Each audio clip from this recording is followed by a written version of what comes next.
skills, solutions, and sustainability. Imagine a world where education seamlessly meets industry needs.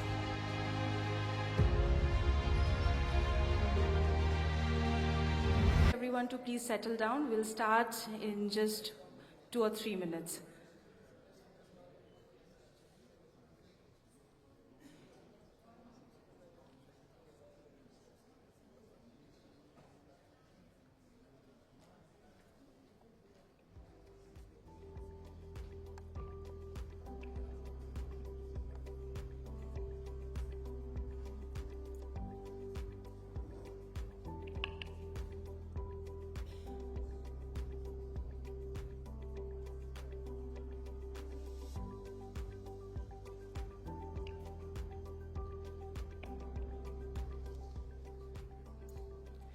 Good morning, ladies and gentlemen. On behalf of the Bengal Chamber of Commerce and Industry, it's my privilege to welcome you all to the 8th edition of the Annual Education Conclave 2025, a platform where ideas meet inspiration. Today promises to be an exciting and insightful journey as we explore the futuristic trends in education. We truly appreciated your efforts in joining us today despite this inclement weather since yesterday. As a token of our gratitude, we have exciting gifts including smartwatches, Bluetooth speakers, and more for 5 lucky winners. The names will be announced at the end of the conclave and prizes will be handed over personally to the winners present in the hall. Before we start, on behalf of the Bengal Chamber of Commerce and Industry, we would like to thank our esteemed partners, title partner JIS Group, powered by partner Techno India Group, Sister Nivedita University, and the Bhawanipur Education Society College, in association with partner Ascensive Educare, Kingston Educational Institute, and INT Mobilearn. Co-partner Degree 2 Destiny and Skonto. Connected is one book which is written by Anjali Ladha, Student's Guide on Communication, AI and Networking. It's available outside. I will request you all to please check that out, maybe during the lunch or after the session. To begin with, I invite Mr. Simarprit Singh, Chairperson Education National Committee, the Bengal Chamber of Commerce and Industry, and Director JIS Group for the welcome address. Please, sir.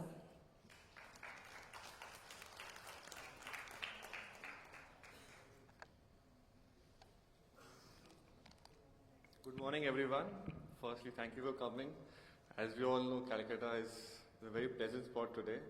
Very difficult to come out of bed also. So I'm very thankful that all of you have taken out time and come on a special Friday also. And guests especially who come from outside city as well. Thank you so much. On behalf of Bengal Chamber of Commerce and Industry, it gives me immense pleasure to welcome all of you to our 8th edition of Annual Education Conclave. This year, our theme, Futuristic Trend in Education, captures the spirit of transformation that is shaping the world of learning and work. So when we had a meeting, our committee meeting to discuss the theme of the conference, so we all discussed many points. So we finally realized that there's so many things happening in education, so many things happening in AI, technology, so many things. So let's have a broad theme, futuristic trend in education. It will cover a lot of options. So our panels, I include people like Mr. Atul Khosla, who's a pioneer in research and development. Dr. Shiv Kumar is the CEO of Anusatan National Research Foundation. He will give the perspective of government agency, how research funding is happening. We have Mr. Kulkarni, who have sports infrastructure, sports education. And we have Mr. Sanku Bose, who will talk about AI. And many other people are there. So a lot of things are happening in education. The traditional education has changed. Modern concepts are coming. We went to our Bengal Chamber went to a delegation to Germany, where I personally learned about sound engineering. It was something new for me as well. So many things are happening. Mr. Kevin is there. He will share perspective of international education. So we are very hopeful that today's program will have a learning experience for all of you. And there are many points are there which I'm sure I don't want to speak because I want the panelists to speak. I want me to learn as well. So I will not read out all the points mentioned here. But I want to say we are in the right spot. India is evolving. AI is changing the world. When we have to educators evolve and include AI and other technology in our daily process to to make the lives of our teachers and our students better. So with that, I want to welcome all of you and thank you for coming.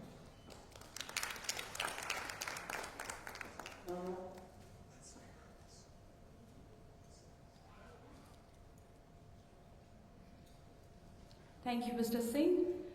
Our speakers today come with truly remarkable backgrounds, the kind of achievements that can't possibly be captured in just a few minutes of introduction. To do justice to their journeys, we will be showcasing their profiles on screen, giving you a chance to appreciate the depth and diversity of their experiences as they take the stage. May I now please welcome our opening keynote speaker, Professor Atul Khosla, Vice Chancellor, Solini University, to deliver the keynote address. Please, sir.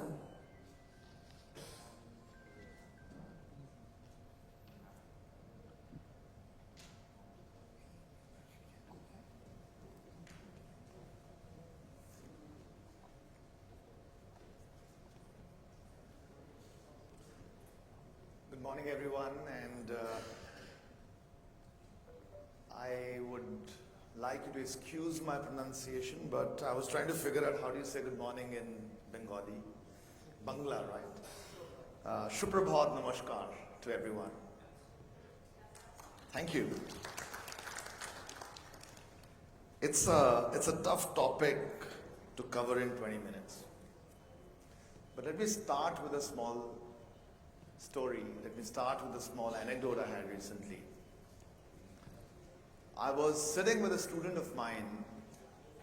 Her name is Samrit, and she came to me very innocently and said,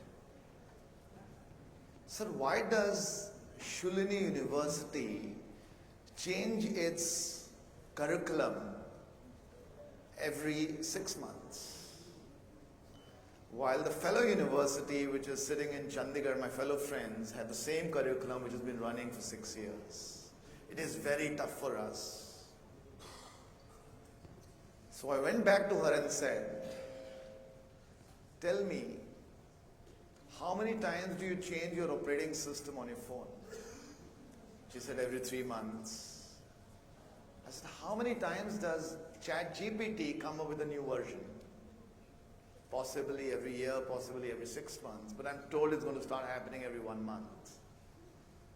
So how do we deliver curriculum in a world which is disrupting, when things outside are changing every 15 days? And that's the challenge for all of us. That's the challenge for our learners. That's the challenge for our teachers. So before I go into my speech, I'll give one more anecdote. And it's a small joke a friend of mine told me. This is about a doctor and a teacher. In the 1700s, there was a doctor and a teacher who got into coma. Imagine, both of them lived in the United Kingdom at Oxford. And both of them came back to life yesterday. The doctor couldn't recognize the operating theatre, everything had changed. The teacher went into his class, picked up a chalk and started teaching. Nothing had changed in 300 years. And that's the reality. But having said that, the world of education is now disrupting. We live in a very, very disruptive world. And we live in a disruptive world for 3 reasons. Number one, there was a time when academia led research and innovation. If you look at innovations that came across the world, they were led inside academia. The world of business is not taking academia seriously anymore. They're building their own research centers because academia is probably 2 generations behind. Innovations are happening in Silicon Valley, not happening in Stanford anymore. It's a fundamental challenge that all of us have. Our wajood is going away. We are not thought leaders anymore. That's one fundamental challenge that's happening. The second fundamental challenge which is happening is we have become the most inefficient users of capital because there is no competition. Well, in India there is, but globally there isn't. But even in India, we don't play on price. In any market economy, you play on price. But here, we play on cost. And I'll give a statistic over here, which is very interesting. What is the average utilization of your auditorium or classroom? Go back and check that out. And most of you will come back and tell me it's going to be something in the region of 50 or 60%. But I can prove to you in a second now that it's actually not more than 5%. Because as an investor, and I've been in consulting all my life, I'll talk about me in a minute, I think about capital efficiency. Capital efficiency is sweating capital 365 days, 24 hours. 4 months we don't work because we have chutti, and we'll operate 9 o'clock to 5 o'clock. So we anyway operate probably 15% of the total time available. And this is not us in India, it's everywhere in the world. And we think we are creating talent for the world in a cutting edge way. So let's first get the efficiencies right. Anyway, good morning everyone. My name is Atul Khosla. I am the founder and Vice Chancellor of Shillong University. We are located in Himachal. I'll welcome all of you to come because one of the things I try to push my team every day is innovation. And I believe that the world of education is disrupting and the future is disrupting and it's very, very fast. If we don't change, then someone else will take the carpet below our feet. And these are going to be the Googles, the ChatGPTs of the world. There are new edtech companies which are coming in, and they will create the learners of the future if we don't change very fast. I'm going to talk about 5 stories today.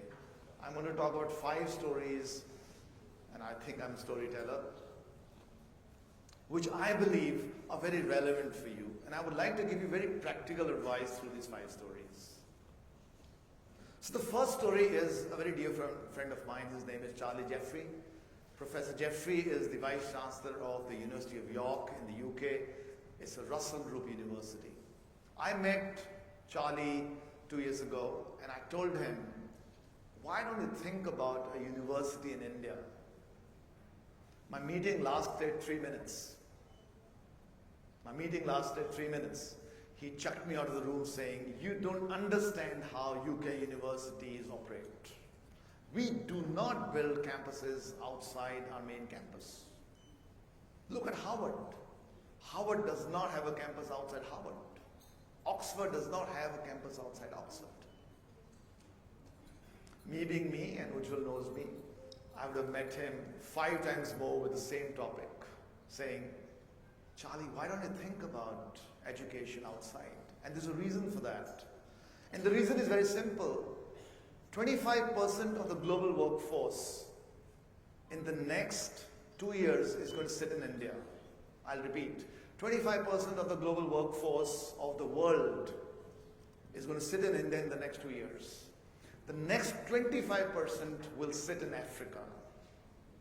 And the next 10% are going to sit in the other parts of the global south, which is South America and probably other parts of ASEAN. So what are we doing sitting in UK? I told Charlie, you have to go to your customer where he or she is. But you can't take a UK model there. You can't take a UK model because you're delivering at £16,000 per student. Academic inflation, which I spoke about. You have to deliver a model for India, for the global south. And unless you come to India, you won't understand what that model is. I understand each one of us sitting in this room, if we are higher education players, will be delivering anywhere between £1 lakh to £1.5 lakh or 2 lakhs per student of cost per year. Because we live in a world of innovation and foreign universities get it. So the first big trend that I see is globalization of education. I call it, from an Indian context, India's Maruti Suzuki event. Remember 1985? There was a beautiful company which was built out of Calcutta called Hindustan Motors. Does not exist anymore. You were all proud of those beautiful ambassador cars, which I think still exist possibly in some parts of Calcutta. But then Maruti Suzuki came and changed the way we drive. There were some car manufacturers that stepped up. the Tatas, the Mahindras, and they've become world leaders. But many of the others that did not step up are history. The government of India has come up with a new bunch of norms.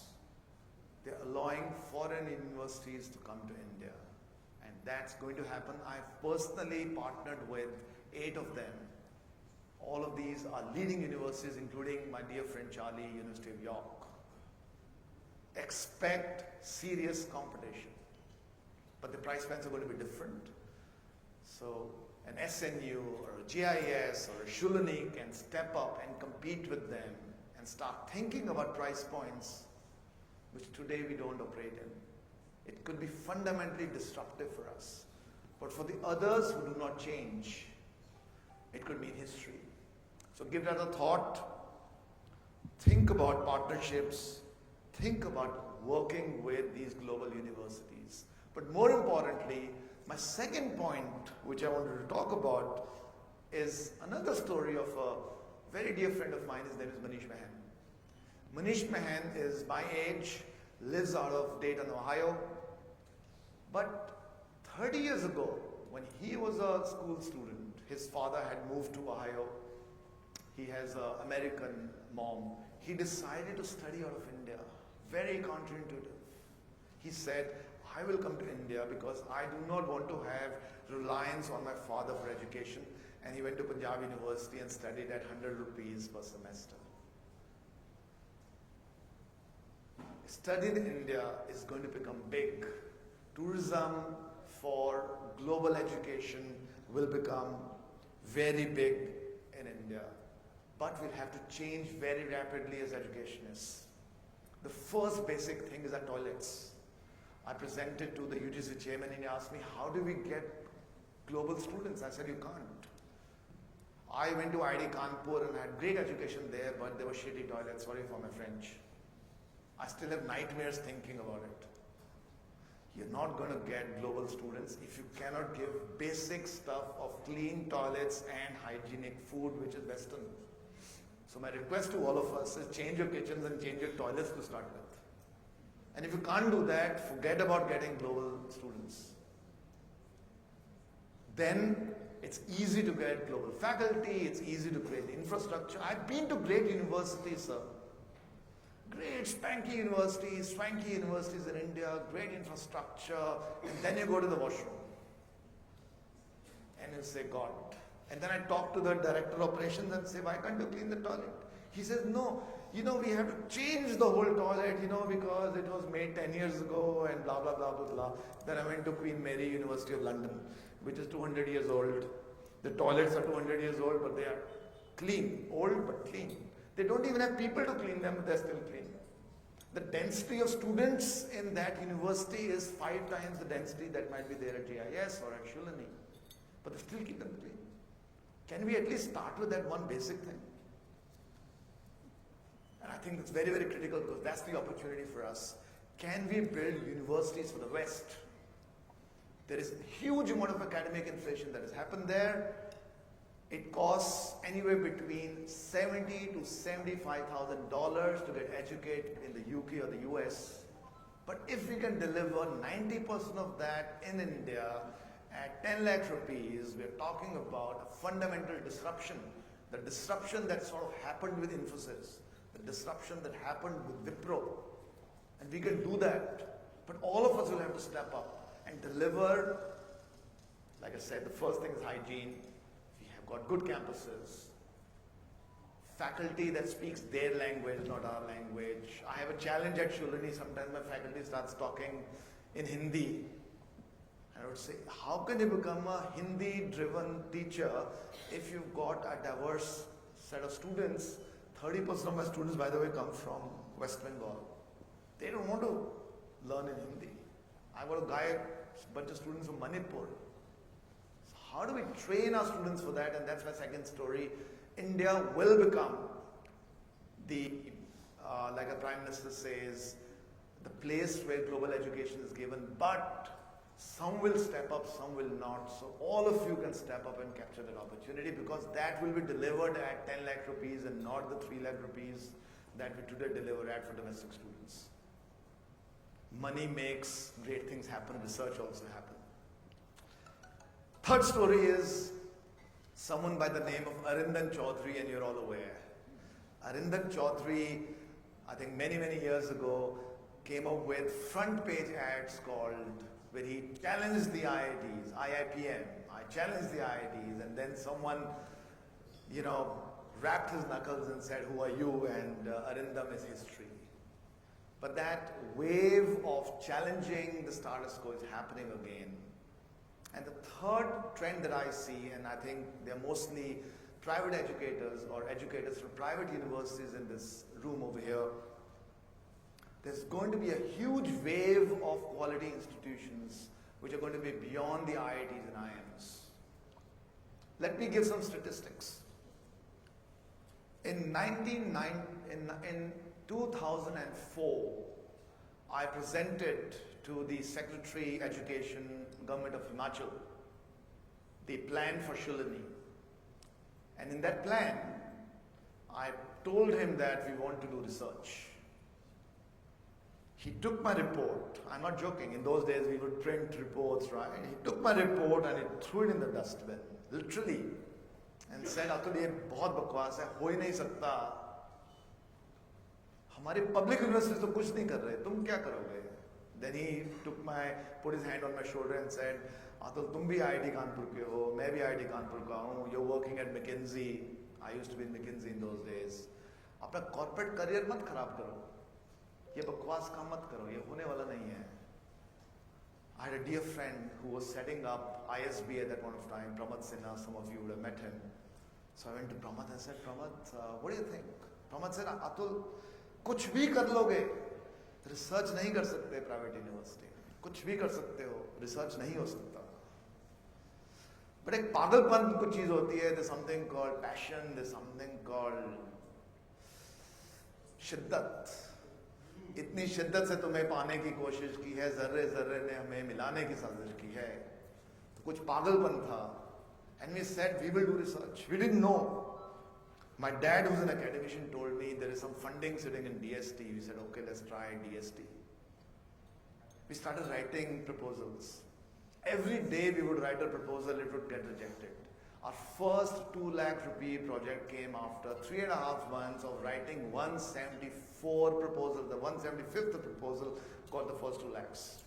We haven't seen back again. Today, as we speak at Shulani, I have the highest citations per publication in the country, ahead of IIT Bangalore, IIT, whichever one it is. By miles. You all would have heard about Stanford 2%, 1% Clarivate scientists. There are 14 1% Clarivate scientists in India. 4 of them are at Shulani. These are not people that are hired from Yale or Harvard or anywhere. They are my own students that I gave a freedom, who ended up becoming great researchers. And that is the opportunity for all of us over here, for you.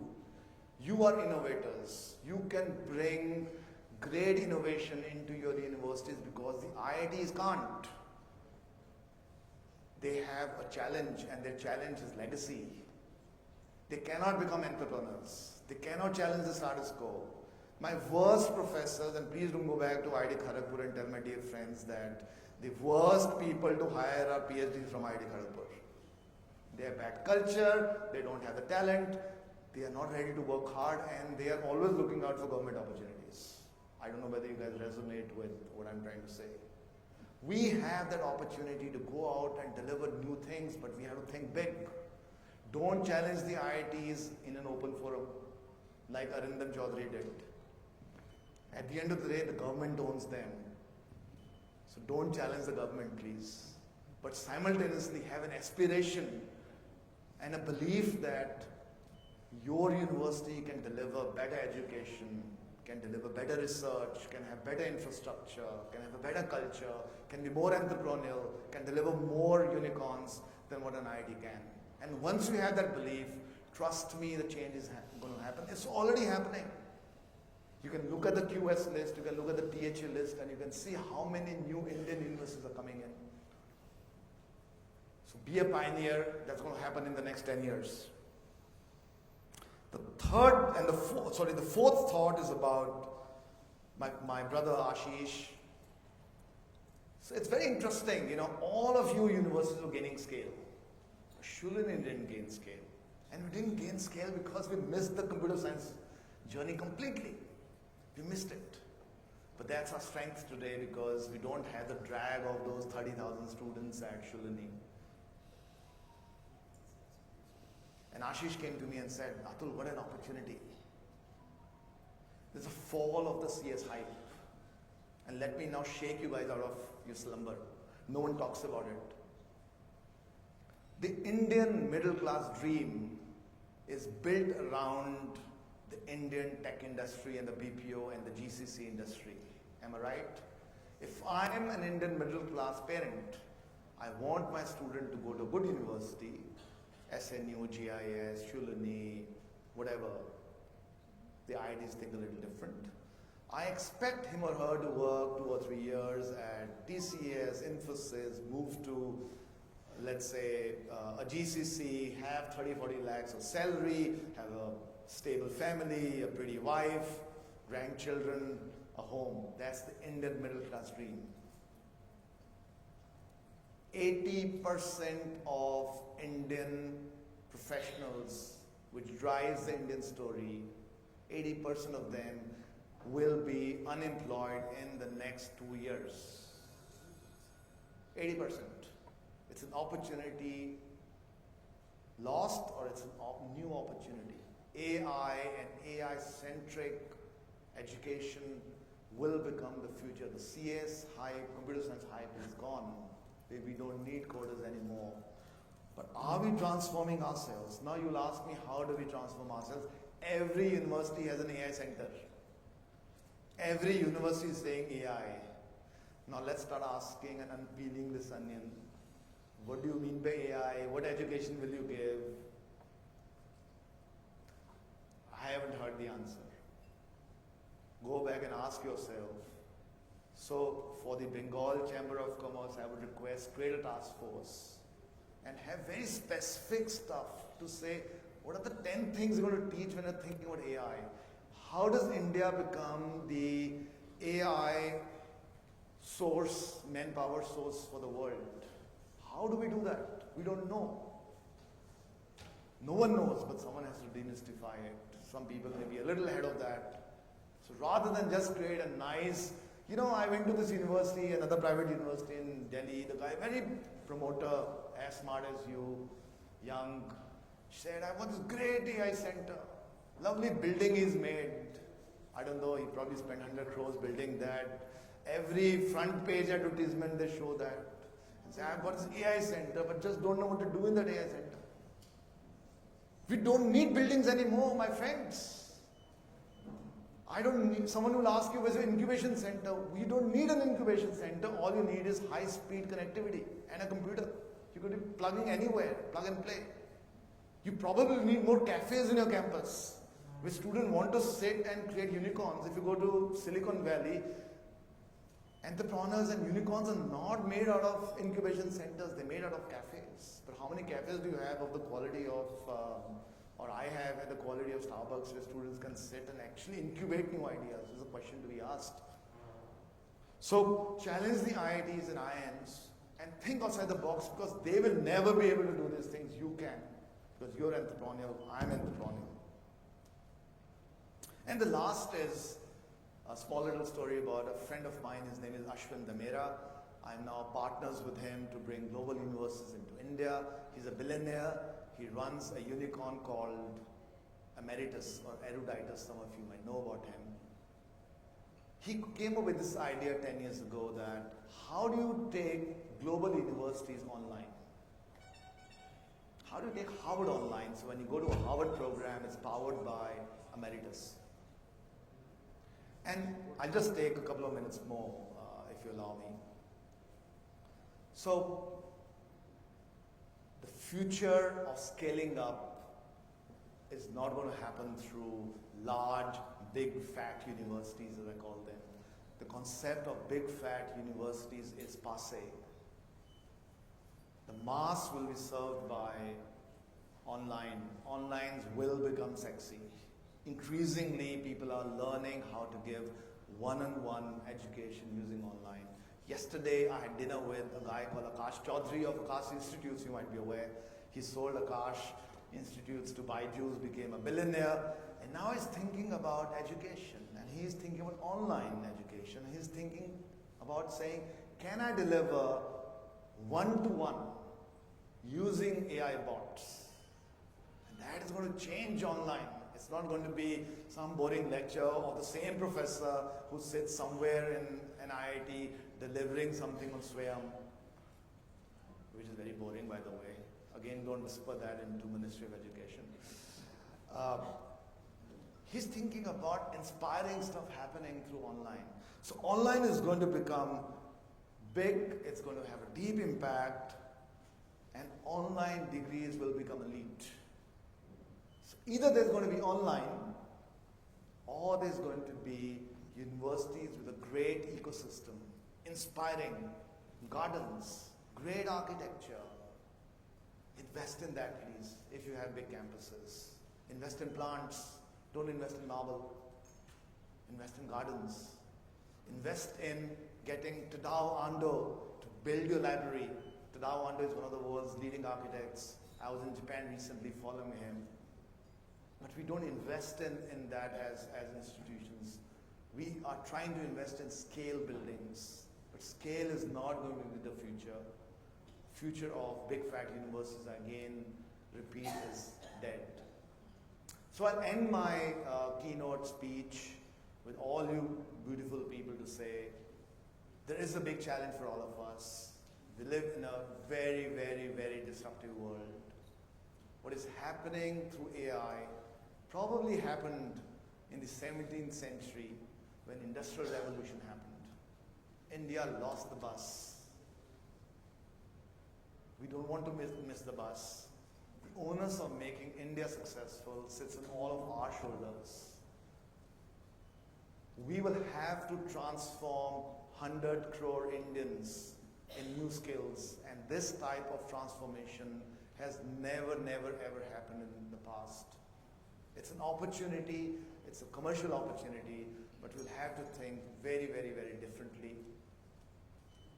So in the words of Steve Jobs, stay hungry, stay foolish, do new things, do stupid things, because no one knows what the future of education is going to be. Thank you very much, and I really am very, very thankful to the AI to get me here.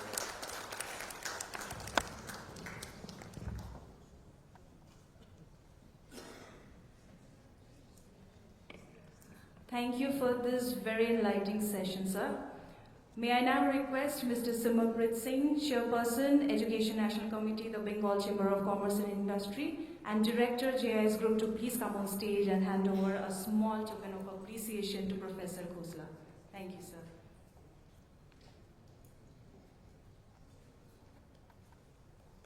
Please give a big round of applause.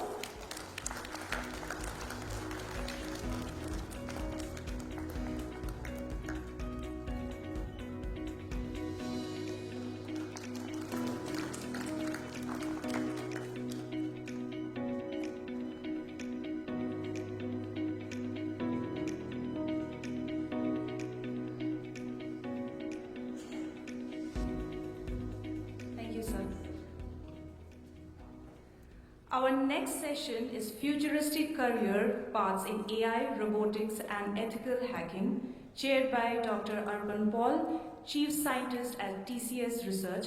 Joining him on stage, Professor Dr. Shankhu Bose, Group CEO, Techno India Group and Vice Chancellor, Sister Nivedita University, Mr. Sandeep Sengupta, Founder and Director, ISO AH Data Science Securities Private Limited, Ms. Anjali Ladha, Founder and CEO, Degree to Destiny. Please give a big round of applause for them. Please welcome.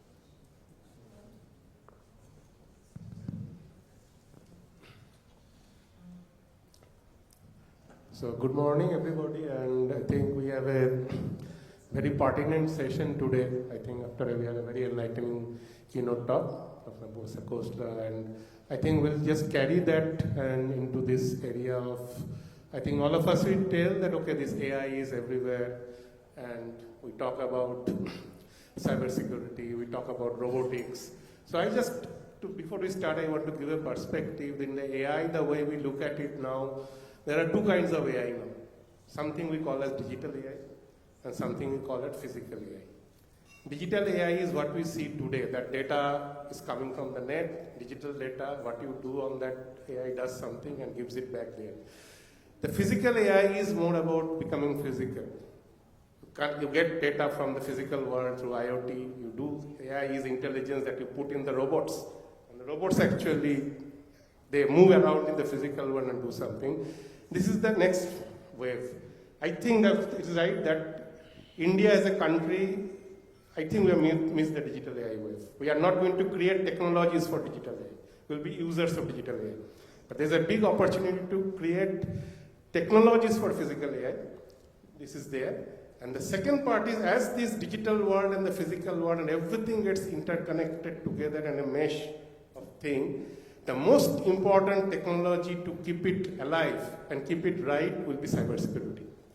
Without that being the right infrastructure being there, everything will fail if we really want to do it. So I think this is a very pertinent topic that we are going to talk about today, and we have a very eminent panel to do that.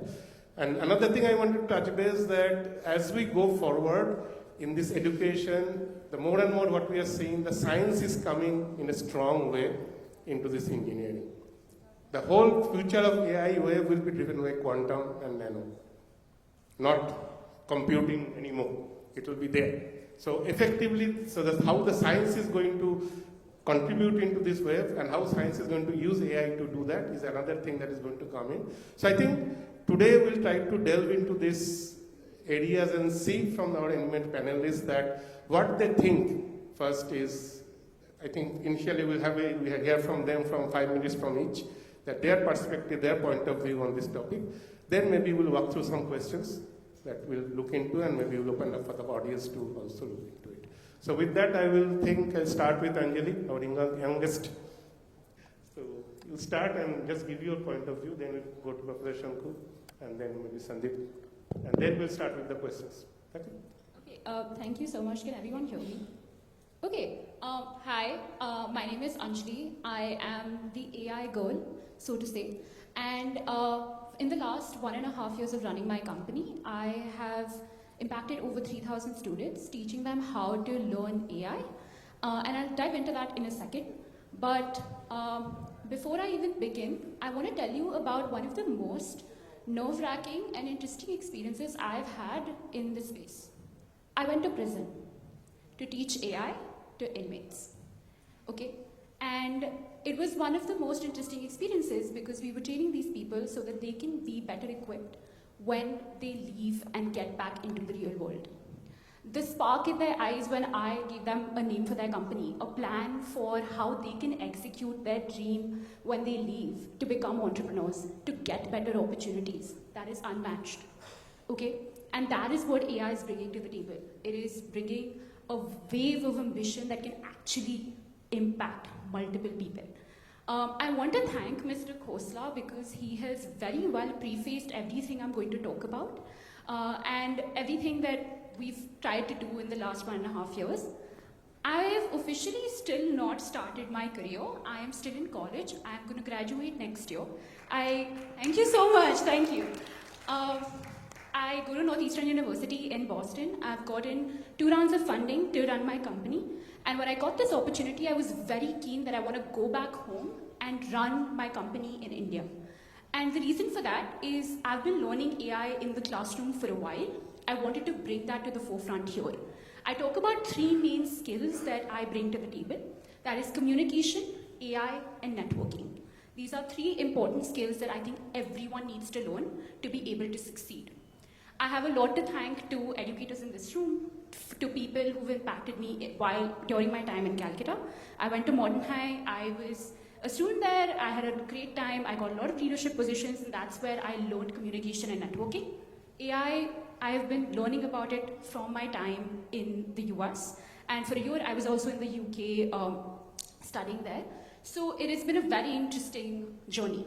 Now, when I talk to educators, one of the main things that people tell me is, Anjali, every student is using AI to cheat their way through their exams. Okay? All of these people are just looking at it, they're giving you an answer, and then they're putting it in their projects, they're actually not learning anything, and the grades have dipped, and the SE scores have dropped, and all of that. I can see a bunch of students in the back smiling when I'm saying that, but I've also seen the other side of the spectrum. And I think it's up to people in this room whether you want your students to be able to scroll on Instagram better using AI, or whether you want them to actually succeed in the real world. Let me tell you about a couple of the students that I've been able to train. One of them built a personal brand on LinkedIn using generative AI and was able to get better opportunity and internships using that. One of my students, he wants to be a chef.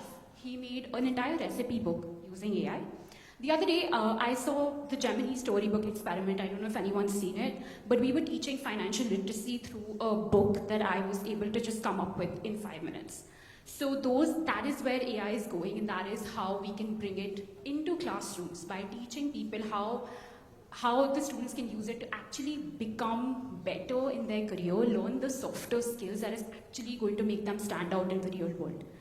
Everyone's right now talking about AI is going to take our jobs and it's going to do this and do that. There's a lot of statistics on that too. But what I think that's going to happen is AI won't take your job. Someone who knows AI definitely will.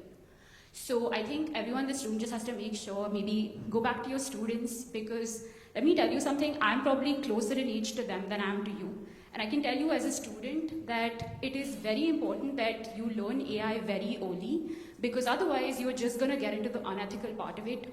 My mission entirely is to make sure that I can teach AI in an ethical way, so that every student uses it for their success, not to become more lazy, not to become someone who just slacks off of everything. I think it's important that students become more intelligent, more curious, become the leaders of the world, and I think that is what India is going to bring to the table. So I think that's where I'm going. So my request to everyone here is just think about that for a second and try to introduce AI. We're happy to come to your institution if you want us to. I'll be happy to connect with you after this.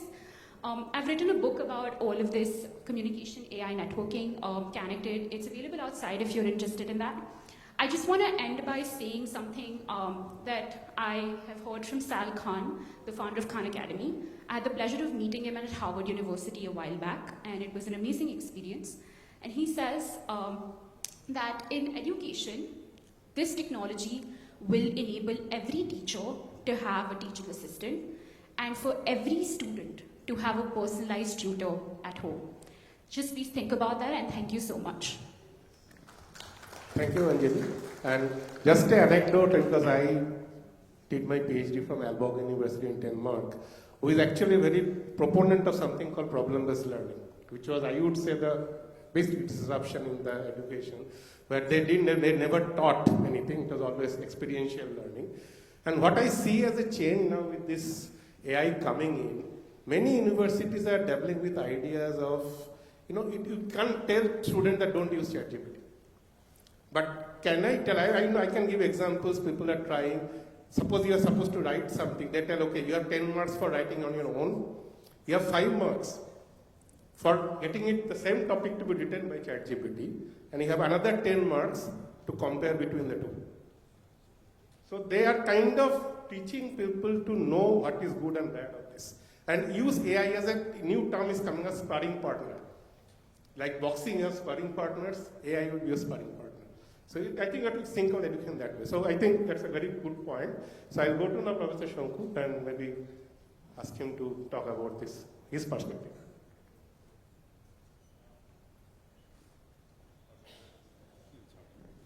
Hello. Yeah. For me, it's a very difficult challenge, especially after Professor Kostla's kickoff. And I don't know how he read my mind. I was supposed to speak a lot of things what you already spoke. So I have nothing else to add here. And AI today is a word is used or abused. Probably is most abused than the use. everybody talks about the AI, and how many people really know really the use of the AI and whatever this, then the AI is for the different part and all. But to me, since I migrated, like I started my journey as an academician, then soon after I left, spent an entire year in corporate, then came back to academic. So what I found, when I left academics and when I came back after 3 decades, still same chalk and dust. It hasn't changed. Everything else has changed. Even the age-old jute industry in West Bengal got changed, but our teaching style hasn't changed. So, if in a computer line is called a finite automata, you know that. The machine, if you put a wrong input, what do you expect? The output will be the wrong. So, my fundamental things, what I feel that our teaching methodology need to be changed, and it's the term that I coined is based on called C3P. What is the C3P as a teacher or the classroom or the first C is nothing but the curiosity. The first few lectures to create and generate enough curiosity about the subject. Second C stands for the critical thinking, and what CBSE just introduced, that the next year onward, the class 9 onwards, it will be the open book exam. So it is a more burden on the teacher than the students. So teacher need to think what critical question he will put so that it will entice the brain. And the last C is the confidence. So that's called the C3. There are so many graduates. I've been in so many interviews. Even the students coming out with a nice, well-bounded PhD thesis can't explain what he has done. How sad. Either he's nervous, or probably he hasn't done the work. Probably his supervisor has just given he used the research scholar as a clerk. Supervisor says this, do this graph. That's why this is the situation. This is a real life outcome. I'm talking about, it's my experience of last 5.5 years. Is a higher education interview. I participated in until number of participants. And the last part, I think, the serious part, which I just wrote an article yesterday, how to pitch. We know probably a lot of things, but we never train our student how to articulate back, how to pitch. The pitch generates the creativity, thinking and all.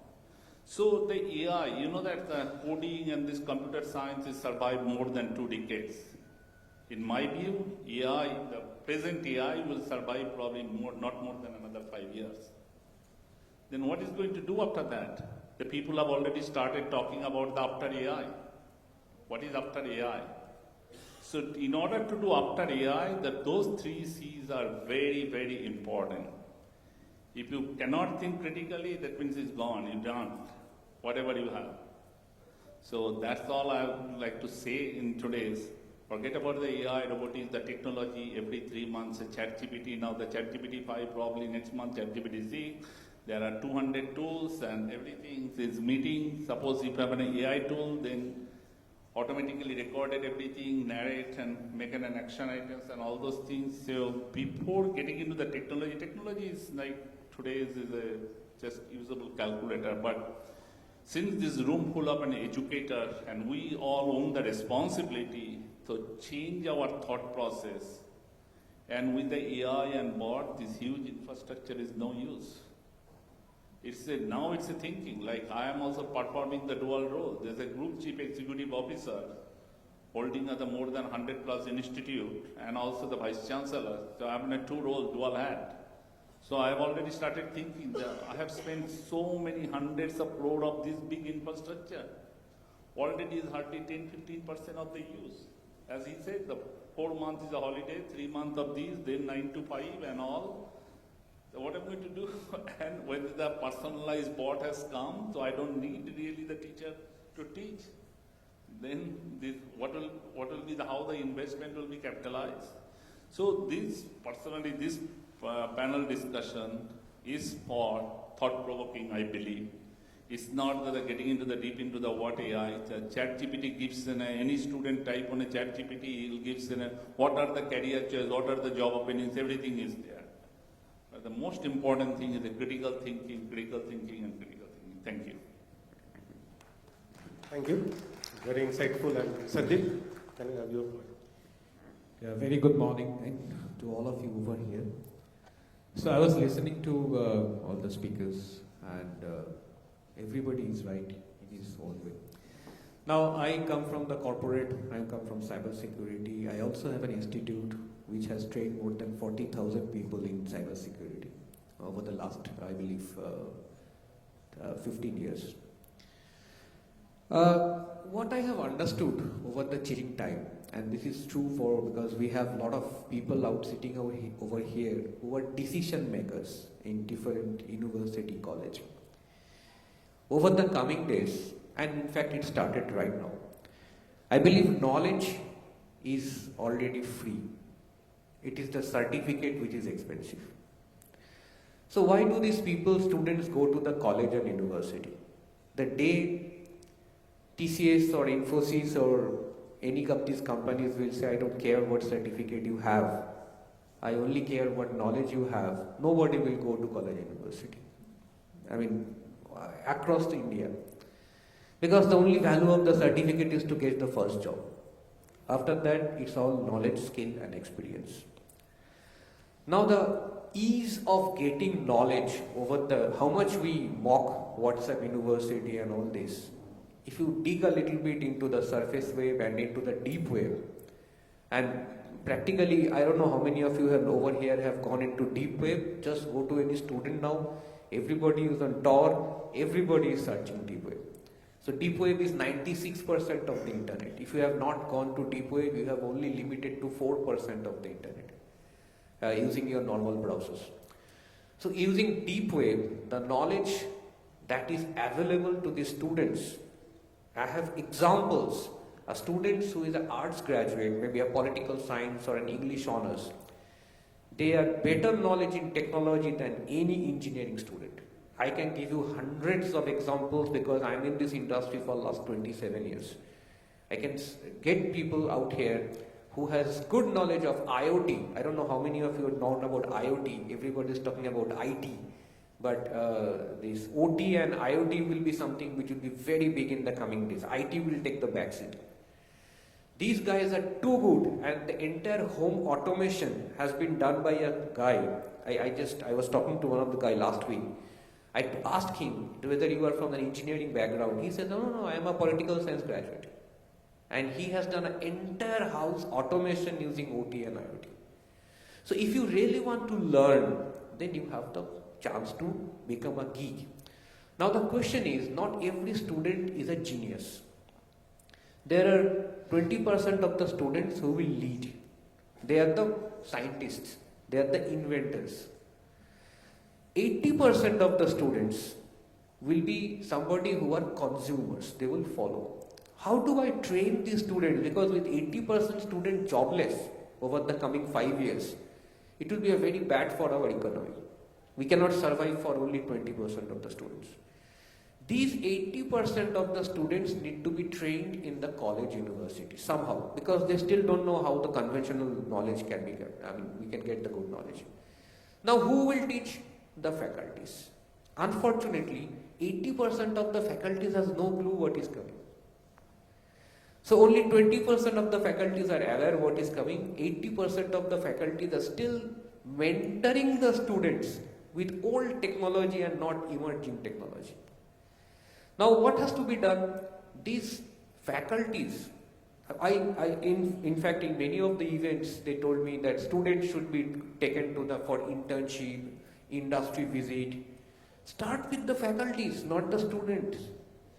Because there might be millions of students but maybe thousands of faculties. It is easy to take the faculties for industry visit, and these faculties then need to pass on the knowledge to the students. If this is not happening, then the entire concept of college university will die within another 5 years.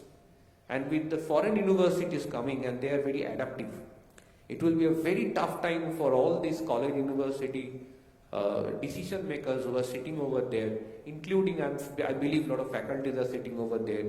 So you need to unskill and reskill, and there a part of the industry can help you out. And let's see how it goes. But at this moment, everything is in a mess, and you have no clue what is coming in another 5 years. I will come to the cybersecurity part a little bit later. Thanks. So now I think the interesting thing that as a theme coming out in the morning keynote and then this discussion, I think there are clearly three things happening very clear. One part is the technology, whatever we are talking about, is changing extremely fast. So the first question I'll have, I think three questions I'll give and maybe you can take turns to answer it or answer all together. That first is, how does the education system as a process keep up with this changing technology? I know today, we were teaching 20 years back, sometimes people tell, okay, that is the fundamental concept, we need to teach it. But in the pretext of that, you actually miss certain things. The first problem is that. Second problem is, when you actually have to learn these new things, you have to also unlearn quite a few things. As an education process, how do you actually enable it? Today, I sit in the board of study of many of the universities. Even changing or removing one subject from the syllabus is not something it is enabled in the current system. Forget about unlearning today. But you are adding, if you see whatever, when we passed out versus today, there are at least 40% extra new subjects are coming. But no subjects have been removed, I would say. Maybe it is still there. And how do you actually unlearn this as in this fast changing world? So maybe I would just request you to give that as not as an example, but as a process, how we address this. Because these are very fundamental problems in today's education systems. Any thought? Yeah, so I think what is my little experience over the last 5 years actively involved in an academic system, but I feel that still India, there are a lot of approval authorities are there. If I run an architecture, I have to have a council of architecture. If I have a law, I have to have a BCI. Overall, the whole body is in UGC. And when I was going through the UGC interview template, there's a far from the reality. So the first thing, what just Mr. Sen said that, is it really true? The teacher first has to go for the industry training. The teachers of the 90% of the computer science teachers are forgotten any basic coding. So what do you expect? I am continuously putting the wrong input. That's the situation. So that's why the problem is for the private university like us, we have an extra challenge. Every 1 month or 2 months, I have to comply ICT, I have to comply these, I have to comply these. My whole time is busy on the clerical exercise where there is no thought. And the form probably when the last revise, I have no idea. And the last night, my entire team has filled up the 750 pages for UGC. And now the expectation after the seminar, then I have to go through the grilling process because I have to run the business. I cannot throw the challenge what he said. Then I will be another Arindam Chaudhary.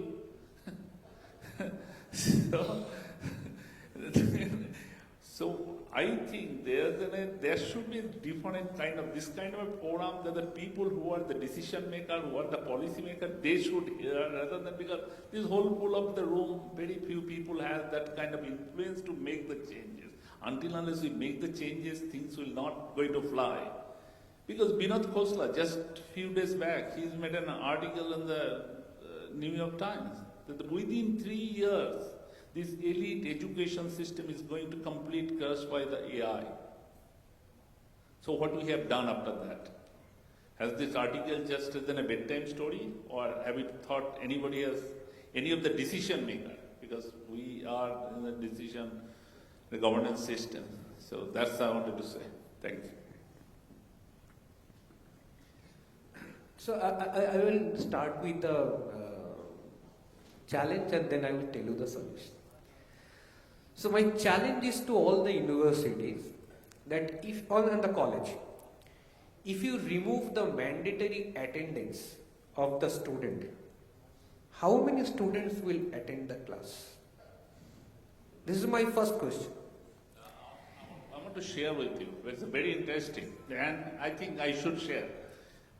We are running a college in the Macau, so I just floated the 2 startup projects on my own. So both the startups are AI, and one of my college students, 7 students, are brilliant. They are the second or third.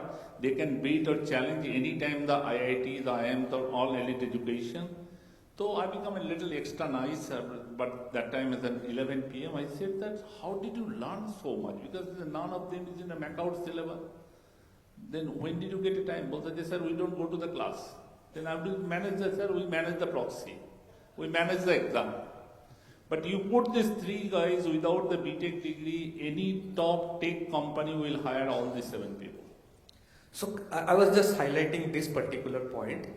So if these students are not going to the class, yet they are getting the best of the best jobs, where are they getting this knowledge? Outside the class. Now the point is, we have to do a root cause analysis that these students are getting our knowledge, not coming to the class. So why, and rest of the students don't know how to get this knowledge. So why don't we bring that knowledge within the class, so rest of the students are at least half as good as these students, and at least get half of the salary what the students are getting.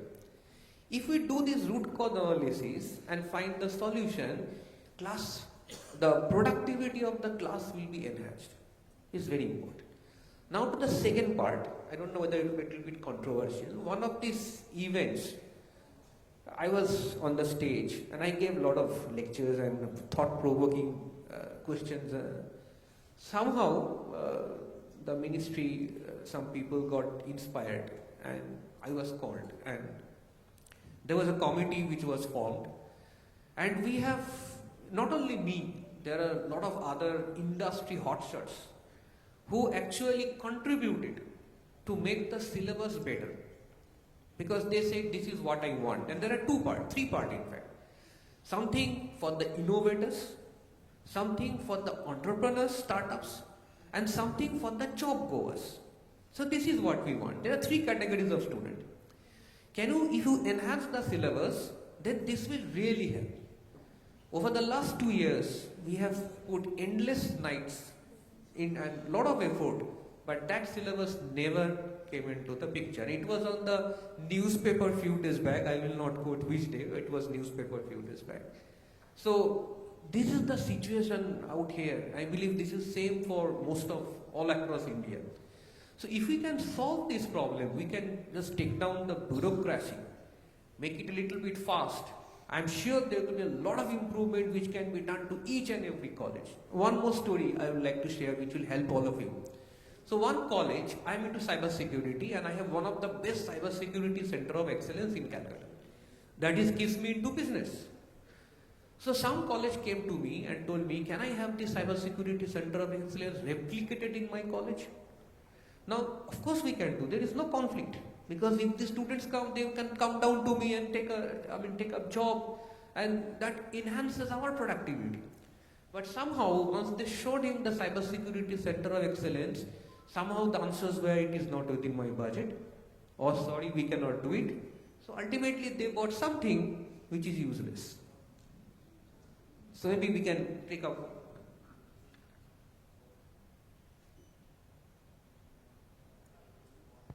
Okay, I'm not an expert in this matter, but definitely agree with the other speakers. I just want to bring to the forefront like 2 concepts that I think are important. So firstly, all of my classes are usually flipped. So it's like you come with reading, and it's always the class that leads the discussion, and all of the students just talk to each other, and that's how it's led. The teacher more is just like a mentor or a guide.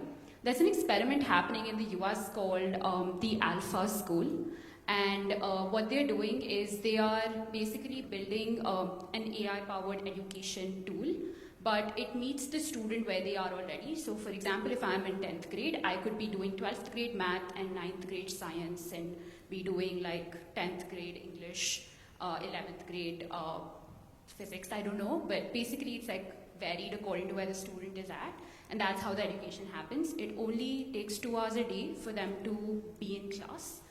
But the rest of the time, they do other things. So a couple days ago, I was seeing something that they were doing. They sent their students out in the neighborhood, and they were like, go and ask for free things from the local suppliers. You cannot give them money in any way. You can offer them a service if you want to. But they should be able to give you their product for free. This is exposing children to basically like rejection therapy. I've gotten rejected at some stages a couple of times, and I've taken it pretty hard, okay? And I think if I had exposure to that when I was in college and in high school, I would probably not take it as seriously and move on in life quickly. I've thankfully had parents who've always told me, just move forward, keep doing what you're doing, because that is important, and my family's been very, very supportive of that. But it is very rare to see that rejection is taken up very, very seriously. But these are different activities that they're doing, again, focusing more on the softer skills, giving education a very tiny part, and most of the students love going to school. I know a 17-year-old founder who is right now struggling with attendance because she has 7% attendance instead of the 75%. And it's sad for her sometimes, and she's like, I would rather just go work on my company than go to college. So that's saying something. That's saying something too. Thank you. Thank you. I think some insights, I think the problems are known. I think the solutions and approaches, I think once we understand these are problems, I think once we have to recognize that these are problems, most probably solutions will come. But it's important for us to actually accept that these problems are existing. So my next thing, I think just slightly shift gear, and I think Morning also talked about research. So up till now, we just talked about education as we educate students. But as we understand, we are kind of coming out that education is anyway going to happen. I would say, without being this education system being as part. People are learning that anyway. The other part can happen is that how this education system now become a top research system. So that is another way actually you can work together. And is the concept of research universities were earlier there. Teaching university research, I think those things are going to blur now. So my next question again is to see that how the university should look at research. Should they look at research only as something that you do with a PhD? Maybe no. Why can't a BTech student do research and do something that can work and solve something? And in that journey, if we want to do, how do we go about it? I think that is my next question. And in that journey, what role industry can play? That's the most important thing. That can people take, I was in IIT Kharagpur recently, and the biggest thing that was coming out as a problem is, the researchers today in academic, they pick up problems that are academically hard, but they don't pick up problems that are industrially significant to solve. So how do we bring that in that culture? I think this is a very open question, but maybe I'd like to get some answers or some pointers.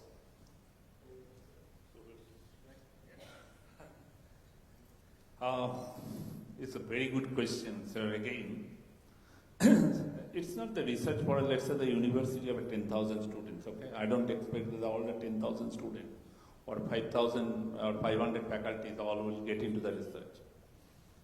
So first thing is the mindset and the culture need to be changed, and numerical count should be stopped for the criteria of a promotion. Tom, Dick, Harry, any journal I published a twin, I get a numerical score, I'll get a promotion. That should be stopped first. The second thing, don't publish a patent. That patent is all the time confined into the lock and key in the library. Nobody has seen the light. Even the elite institute like IITs, there are thousands of patents and never seen the light. There's no point. So something really relevant and which will add value. There could be some fundamental research, okay? Before the Turing machine research, which is the 1925, somebody pulled that paper after 25 years and then the computer journey started. That's a different category of the research. The most of the research, the criteria should be relevant and the relevance to the practical life. Or otherwise, it has to be really theory or fundamentals that this type of, and today's world, particularly with the challenge with the private university. See, to me, the private university are having a serious challenge. First thing, as soon as you are private university, government shut the door, so you have no grant. And our corporate in India are the beneficiary of this university education system. I am making the student 4 years, you did not invest anything. All you are feeling like that, I am obliging you because I am getting 5 students of your university, that's why you get a next year 2 more students.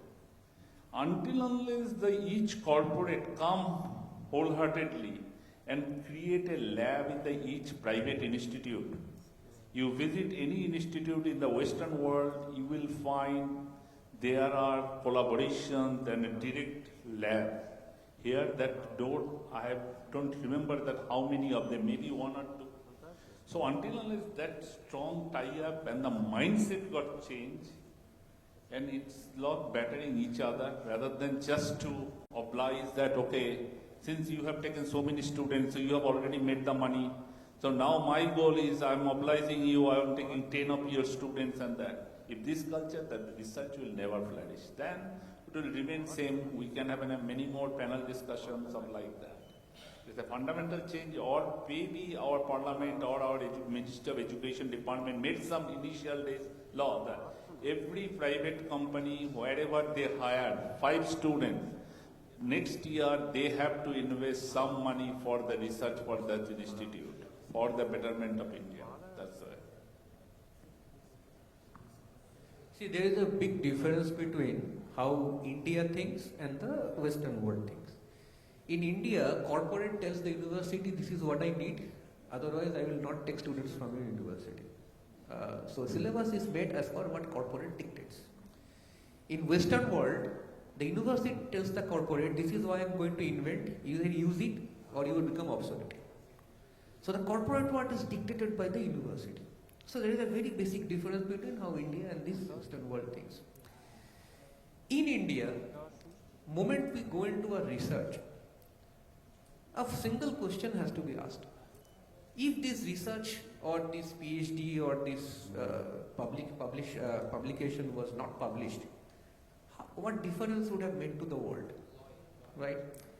If there is a significant change brought to the world or monetized or some way that this research or publication is going to help the society, or it can be easily adopted by somebody, or maybe it can be sold off or some. This concept should be taught from the very junior level. I am giving you an example, intellectual property. We should include this in the school curriculum. See, you cannot mold the guy once he gets into a college.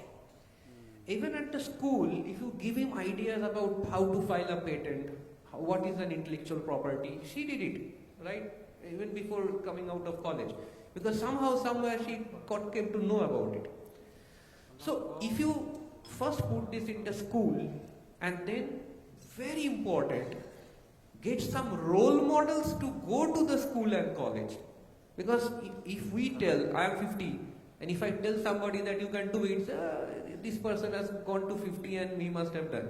But if you get somebody like her, take her to a school and college, and most likely if she goes to a college, many of the students will be senior by age to her. And then they see that she has done so much in life, and then she tells a story. That can be a role model for the schools and college. So these things should be very, very important. There are lots of role models I can tell you right from Calcutta. I can give you a lot of names who are already on the way of becoming a unicorn. And these role models should be exposed to the college so they know how they have built the intellectual property of business. They did the research, filed a patent, and this story should be told to the world. I think in research, like I used to think before going to college that research was only for people who were in STEM. And I've seen like multiple labs at my college where like I've seen communication studies major do research, music majors do research, and like there's a lab in college where like they're talking about how like music affects your brain waves and things like that. So I think the main thing that I think is just that everyone should have an opportunity to do research regardless of what their a major or whatever degree they're doing. I think it's important to bring it to even like BTech graduates and like BBA graduates and things like that. Thank you. So I think we have a...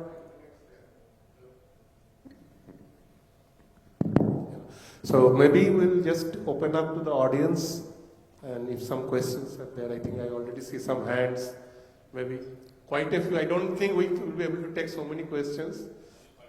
5 minutes left, but we can start from anything. So very quickly, let's start from this side.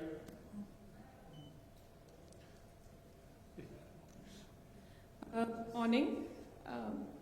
It's a very important conversation that's going on. I'm the principal of Birla Bharati School.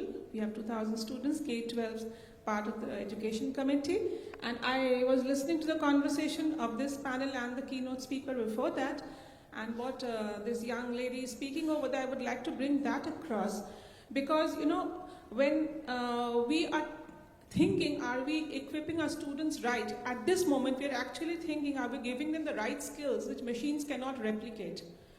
Because the time has come that we admit that we're living one of the biggest transformational technological revolutions after the Industrial Revolution. We have to accept it. And change is there. So I'll just tell you a small, it's not a story, an experience which I faced. It was a school in Denmark, you know. I'm talking about 5-6 years back when AI was not so strongly entrenched into the curriculum, into the system. So these students of high school, they were given a project, a real life project to find out how you can reduce food wastage in the canteen. Very simple, real life. They did not have AI, but what they had was teamwork. They had the ability to question assumptions, and they had a lot of curiosity. So these students, they surveyed their peers, they looked at their eating habits, they went to the canteen, studied the menu and how they are, what type of portions of food they are giving, and then they came up with a simple solution which was low-tech but very effective. And the solution was, number one, you serve smaller portions of food, and number two should be sharing of food amongst peers for the uneaten meals. Very simple, very low-tech. And this was so effective, it was also taken up by other schools in Denmark. So, question is, cannot AI do this? Yes, AI can also do this. But the touch of human empathy and understanding that was brought on the table cannot be brought in by artificial intelligence. I will just take one. See, there's a very big difference. AI, have you heard about AI painting? AI painting? Yes. AI can paint. Yes, I know. AI can paint. Yes. But AI cannot enjoy the painting. Right.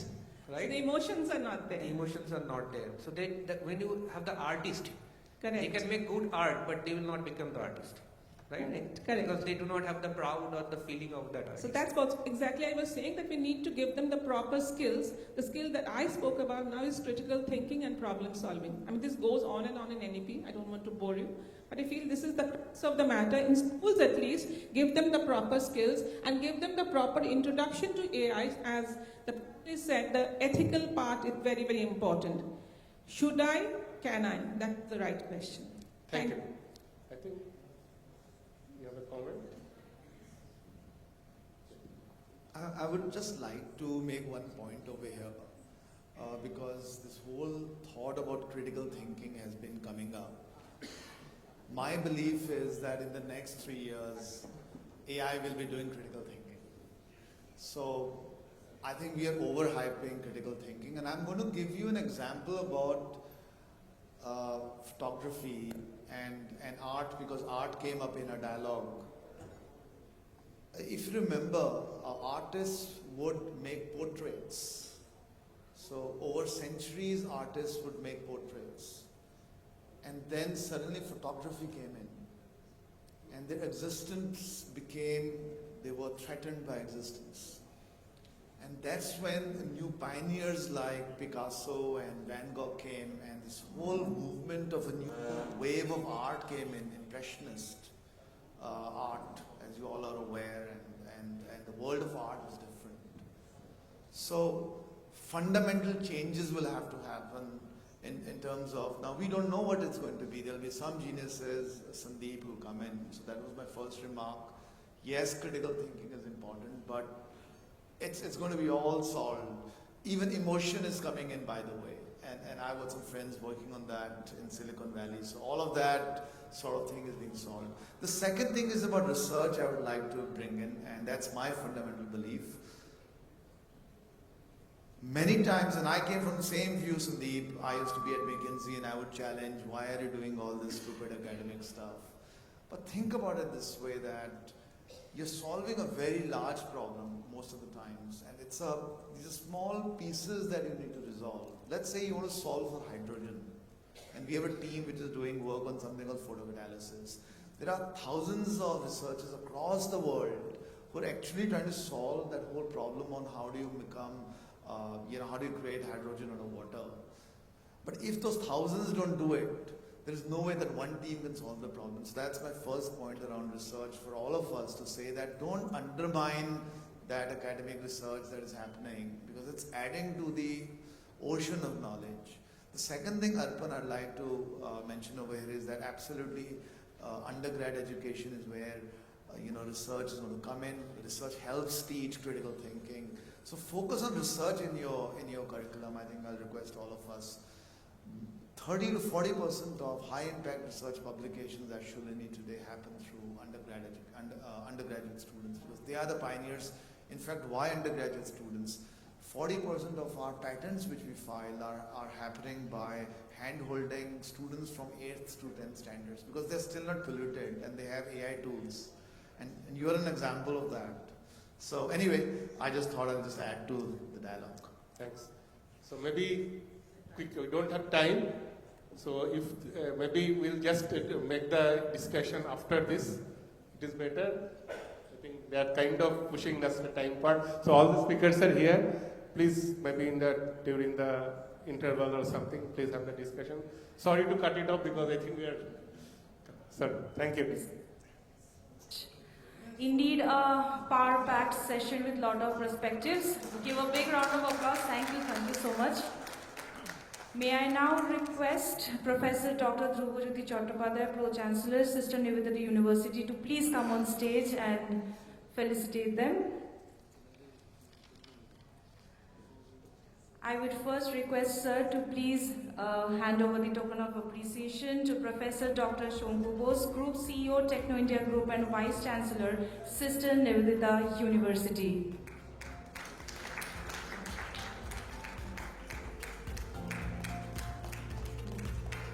Going forward to Mr. Sandeep Sen Gupta, Founder and Director, ISOAH Data Securities Private Limited.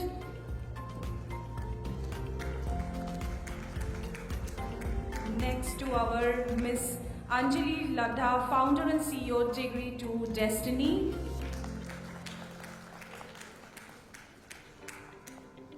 And to our session chair, it was wonderful, sir. Thank you so much. To Dr. Orpon Paul, Chief Scientist at TCS Research. A big round of applause for them.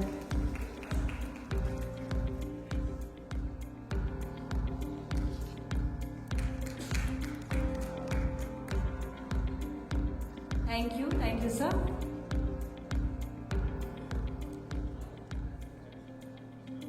Now I have the privilege to welcome our expert keynote speaker, Dr. Shiv Kumar Kalyana Raman, CEO, Anusandhyan National Research Foundation, Ministry of Science and Technology, Government of India, and he would be joining us online. Thank you.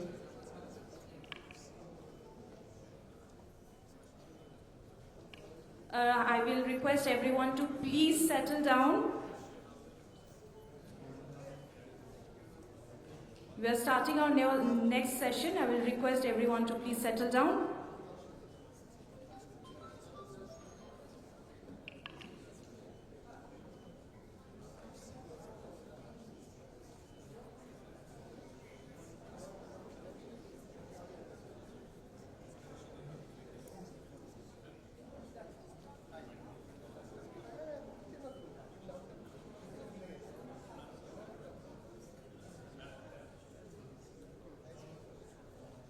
Check.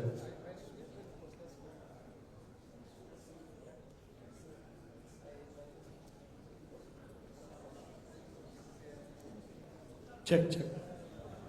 I'll request every...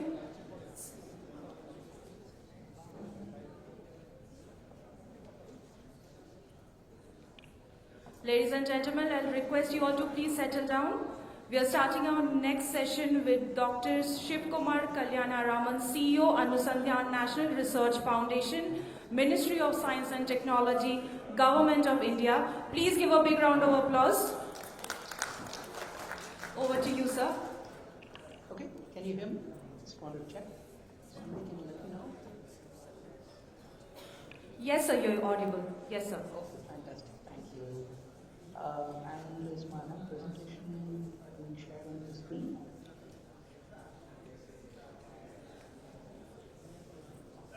Requesting everyone to please settle down. Is my presentation visible to everyone as well? Sir, maybe a little louder. Are you able to see my presentation? Yes, we can also, yes. Yes, sir. Okay. All right. So, assuming my presentation is available on the screen, allow me to introduce ANRF, Anusandhan National Research Foundation. This is a statutory body of Government of India, which is presided by the Honorable Prime Minister of India, and I serve as the CEO. The vision of ANRF is to catalyze India's rise as a research and innovation powerhouse. And I noticed some of the comments in the previous panel as well in this direction. So ANRF is a funding body, and it is originally it was conceived as part of the National Education Policy in 2020, and it was aimed to support a combination of interdisciplinary research, help our top institutions reach world-class status at the very top of the world, as well as broaden the distribution of excellence of research beyond our small sliver of institutions into the broader ecosystem. Right? So that was the original goal of ANRF as articulated in the National Education Policy. Further beyond that, by the time the Act of ANRF came into effect in 2023, the Cabinet and the Honorable Prime Minister felt that ANRF should also take on other more larger challenges, which are mission mode research focus in partnerships with various ministries, and also drive as an apex organization the strategy of research and innovation across all stakeholders, including industry, academia, and various other non-governmental funding sources such as philanthropy, CSR, etc. Right? So ANRF serves as a mechanism and means to doing all of these things, and so therefore there are different expectations on ANRF.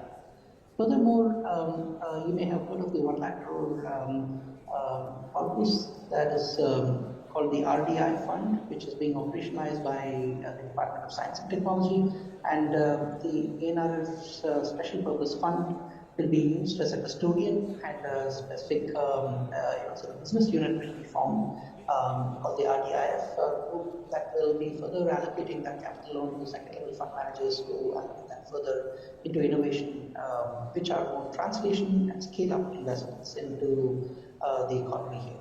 So if you notice, the first part of the ANRF code is all grants and grant and aid focus, whereas the second part is what we call patient capital. It is not grants, it is balance sheet capital that lies in the debt or equity of an entity, and it's a lot more focused on the academic sector, the lab sector, as well as collaborations with startups and MSMEs, etc. And of course, we also may be doing some special programs that will target the private sector here for as grantees. But many of our core programs will be at the lower end of the TRL scale and helping that raise in terms of the quality as well as the impact at the mid levels of the TRL scale. So that's the way we think about ANRF. And ANRF's strategic approach, you can also further, if you look at the grant portion of our agenda, and we split into two parts. One is the horizontal set of activities we do, which include broad-based programs where our researchers come and tell us what they want to work on. Some of the other areas like fellowships and infrastructure programs and other industry academic collaborations which we are still conceiving, and more vertical programs which are more directed investments in specific mission mode oriented programs. And some of these may be economically driven or some of these might be societally driven. And one of the key differences in how ANRF operates versus the others is the interaction and partnerships that we can have with the industry, startups, research labs, and other foundations and so on at the earlier stages of the research journey, as we can expect. And this is a key difference between how NSF or DARPA, etc., operate compared to what has been conceived of India. So if you were to take these same goals and put them in a different picture, it will look like this. At the base, you see a picture of a house, and then the foundation is the basic research, translation research, and interdisciplinary research that also is at the intersection of social sciences, humanities, and science and technology. And then you see various pillars. One pillar is about broadening the ecosystem or uplifting the ecosystem across our universities and colleges. The second pillar is around mission mode research, which is the vertical aspects. Industry academic, again, it's a cross-cutting theme and raising the quality and standards of our work, I think to briefly mention in the previous panel. Various sorts of capacity building and catalytic partnerships that we can drive with our mission. Then finally, as an APEX organization, how do we help provide visibility and help coordinate the strategy across all stakeholders? That's at the top. So we have specific initiatives and programs against each one of these, and these are being built out. And at the same time, we will be consolidating some of our programs so that we have greater focus and we do few things well as opposed to trying to do many things badly. So some example programs are the PAIR program, where it's part of the goal of capacity building and upliftment, where we are driving hub and spoke type investments, where we have 7 major hubs and multiple 7 each or spokes for every hub. Approximately 45 odd entities have been supported here, and these are universities with universities supporting other universities in terms of upliftment. The Early Career Research Grant Program is supporting many young researchers, and we made 718 grantees in the last cycle. And the EV mission is an example of the vertical mission that is driven more by economic considerations. That's part of our Maha EV program. There are many programs we have announced, and the ARG is an example of another of our flagship programs. And so there are fellowship programs and so on, and there's also a new professorship program for helping upliftment of state universities linked to the PAIR program, which we had mentioned. So this is an example of the current PAIR program, which have hub and spokes and different examples in different parts of the country.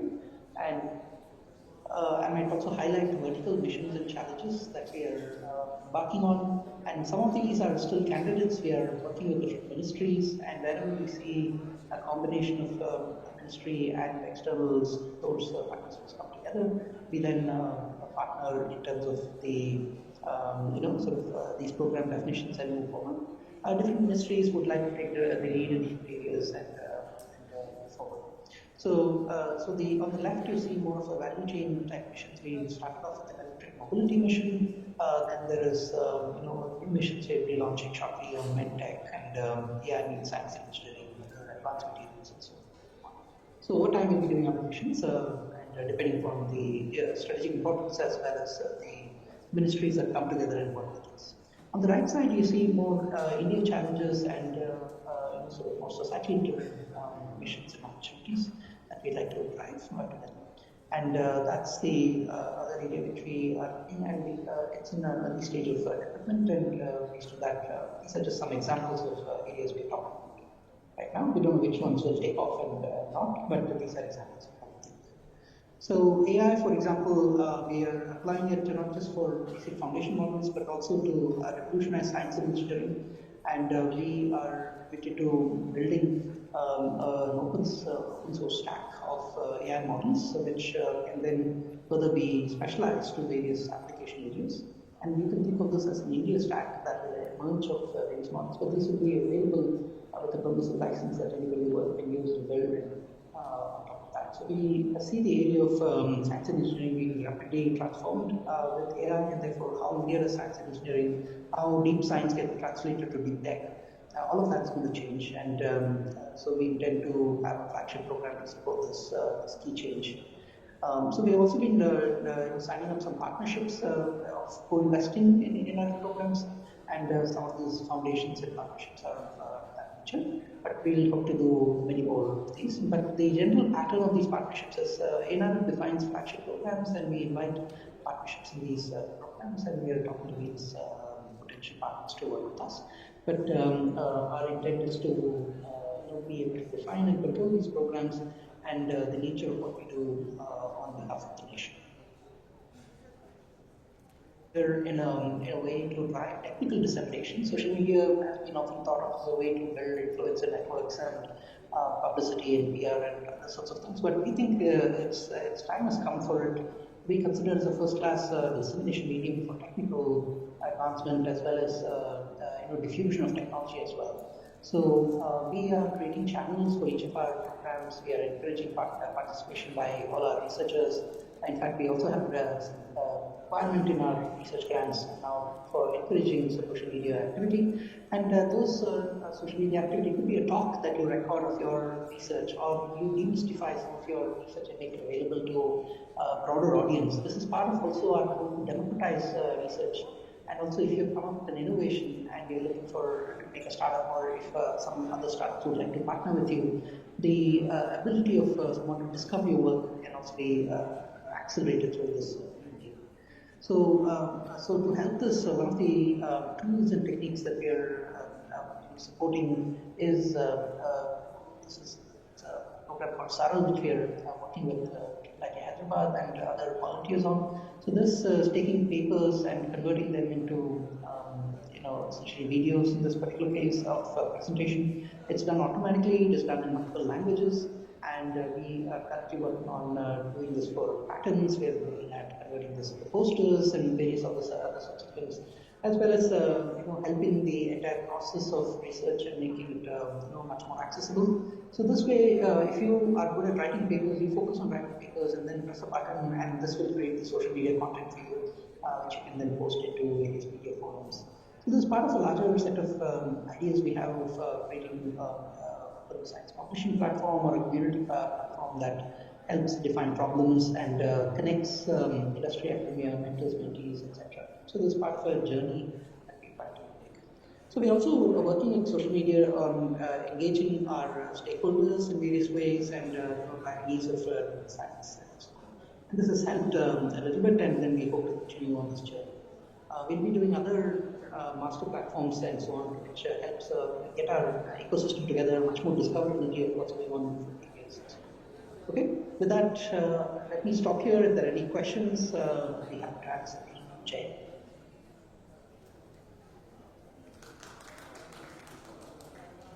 Okay, if someone can help with any questions. Yes, I think we have an audience question. Can you just...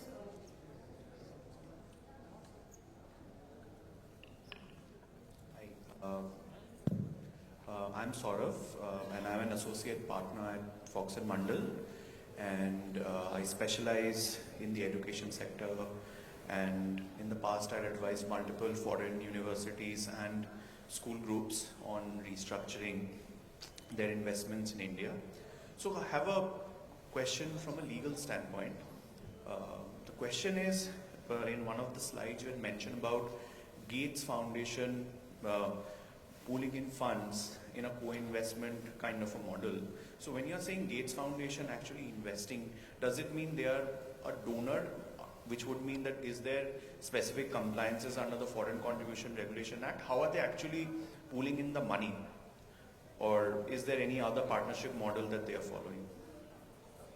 See, we provide first, any foundation that we partner with, right? We are very careful in doing our due diligence. And they can only make investments in India in FCRA compliant Exactly. recipients, right? So, Yes. so there is two ways. One is either they can pull in into our innovation fund, or they can send directly to grantees who are FCRA compliant, right? So those are the general patterns in which we can drive those investments. So currently we are, for simplicity, we are having sort of agreements with them where we decide the projects that could receive funding, and if the party that can receive funding is FCRA compliant, then we may decide to invest, or when I say invest, if there's a project is say 1 crore, then we're absolutely. This is very helpful. So this would effectively mean that the entities which would receive the grant would need to have prior permission or registration under the FCRA. So we need to do specific due diligence on this. Yes, exactly. Correct. Where we have a partnership. Right. Thank you so much. Right.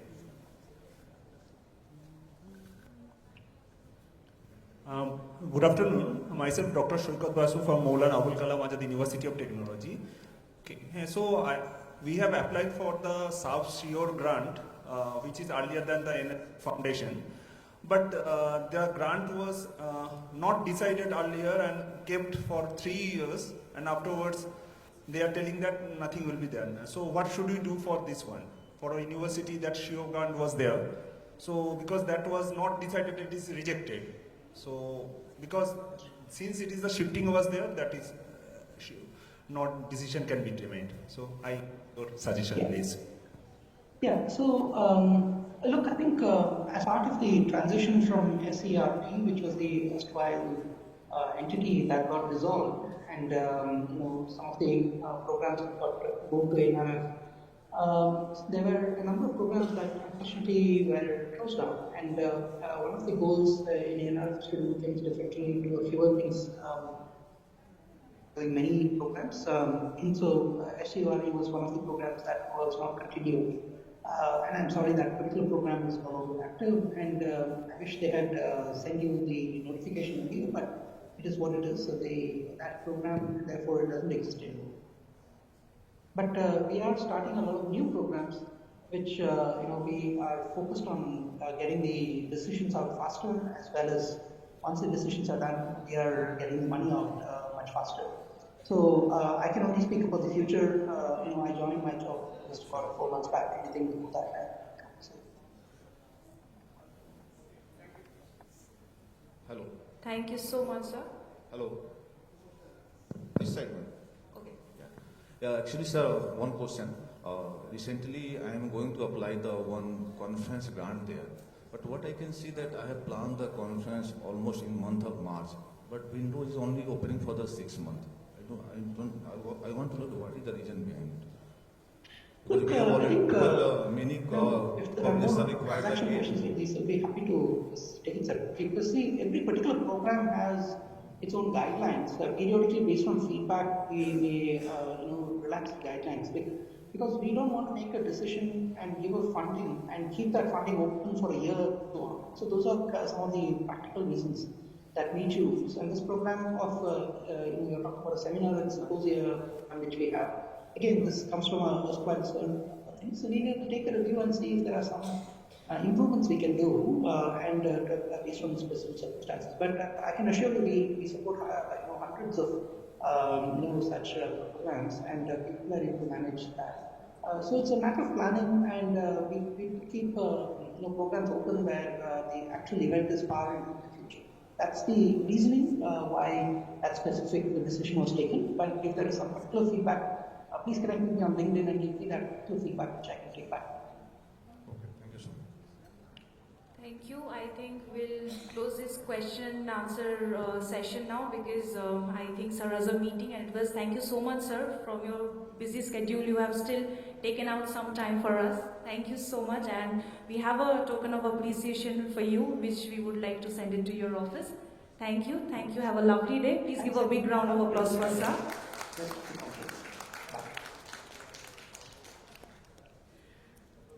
We now move on into our fireside chat on Indo-Australian Educational Exchange. Please welcome Professor Dr. Dhrubajyoti Chattopadhyay, Pro-Chancellor, Sister Nivedita University. Please give a big round of applause. And Kevin Go, Honorable Acting Consul General, Australian Consulate, Kolkata.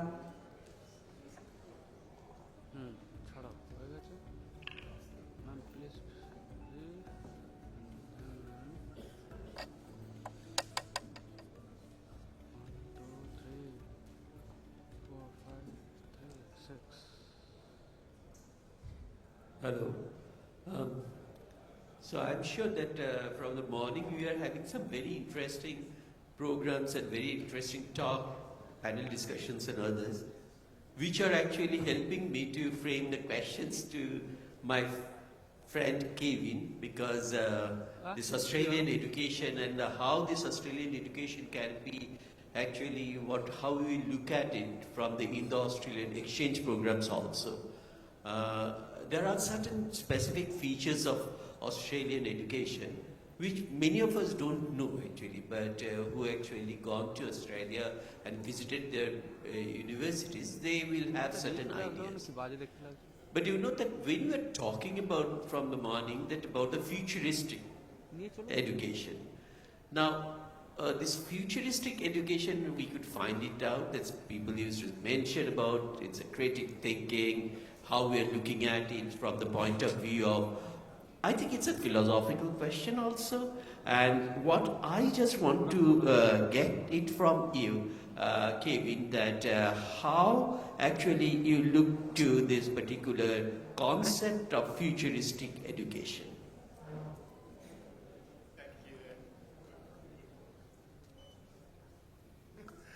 Thank you, and sorry, let me just check the time. Good afternoon, Professor. Firstly, I just wanted to say, I can see a few familiar faces I have met in the room today.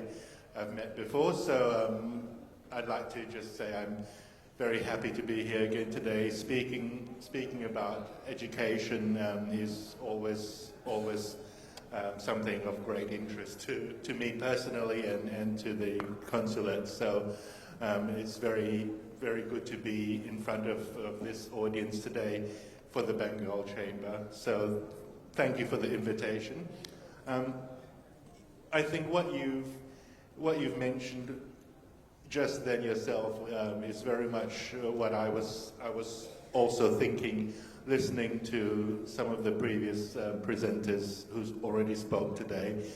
So it's nice to hear that what I would plan to say is very much aligned with the spirit of what I've already heard today. I think, for example, Anjali spoke about the importance of critical thinking and communication and being AI and digital literate, and I think that's a starting point that I would make in response to your question. I mean, so I know the theme for this conclave is futuristic education. I suppose the terminology we would use is future-ready education and future-ready students and graduates, but it's very much with the same objectives. It's the way we envisage future-ready education for Australia. The Australian perspective is producing students and graduates who have good communications and critical thinking skills, who are prepared for a globalized workforce and globalized education sector, and beyond technical skills as well. It means education that embraces innovation and adaptability. In a little while, I'm happy to speak about some of the evolving models that we are approaching education with. But at this point, I'll just say that, yeah, you know, for us, future-proof or future-ready education is about recognizing that students and countries and institutions all have different circumstances, and the world is changing very rapidly, and what's necessary is for education to prepare students to be able to function effectively within this changing and diverse global environment. So, you know, and last but not least, you know, together with things like critical thinking and digital and AI literacy, you know, for us, the future is very much also about cross-cultural awareness.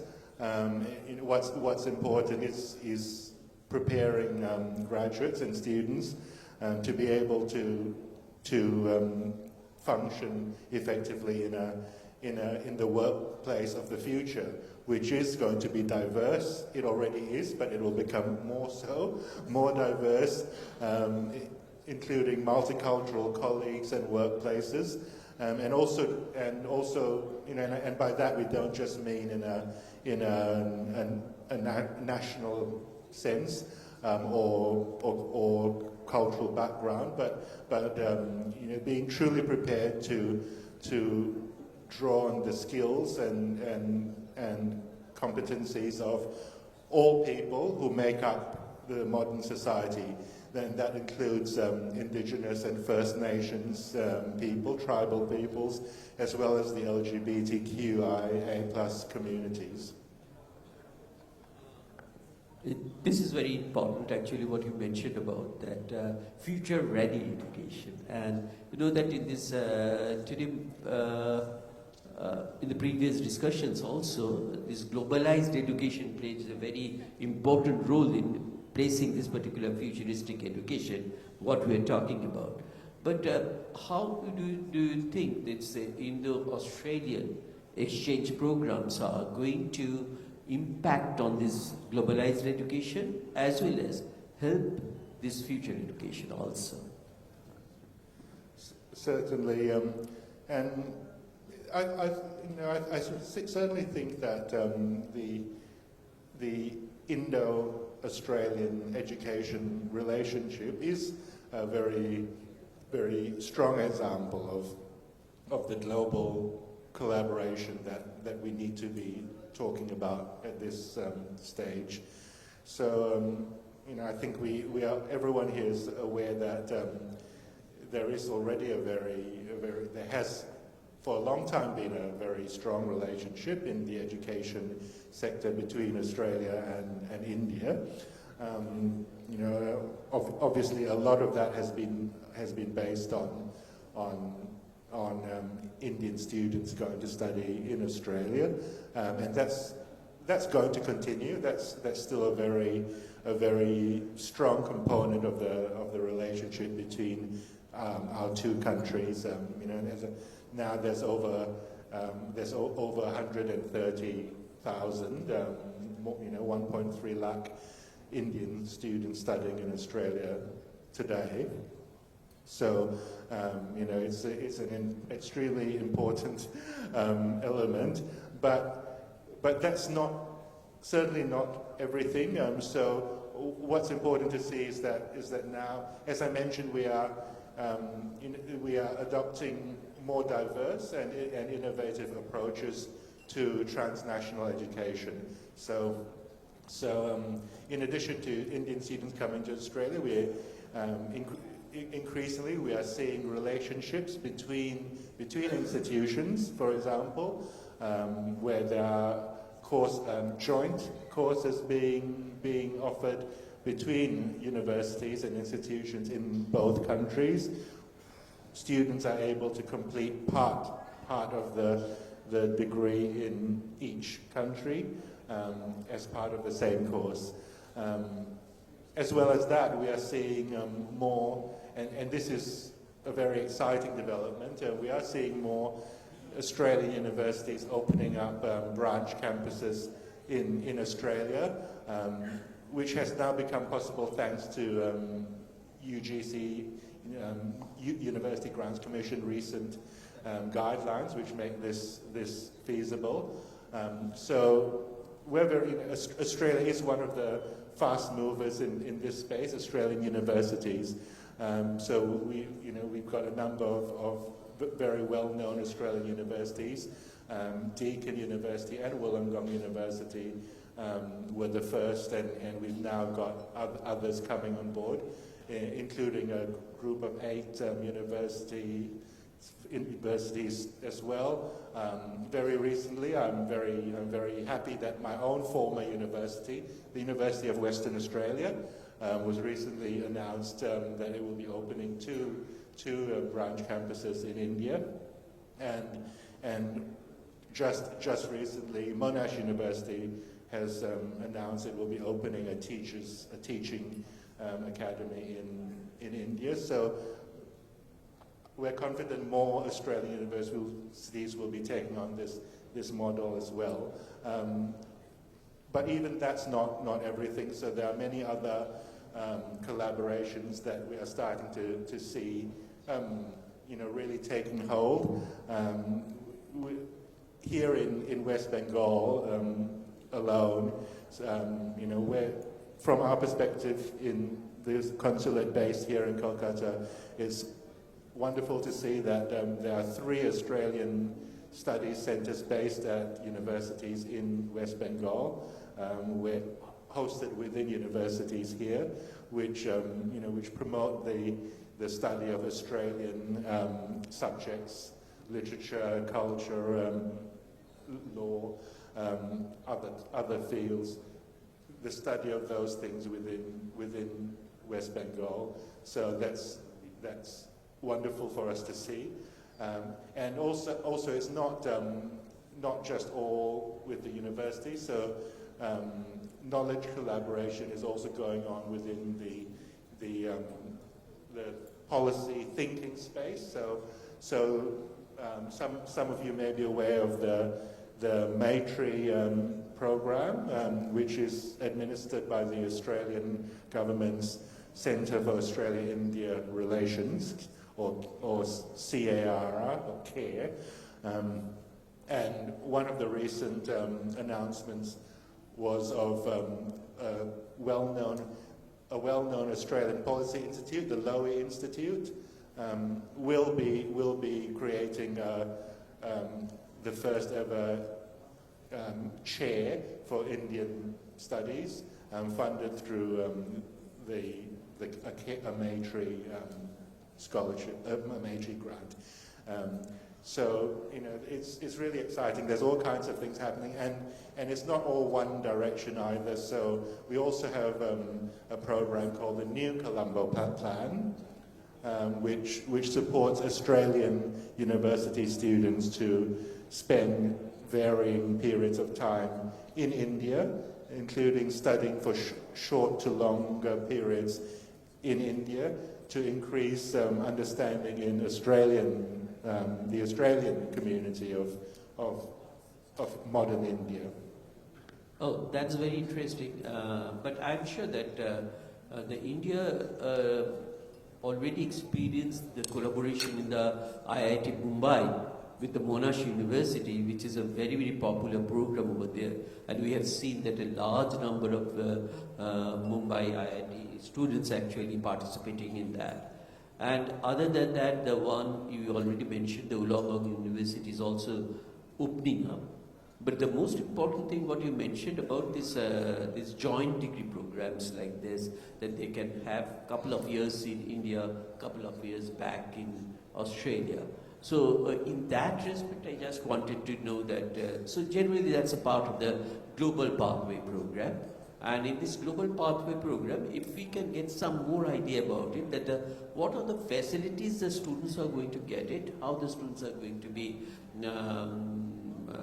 they could get the opportunity to go over, and as well as, so for example, they are studying over here in Indian universities for the first 2 years, and then next 2 years in your university, Then the question comes about the work opportunities, internship opportunities and other things in Australia itself. So if you can just let us know about these particular opportunities which the students may get it. Yes, so as I mentioned, there are, we're looking at increasingly diverse models of delivery, and joint or twin programs is one of them. There are, yeah, so, yeah, as you noted, this involves partner universities in both countries, and basically the experience will be as it is for other students in those universities. So when students are completing the program in India, there will be just like any other students in that university. And then when they are completing the Australian component in the Australian university, then they will be going there and doing that under those same conditions. So what it really is about is both universities agreeing to recognize the delivery that each other is doing. You mentioned also internship opportunities. Well, internship may be available as part of any university. Various university courses may include internship opportunities. In Australia, if the course does include an internship component, then international students who are doing that in Australia would be able to avail of that in the same way as other students. But that's really subject to whether it's part of the course in the first place.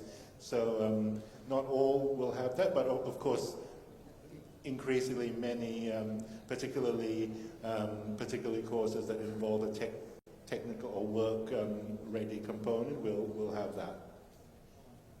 Here is actually one of the major challenges, that there are certain requirements for this particular dual degree program, and that's given by the University Grants Commission, that this should be ranked, this should be in the 1 to 100 universities. They are only going to get this opportunity in others. That's why the question comes, there are many other universities over here who have not yet reached that, but they wanted to actually have this particular collaboration, and for that actually how they are going to jointly design this particular course curricula and others, so that it will be possible for this type of program to introduce in the universities over here, that what sort of arrangements could be made so that the students over here, that is a course curricula and other things, how they are going to consider that, and then after completing here, they will move over to the Australian university, and there they can actually continue for that. In fact, in our case, we are already discussing this particular possibilities with one of the Australian university, but we're still now working on it, that how this particular thing could be done with respect to. And then the question comes about the job opportunities, because there are certain requirements in Australia to get the job over there, how long they have to study in Australia, and then they will be eligible for getting the job and others. So if we can get to know about this, so that many of the universities over here who are interested to start some sort of joint program with Australian universities can actually participate in that program. Well, thank you. As you've said, this is generally really driven between the universities themselves. In this sector, from our perspective, there's not much G to G. Governments set the overall frameworks and legal requirements and so forth, but it then falls to the universities to find partners that they are interested in working with, and that involves finding potential universities who, for example, they feel align with their approach, their focus. So just like in India, as you would know, as you mentioned, you've already been involved in some discussions. Just as in India, in Australia, different universities have different focuses. Some of them are research focused. Some of them refer to themselves as, the technological universities. So there are different focus areas, and it really means that and either side can make an approach. So it really means that if an Indian institution has an interest, then you can approach an Australian university and see if there is interest there. Of course, there are more Indian universities than there are Australian universities, just because of the scale of India and the education sector here. But there is certainly a lot of interest on our side in the universities to find models. As I say, many different models are now being looked at. Not all will suit every university, but the important thing is finding an approach that meets what their focus is. Thank you for number of informations you have already communicated to us. Because of the time constraint, we have to close our discussion. But I'm sure that there may be a lot of other questions in the among the audiences, and we can get to interact during the lunch time, and because that's how we can keep this particular program on time. Okay. Thank you very much. Professor. And I will just finish by saying that it's an indication of a good fireside discussion that I didn't even notice this ticking counter over there, despite the very big letters. So thank you for your time. Thank you very much. Let's give a big hand to our...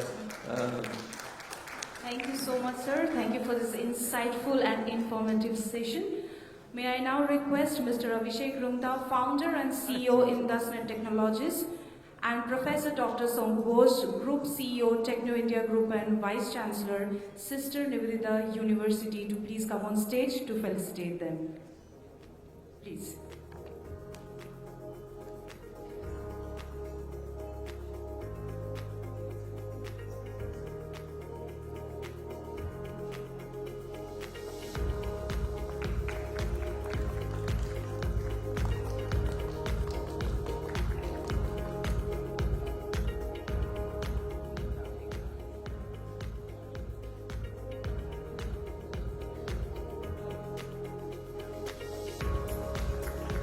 Thank you so much. A big round of applause. Thank you.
Requesting all to be please seated.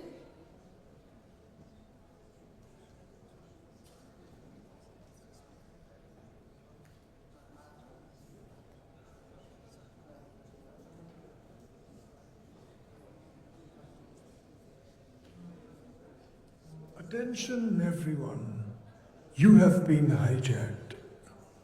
Who are you? It doesn't matter who we are. The only thing that matters is our plan.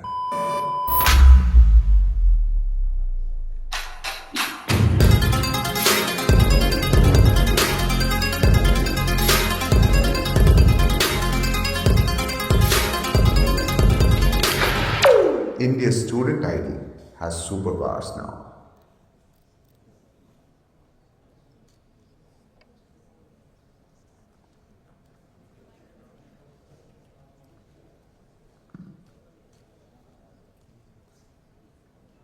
So you all might have been shocked because you are hijacked. But this hijack is for a good reason.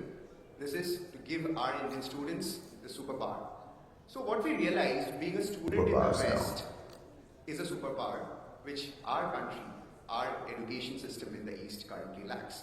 So I present to you Skonto, the student supercard which ensures that your student status becomes a superpower. All you can do from your transaction, from your commute, to identifying your status, verifying your status, all can be done with this one card called the Skonto card. Thank you so much. Our team is here. They are distributing out the cards and would be happy to chat with you about what it can do for your university, your institutions, and happy to have a chat. Thank you so much.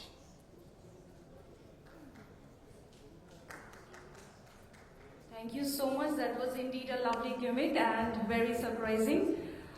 Thank you. I would request you all to please explore the idea that the card, that in the form of card which he has shared, and definitely go for this. Our next panel explores Ideas Meet Investment, Empowering Student Entrepreneurs, chaired by Mr. Tanmoy Banerjee, Director, RT Network Solutions Private Limited. Please welcome, sir.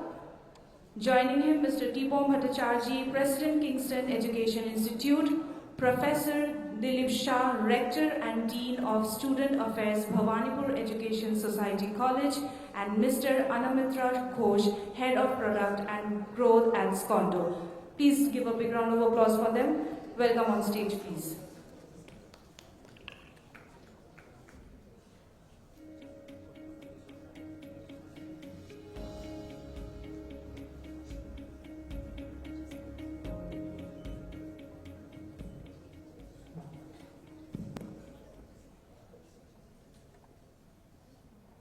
Good afternoon, ladies and gentlemen. It's indeed a pleasure to be here today in the Education Conclave done by Bengal Chamber of Commerce and Industries. Since morning, we have heard elite speakers speaking on different topics. As we all know today, education is going through a big churn, and AI and critical thinking, that's what we have been hearing since morning. And the way education is going to change over the years, and how students and industries both need to align so that the future is ready. But what I would like to tell you is, we've heard all these critical thinking, we've heard about education policy changes. When you play a game of football, we need to understand you might play really well, you might have a lot of skills, you might have made hundreds of attacks, but at the end of the day, it's the scoreline that matters.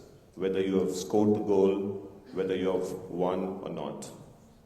So today what we are going to discuss in this panel today is the students can have critical thinking, they can do a lot of research work, but how many of them can get into the entrepreneurial journey, form a company, make it big in life, employ others.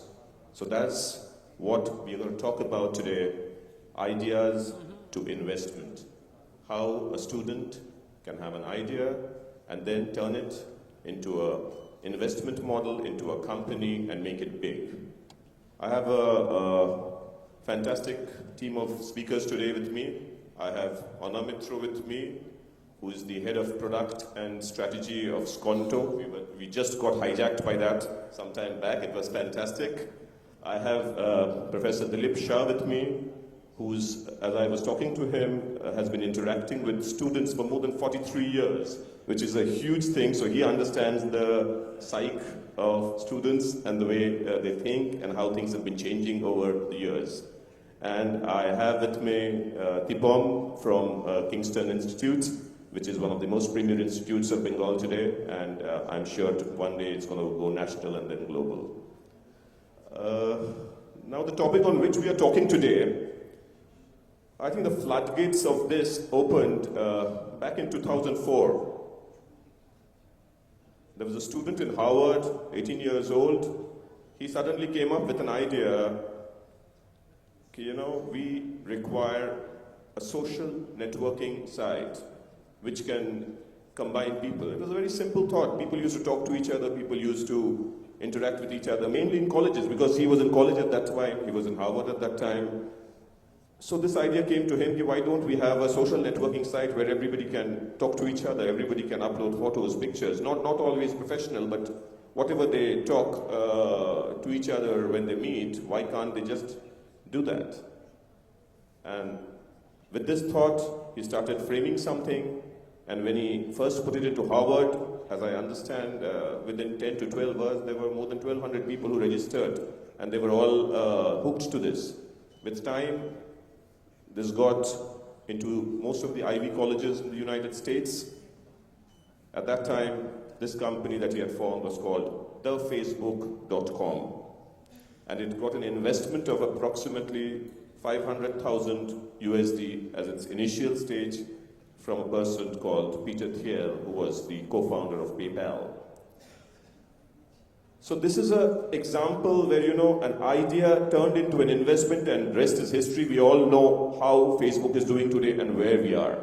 So with this, my first question I would like to direct to Professor Dilip Shah, who's been interacting with students for so many years now. So what I would like to ask you is, you've been seeing children for the last 40 years, as you were saying.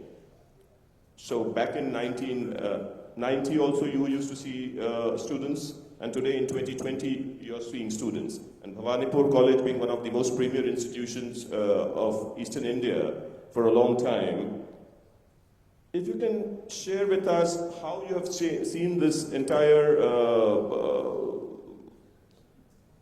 scenario change from 90s till 2020s, and what are the success stories? Do you have entrepreneurs from your college coming up? Have you seen them coming up? Have you seen them having an idea in college and then converting it into a investment? So here we would more focus towards the entrepreneurial journey of a person. If you can please enlighten us. Well, friends, thank you for asking that question. I have been watching it for so many years, as you just said. I think in the earlier part, like 90s, as you were asking, I think entrepreneurship happened not as a matter of choice, but as a matter of desperation.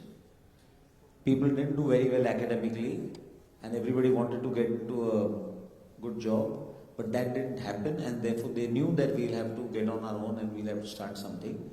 But I can tell you that even that time until now, and that's the reason why we have the morning section of commerce, which is over at about 10 o'clock. The whole idea was that we would encourage people to do work during the day. This is what we did, consciously. That we would tell them that your first year is the time when you should start doing business. Maybe by second year you will realize that business did not work or this model did not work. And by the time you pass out in the third year, you would know that what works. And by the time you are 27, 28, by that time you have a business that is actually doing well. So it's not an exceptional case. If you ask me, can you single out one incident? I can say that more or less 50-60% of the batch went like this. And we are talking about hundreds of entrepreneurs passing out of the college every year. So if you ask me that can I talk about somebody who has made it really big that the entire audience will connect with, then well, I can talk about Dilip Sanghvi and people like that, Sun Pharma and all. These are the products of the college. I might have seen them in my classroom. A very, very unassuming personality at that time. And today, if you ask me, I have students who are sitting here in front of me. They are already entrepreneurs. They are in second year and they are here with us. They are already business people. And that girl, Jain girl, Namita Jain, she's already sitting here. She is doing her business. And almost, she's more assuming than Dilip Sanghvi. I can say that. So, and I'll tell you how they have changed. They've come to me once, and she came and told me that, sir, what is the most important thing is that we need to have a network of people who are into business. So they said that, sir, we want to replicate BNI model. So Bhawanipur College actually has a BNI model for the students, and in which there are 30 entrepreneurs who meet every week, and they take up business matters, and they are otherwise also in touch with each other. They help each other. I think that is far more improved version than the incubation center that we run. It's far better than that. So that's the transformation from 90s till now. It's not by desperation anymore.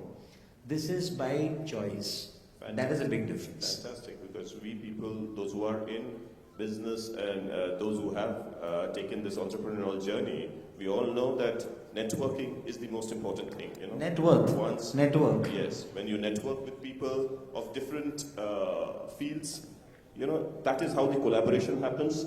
That is how, when you complement each other, you know, one's problem becomes another person's opportunity, and then they start solving it. Absolutely. Thank you so much, and I think this was really enlightening to understand how Bhawanipur College, in the heart of the city, is doing something like this, and they're creating entrepreneurs every day. Now I would go to another person who also runs one of the premier institutions of Eastern India, Kingston Institute. Tipom, he himself is an entrepreneur. So my question to you is, Tipom, slightly different. You have been running colleges, you have seen so many students, you have got multiple colleges across the city. What is what you as a college, as an administration, thinking towards entrepreneurship? Have you taken some specific steps towards entrepreneurship? Do you have courses which are aligned to entrepreneurship? And how is the response that you see among students when you are doing something like that? So first of all, let me tell you that as Professor Dilip was saying, that in the 90s a lot of people took entrepreneurship out of desperation, and now it has become a career choice. I think that is much more aligned to the kind of economic situation or the kind of growth India is seeing. And by aligning to that, Kingston Education Institute, what we have done is that we have established an MSME incubation center, when we help students to start their small businesses, help them get loans, help them get their company incubated, help them get network with other, I would say, business people, and get them the kind of connectivity that is required to start a business. So right now we have more than 9 government-funded startups in our campus, which includes, from climate-conscious startups, like we are creating a sanitary napkin made out of, pineapple and banana leaf. We are working on women's safety equipment, and all of these are, what we did was that we had, for instance, 5,000 students sitting all together. We started giving them entrepreneurship workshop. What is entrepreneurship, how to do business, and all those things. Out of those people who were really interested, got them, intrigued about entrepreneurship. We selected those students and told them that, you plan something, do something, give them the open space and open hand to, think of projects. And then we actually, submitted those to the MSME ministry, and that got selected, and, that got funded. So that's how we are actually nurturing entrepreneurship in our campus for our students. Fantastic. So, what Tipam was saying, he pointed out towards quite a few pointers which are all important for new companies, new entrepreneurs, new startups. He spoke about, they are arranging in collaboration with the MSME industry, because every startup, when they think of an idea and they want to form a company, the first thing which they think about is, how do I get the money? From where do I get the money? How am I going to do this? How will I take this call? So nowadays, as he rightly said, there are a lot of opportunities which the government has come up with, but a lot of students are not aware. So what they are doing as an institute, connecting the students with the government departments and letting them know about the funding opportunities from where they can get funds, as well as giving them a platform, which is very, very important, which was not there back in the 1990s. However, today when we are sitting in 2025, I think This is a reality, and we have an opportunity, because I think the way forward is entrepreneurship. Because if one entrepreneur opens a company, it can be small, medium, large, whatever it is, he employs a minimum of 10 people. And if it's like this and you have 1 lakh such ventures, then you're talking about 10 lakh employment. So we have an employment problem which can get sorted like this. So I think a lot of more students. So my other question to you, which was, how do you see the response? These platforms that you're doing, these workshops that you're doing, if I just ask you for a rough percentage, say out of 100 students, how many students do you see are interested to take up entrepreneurship in their future lives rather than looking for a stable job?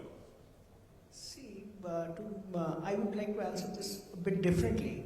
I would say that even in a job, you require a certain amount of skill set. You need to be, very much skilled, or else no company is going to pick you up for a job.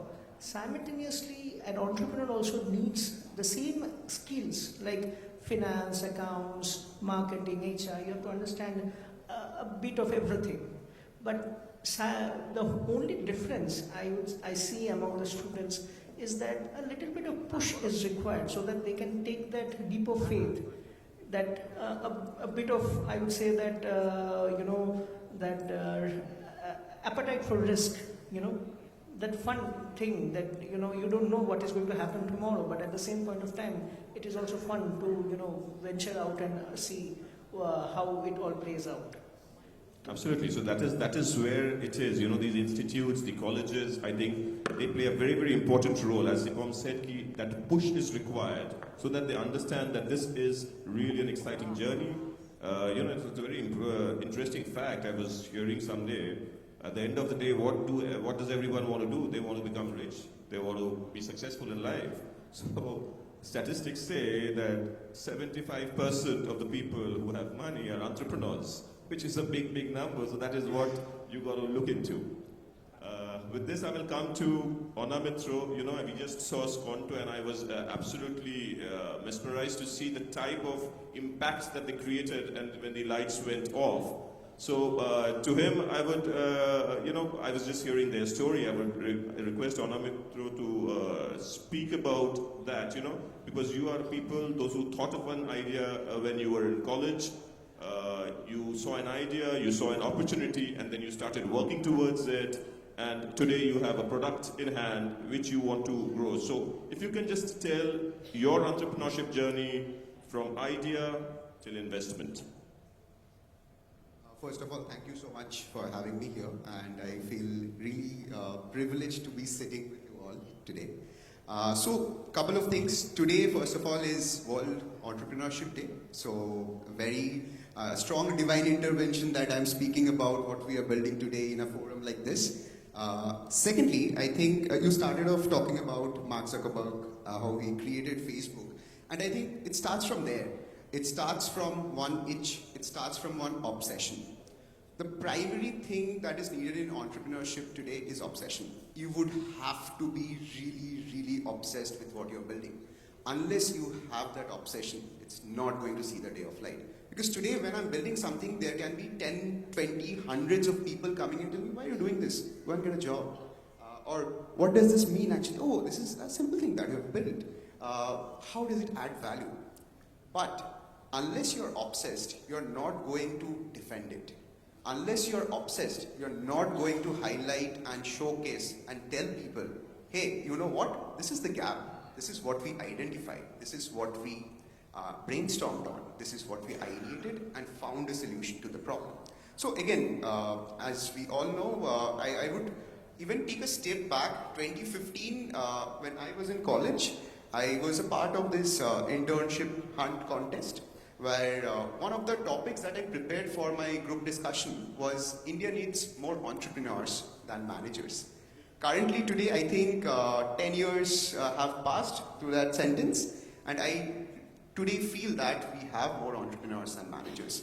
And I think Tipam was mentioning that we also need to be entrepreneurs. We need to be acting as entrepreneurs within an organization, taking ownership of what we are going to build and the conviction in the product. So that is how the journey started, finding and spotting those gaps, then talking to the target group. When we started off, we started talking to Gen Z students because they are the end users who are going to use it. Today I can think about 1,000 things, my team can think about 1,000 things, but what matters is how it's adding value to them, what is the challenge that they're solving. And parallelly, we started talking to academicians like yourself to understand what are the engagement level troubles that are there that is still going to be solved. Because we're at this very interesting time where all our offline interactions, transactions are becoming online. And I think the biggest companies today, for example, Facebook again, what was a social adda or a place to connect to people at various hotspots is now online. You have Facebook, you have different other social media platforms based on the kind of interest, the niche that you need to bring in place to make that happen. And that is where I think Professor Atul Khosla was speaking today morning, and he mentioned that more than incubation centers, we need those cafes, those hotspots where people can talk freely, people can ideate. Today, if you're in an incubation center, there are frameworks, structures, people will say, do this, do that. But most of the ideas, the path-breaking, the revolutionary ones, doesn't come out from there. It comes out from that dorm room, it comes out from that cafe, or that moment at night when you are standing in a terrace talking about a problem and you're like, hey, we can solve this like this. And we have done that. And that is where Conclave came in with a solid research, a focus group research of more than 500 students from various parts of the country and university stakeholders from across the country to understand what is the problem, how these experiences are broken, and what we can do with technology to solve it. That is why we have the card in place, we have a verification system in place, and most importantly, a very thriving and a strong community of students where they can form those special interest groups. Today, if I'm talking about blockchain, I need to be connected with other 5 people who think in the same lines, and that is where we find out the gaps, where we find out the solution. As you mentioned, network is the net worth, and that is what we are trying to build, a thriving student community which is empowered, because I think we are the youngest population in the world, and I think Mr. Khosla also talked about how 25% of the global workforce is going to be in India in the next 5-10 years.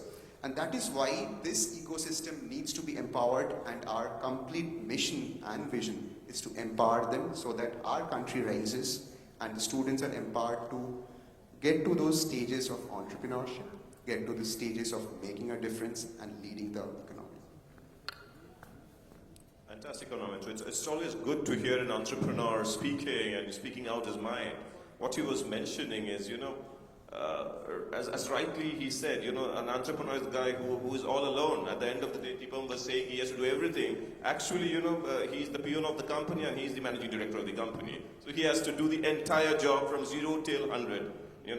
People always say the other side of the grass is green, but actually a person who is an entrepreneur, people only see the success part of it when he's actually successful, but they don't see the midnight oils, they don't see the problems that they go through, they don't see the hundreds of rejections that an entrepreneur has to go through. But that is what he was saying is the exciting part of it. You have to be excited. If you have to make something big in life, you have to have that passion and you have to go for it. You have to work for it.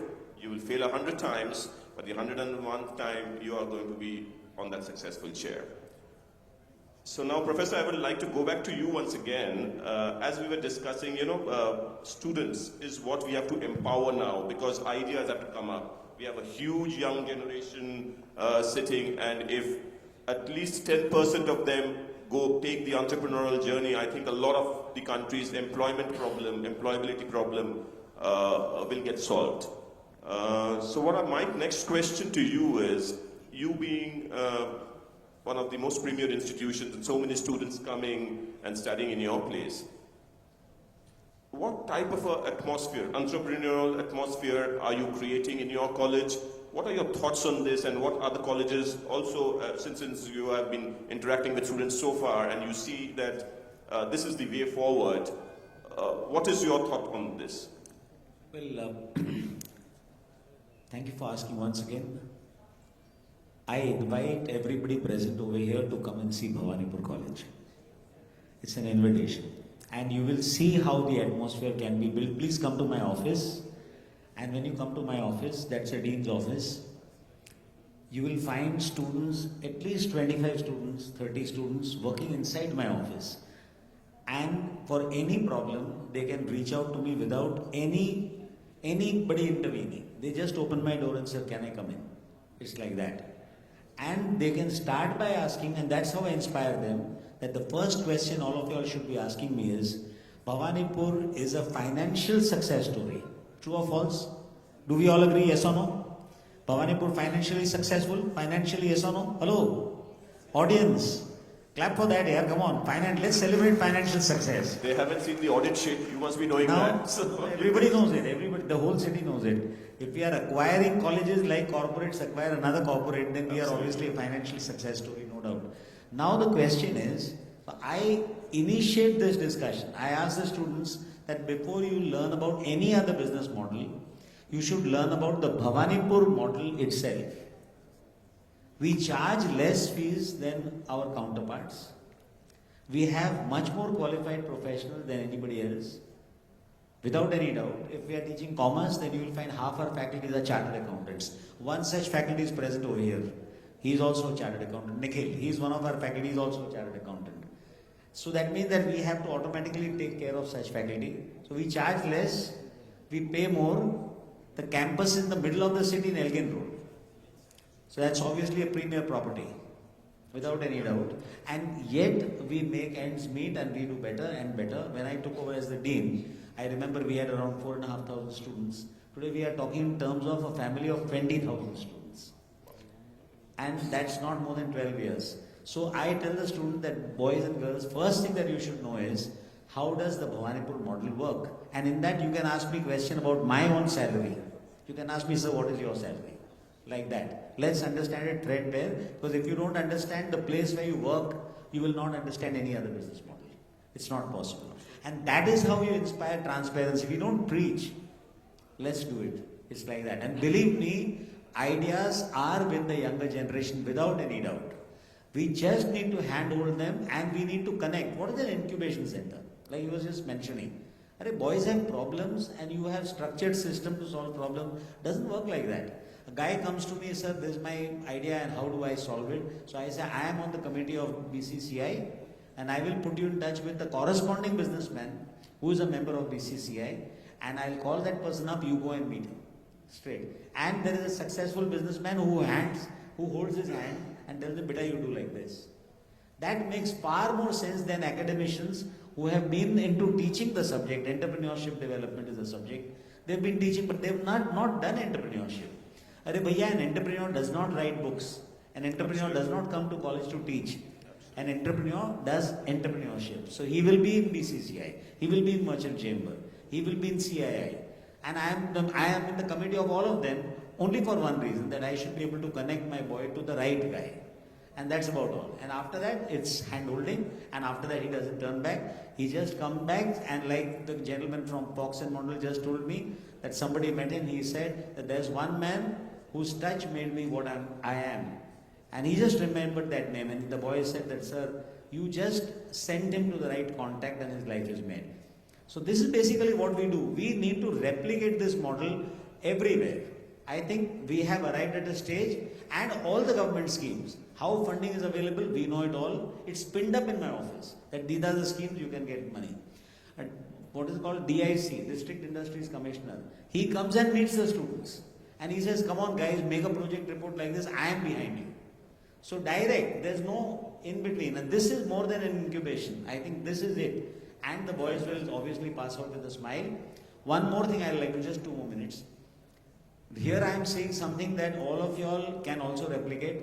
In my college, I tell the students, if we like your idea, that doesn't mean that if we don't like your idea is wrong, but if we like it, then we will fund the idea, we start a company, and we will have all the shares, the college will have all the shares, but please start earning, and when you earn, out of your earnings, buy the shares at par, no premium. Your company is successful, start buying the shares in piecemeal manner as you earn. By the time you leave the college, you will not just have a degree, you will also have a destiny. So degree to destiny, that's for you. Thank you so much. Fantastic, fantastic. I think the last part that Professor said is an incredible model, you know. everybody thinks whether I should jump into it or not, from where I will get the money. But what he said was very, very important. You know, if you have an idea, the college is going to invest in it. You have your company, maybe the shares remain with the college, and when you earn, you take it not at a premium but at the base price. I think that was absolutely fantastic. And the other part also, as you rightly said, rather than preaching, we need to actually hit a solution. We have to give a solution. If somebody is coming with a problem, a student is coming with a problem, we need to show him the path, and we have to actually handhold him to that path, rather than just telling go and do this and you will be finding a solution. It's very important that initially we handhold a few people and take them to the right path, so that, you know, moving forward they can make it big there. That was a fantastic piece of advice from you, Professor. Deepam, I would like to come back to you again, and what I would like to ask is, at a very young age you are running a pretty big institute now.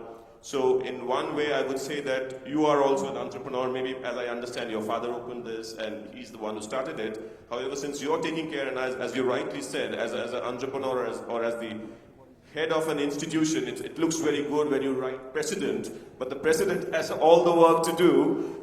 He has to take all the tensions. So what would your personal advice be to the young students who are wanting to take entrepreneurship as their path forward? Going by your experience, going through the entire doldrum of events that you go through every day, or rather every entrepreneur goes through every day, what would your advice be for these young students? See, we started off talking about Facebook. We always, our Indian education system, mainly management education, talks about case studies from the West. I would say that let's, look inside, look in India, and also look at East, other developing economies. So, to boil down to the point is that if a student wants to really understand entrepreneurship, they should visit their nearest kirana shop. Go there and understand basic unit metrics. How much they're buying their rice for and how much they're selling it to you for. Basic unit metrics. At the end of the day, everything that we do is for, unit metrics, that if I am spending 100 rupees, how much we are getting in return. And if we are not able to fund our losses, then we have to find someone who is going to fund our losses. Then your venture capitalists and all those places, even rising debt, equity, all those things comes into place. But the simple thing is that go talk with your kirana shop owner, talk with your laundry shop owner, talk with your vegetable vendor, that they are also doing a business, and to understand what basically business is, that how much they're buying it for, how much they're selling it for, is something I would say that a student needs to understand to get into the mindset of being an entrepreneur or a business person. Absolutely. So it's just very interesting always to hear entrepreneurs speak. You can hear a lot of other people talk about a lot of things, policies, X, Y, Z. But when an entrepreneur speaks, he speaks right to the point. We heard Ona Mitra speaking. We heard Deepam speaking, all from the heart. You have to have the basics right, the practical problem. How much are you earning? How much are you spending? Are you making profit or are you making loss? Behind every idea, anybody will come and invest in your idea or in your startup if your mathematics are right. It has to be right. That is one of the most important things that every entrepreneur, whoever is planning to get into this line, has to think about. What problem am I solving? Whether it is expandable or not, whether I can increase that globally one day or not, and today's state, how technology can help it grow. That is very, very important. I'll again come back to Anamitra now. Anamitra, as a last part of our question, you have done a startup, you have made a product. I think now the initial phase of getting into business, starting something is done. But however, the journey starts just now. I'm sure you're facing a lot of problems. You don't know how to take care of those right now. Maybe you are working towards that. So again, I would ask you, from your point of view, about the journey that now that you have started, what are the problems that you're facing now and how are you tackling those problems? So that, because I'm sure you have one thing in yourself and your entire team. I see a lot of people with Sconto t-shirts moving around here today. So I see the energy in Sconto. So my question to you is, you have the passion, you know that this is going to become a big brand one day, but today the teething problems that you are facing in your company, how are you taking care of that? Thank you for asking that. And I think as with any startup, we have multiple problems. Every day, the team you see, we are troubleshooting on a minute basis, not on an hour basis. That this is not done, that is not done. We are late, that is supposed to be launched. But I think the core of it can be solved with the right people in place, the right mindset. And I think today we talked about in the morning that people from different backgrounds, not even technologists, how they are taking up technology roles and changing things. Today I'm a mechanical engineer, then I went to pursue a degree in liberal studies, and we are building something from deep tech with AI, with blockchain involved in it. It's just about the right mindset. It's just about how you're ready to adopt, how you're ready to learn and connect to those people where you can solve those problems. Today, startups have funding issues, as Deepa was mentioning, that who is going to bear the losses on the initial days? And that is where I think your unit economics come into picture, the power of your business model comes into picture, and how you can show that with strong conviction that, yeah, this is going to make a difference. And that is where we step in. That is where entrepreneurs and the mindset steps in to ensure that this is not just something which looks fancy on paper. This actually works. And to get that happening, it's mostly that strong zeal, that strong conviction that, yeah, I know what I started this for, because it's very easy to get muddled. Today, you are maybe launching a product, and by the time you launch, you see some other big organization with deep pockets have launched something of that sort. So what do? Do you come back? Do you pivot? It depends on your market research. Do you know whether how much of the market that they've already acquired? And do you have the capacity or the backing to sort of compete with them? Or if you find that they're already in a space where you can't compete, that is maybe a time where you pivot and sort of find those gaps where you can add value to that value chain. Because once an entrepreneur sets their mind on something, it's obsession I talked about, right? You often get belittled as well to stick to that certain specific thing which may or may not work. So it's very important to pull plugs, to understand how to maneuver through the challenges. And I think the only thing that I will say that it's very important to show up every day. That today you do not know what is going to work, what is not going to work, and especially when we are creating a category, the challenge lies with the fact that people are not understanding it. As you know that ideas, when they come up, first are always ridiculed, then people start talking about it, okay, this might work, and finally, when you have made it, people applaud. And that is where the whole journey of an entrepreneur lies. And again, ideas I feel are worthless, absolutely worthless, unless you have the execution in you. So it's always about how you put your effort, time in the specific channel and in the relevant direction to make things work. And that is how we are thriving. That is how this 2 lakh plus startups in our country are thriving. A lot of them are dying, a lot of them are pivoting, but at the end of the day, it's about those cockroaches who sort of survive the nuclear war and come out victorious and triumphant after the journey. Thank you so much. Fantastic. So this brings up the entire thought process of an entrepreneur. As you rightly said, you're going to face problems every day through your startup journey. But that one thing which keeps every entrepreneur going is that passion. That passion that, okay, one day I'm going to make it big. I have believe in my product. I have believe in the services that I'm doing. I have believe in whatever I'm doing. If I have done this startup, I'm sure one day it is going to succeed. So that is one of the major things that keeps you going. And the second most important thing again that he said is, your team. Your team has to be as good as you are or your thought processes, because you have to have that team, everybody believing in that same startup as the founders do. Then only you can move it ahead. Alone, anybody cannot make wonders. It has to be a team. So I think we are more or less over time. We had an engaging conversation with most of the people out here. I'm sure everybody enjoyed. So I will just hand over to Professor Shah once. He wants to have a last line of word. One word he says, but he needs a line. Okay, please go ahead. No. I'm very happy that you talked about the team. I believe in it. It can be very small, it can just be 2 people, but it should be a team. And there should be nothing in between. That is one thing I totally agree with. That is one. The second thing I would like to tell him that, well, it's not as bad as a nuclear holocaust. Cockroaches, nahi, human beings will survive, and corona can come and go, entrepreneurs will live through it. Don't worry. Absolutely. So that's the word. With that, I think we'll come to the end of this. I don't think we have time to take any more questions here.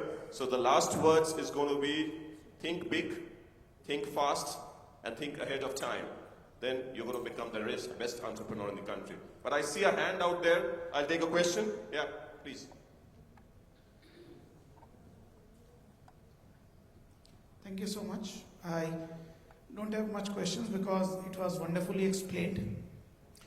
Just wanted to add on one thing that money, bachpan mein suna tha, money speaks only one language, Gujarati. So now it's time that the students should also learn this and the model, and I'm very, very happy to have Miraj sir.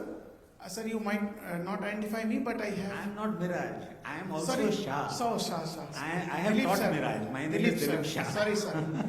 Dilip sir. So, you might not identify me, but I have been to Bhanipur for a few of the sessions. And it is wonderful that you shared the process how students can learn entrepreneurship, because academicians can't teach entrepreneurship. That is the baseline. So thank you so much for openly discussing it. Thank you so much. Thank you. Thank you very much for your question. However, nowadays things are changing. It's not only Gujaratis. Bengalis take a way ahead now. Okay? So we'll end with that. Thank you so much. Yeah, and see, 3 of us are Bengalis and there's only 1 Gujarati. Thank you so much. Wonderful. What a fantastic session. A big round of applause. And I really hope today's exchange turn ideas into real investments. Thank you so much. May I now request Mr. Abhijit Chatterjee, Chairman and CEO Ascensive Educare member of the committee, and also Mr. Abhishek Rumta, Founder and CEO Indusnet Technologies and Mobilearn, to please come on stage to felicitate them. Please, sir.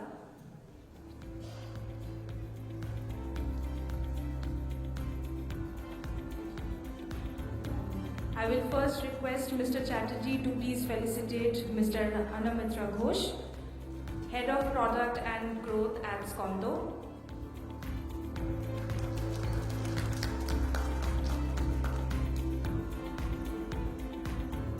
I'll request Mr. Rumta, Founder and CEO, INT and Mobilearn, to please felicitate Professor Dilip Shah, Rector and Dean of Student Affairs, the Bhawanipur Education Society College. Requesting Mr. Chatterjee to please felicitate Mr. Tipom Bhattacharjee, President, Kingston Education Institute.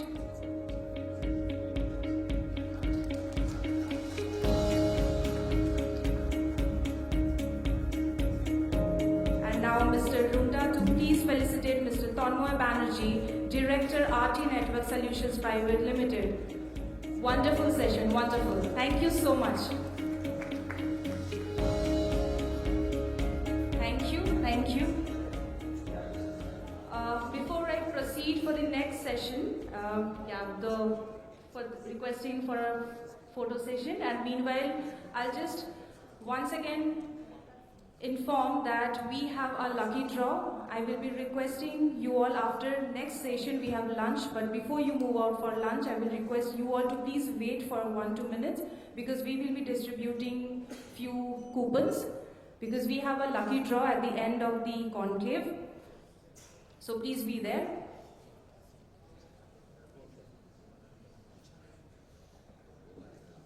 We now invite Mr. Abhishek Rumta, Founder and CEO, INT and Mobilearn, to please come on stage for a very engaging session on how Instagram learning is changing education. A big round of applause, please.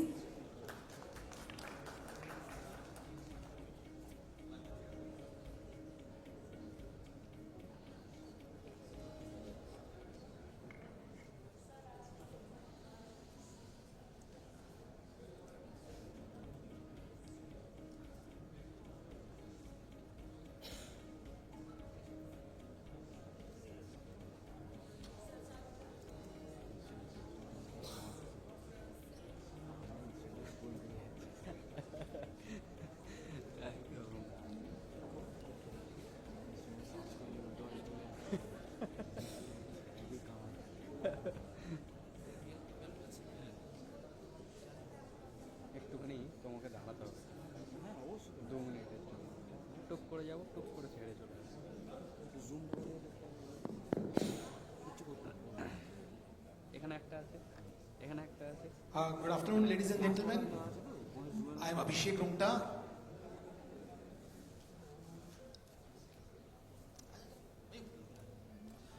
Founder and CEO of INT. And I have with me Mayuk. Mayuk has been building an amazing product called MobiLearn, which INT has incubated, and we are building that out. And this belongs to a very interesting group of business that we are building, which is called Loka Viveka. I will not confuse you with all that, but I will bring to you a very interesting opportunity that I think most of the education businesses have somehow missed. We all know in recent times edtech is synonymous to scam, and edtech is edtech. No problem. But what I'm saying is that many edtechs have failed, they have missold, they have sold, and they could not build a sustainable, solid business in quite a long time. And the problem with them has been, of course, that they had a very high cost of customer acquisition. Plus, that is not their expertise area for most of them. They were learning that subject. So, why not educational institutions which are already there, why not they start edtechs? How can they build a education technology business? And that is where our opportunity comes in. So, the challenge that we see all the time is, so we have built a platform called MobiLearn. And recently we have been approached by educational institutions who want to, use MobiLearn to provide education to their students. The most interesting opportunity that came was, can we offer continued education through MobiLearn? And that has worked out extremely well. And then we took a step back and we said, can normal education be delivered through MobiLearn? And can that be an additional revenue channel for educational institutions? And that is something that really excited us, because I strongly feel that the traditional learning management systems which is in the market has got serious problems. And we're going to talk about some of those problems for you. So the major gaps that we see in the current LMS systems or educational systems which are online, 3. Number 1 is attention deficit. Right? Today kids have very, very little attention span. Right? You start talking to them and they get bored and they go out of the door. Right? So you can't teach them if they have no attention span. Right? Second problem that we see is that the format that we are used to, which is open a learning system on a laptop and then they click next, and then they read a text, and then they click next, and then they answer a few questions, it's outdated. These people are not used to this format. We are, including me, we are old people. We are all used to this format and we were very happy with that. But the young generation is born in Instagram age, right? And they love to swipe up. Or if they are planning to date, they will swipe left or right, right? So most of the time they are using on Instagram. So that is problem number 2, is that the current interface is not intuitive enough for the kids. The third challenge that we see is that people don't engage. They start a course or they start learning and then they forget and they stop. There is no way to motivate them to complete the course. Even if it's a 20-minute course, people don't complete it. And we are seeing it. And when we launched the product for corporates, we saw we are blaming kids, but even people in corporates, and where it is a compulsory education because it is compliance related education, people find it extremely difficult to even consume content for 20 minutes a day. That is the state where we are in, right? Because it's very boring, as I said. Those problems are also with us, right? So I still remember, the elders in the house used to first scold kids. You can't be on mobile all the time. But now if you go at your own home, you will see all the elders are also on mobile all the time. Right? And that is kind of become the behavior. And last but not the least, how do you really validate if the person have learned or not?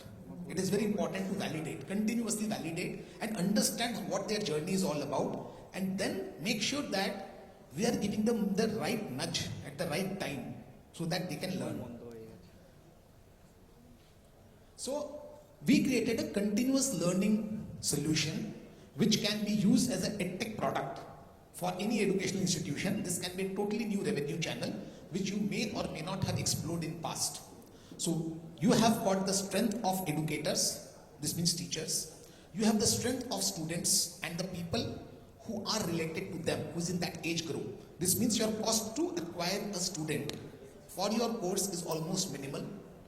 Educators are there, so cost of creating a course is quite nominal compared to any other new company getting into education business. And last but not the least, you can also monitor and administer the entire training process. You have the backend to do that. So all these three things coming in together creates a very solid revenue channel with only marginal increase in cost. And that is exactly what we propose.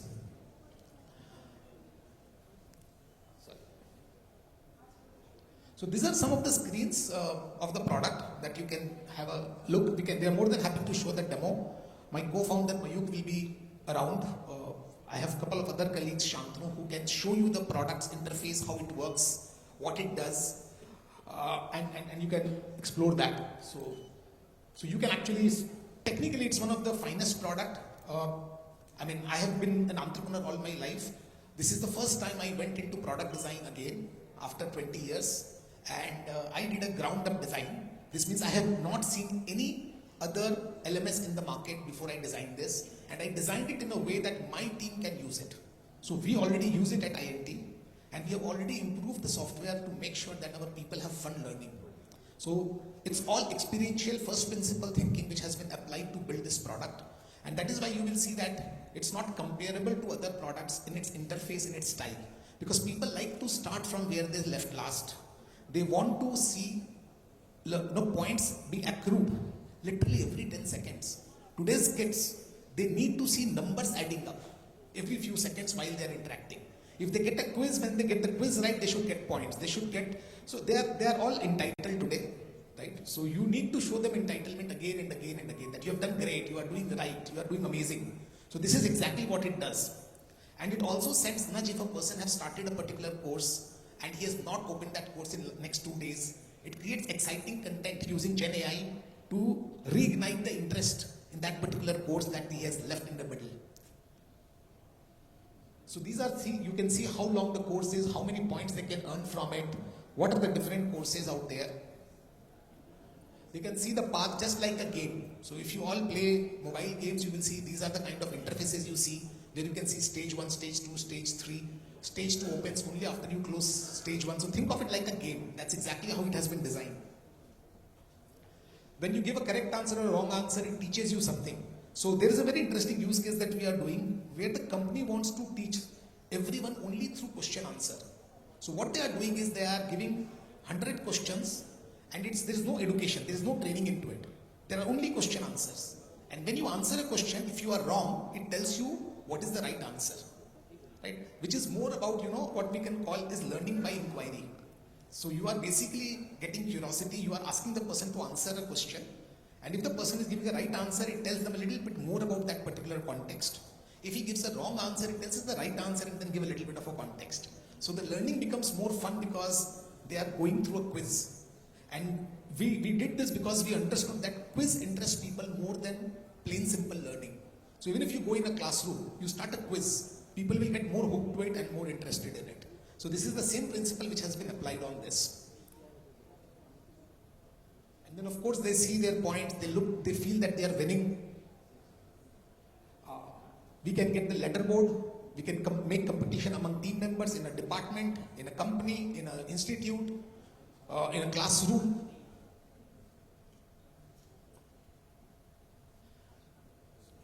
And then at the back end, you can check everything. Whatever the guy is doing, this works on iOS, Android, your desktop, wherever you want to make it will work there. And the whole idea, as I said, is launch your own edtech without having any hassle of having a tech team, without actually building the tech, without maintaining the tech, because trust me, building and maintaining tech is very expensive. A lot of times it looks like, okay, I will go on a freelance website and I will float a project and someone will make it for me for a few $1,000s and I can launch a tech product. It's not as easy because there are a lot of things apart from that. More than happy to explain what all goes into it for you to actually launch a tech business. So the benefit that you can see here is revenue generation, of course, apart from whatever you already offer as a degree, for which you I'm sure have a lot of norms which you have to comply to launch a degree. You can launch learning courses, people who want to learn, who cannot join your institute but still want to learn. You can launch courses for them, and that's another revenue generation. So basically, yeah, it's a from a normal classroom to a edtech business. If you are prepared and if you are enthusiastic, we can cover this journey in 45 days because most of the things, how you create it, all the tools that you use to create it, be it AI tools, some are our homegrown AI tools, some are tools which are available in the market. We can get this whole thing sorted for you in 45 days. At least you will launch your first course in 45 days, that we can assure. So thank you so much. More than happy to take a couple of questions. I think we have just 1 minute here.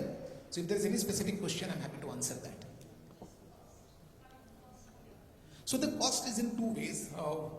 So the cost is in two ways. Obviously, the first part is to set this whole thing up. Right. The second is per user cost. So it's per user per month, and the cost varies between 50 rupees to 200 rupees a month depending upon the volume that you get. That is one. Second part is obviously the digitization cost, that we have to understand that what format you want to build in, and there are tools which are available. There are AI tools which are available to convert your content into that format. So we will give you the secret sauce that EdTech uses to create their content and course. That is not the place where we try to generate revenue for ourselves. We are happy to set that small place for you. In fact, our office has a studio. If you don't want to invest in a studio, you can use our studio to get your content done. So yeah, thank you so much. A small question, sir.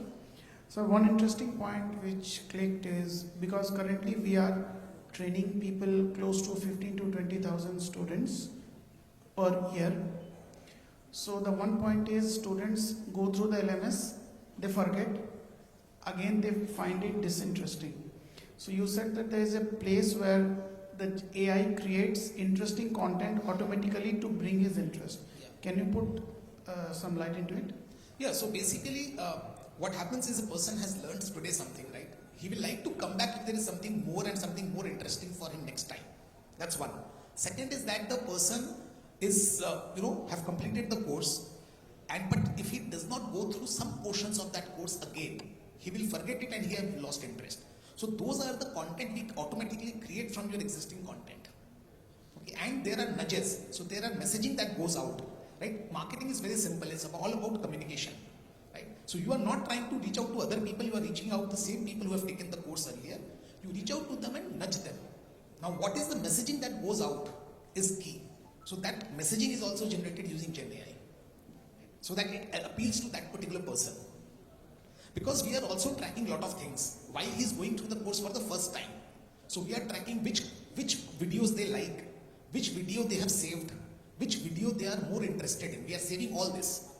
Right? And then we are able to predict that this is the point or this is the ideas that if you push to him, he would be interested in consuming that. So that is how it works. Does it give you some clarity? Yes, understood. So it tracks the history of the student's learning, his interest, and automatically, does it create only messages or some new content also automatically? It can create new content. At this point, it creates messages. Okay. Because the content, when it creates in runtime, the challenge is that who will check the accuracy of that? Yes. Right? Yes. And you don't want to be known for pushing wrong content to the consumers. Fine, thank you. Okay, thank you so much. Me and my team would be around. If you want to ask any specific question, we will be happy to answer.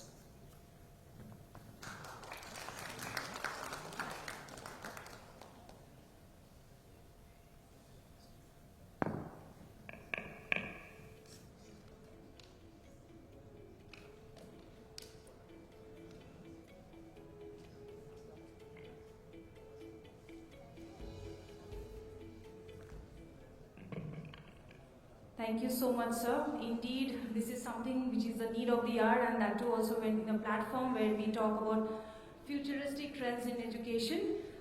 Thank you so much. They will be around. If you have any other questions, I will request you all to please meet them separately. Also, before we proceed for lunch, I would like to request Ms. Akula Doctor, Principal, Birla Bharati School, member of the committee, to come on stage and hand over a small token of appreciation to Mr. Rupta. Please, ma'am. A big round of applause, please.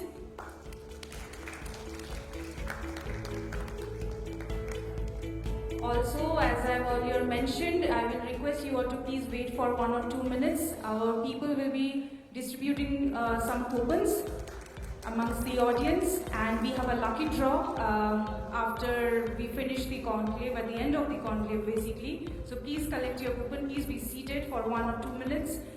And after that we break for lunch. I will request you all to please come back as we explore exciting career paths in design, sports and entertainment. So yes, please come back and we will have more exciting sessions to catch up. Thank you.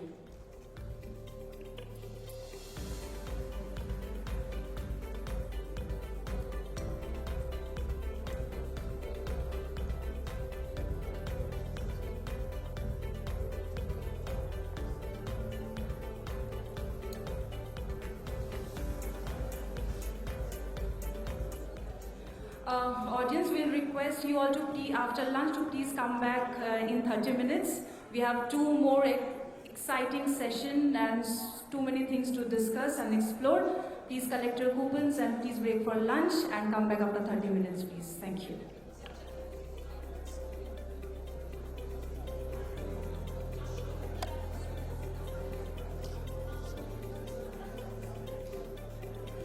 Begin the afternoon with New Age Careers in Design, Sports and Entertainment, chaired by Professor Ujjwal Kumar Chaudhary, Director General MSED Bharatiya Vidya Bhavan, Mumbai.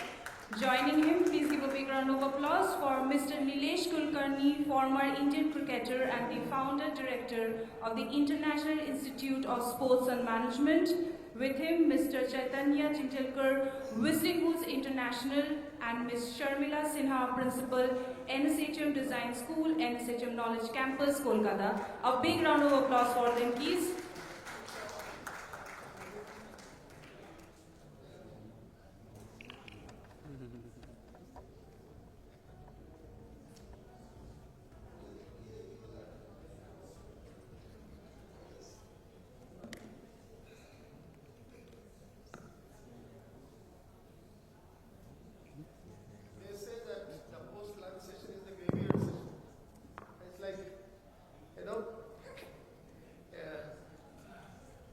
It's a challenge to speak after the lunch, and then that too when the session is starting 30 minutes late.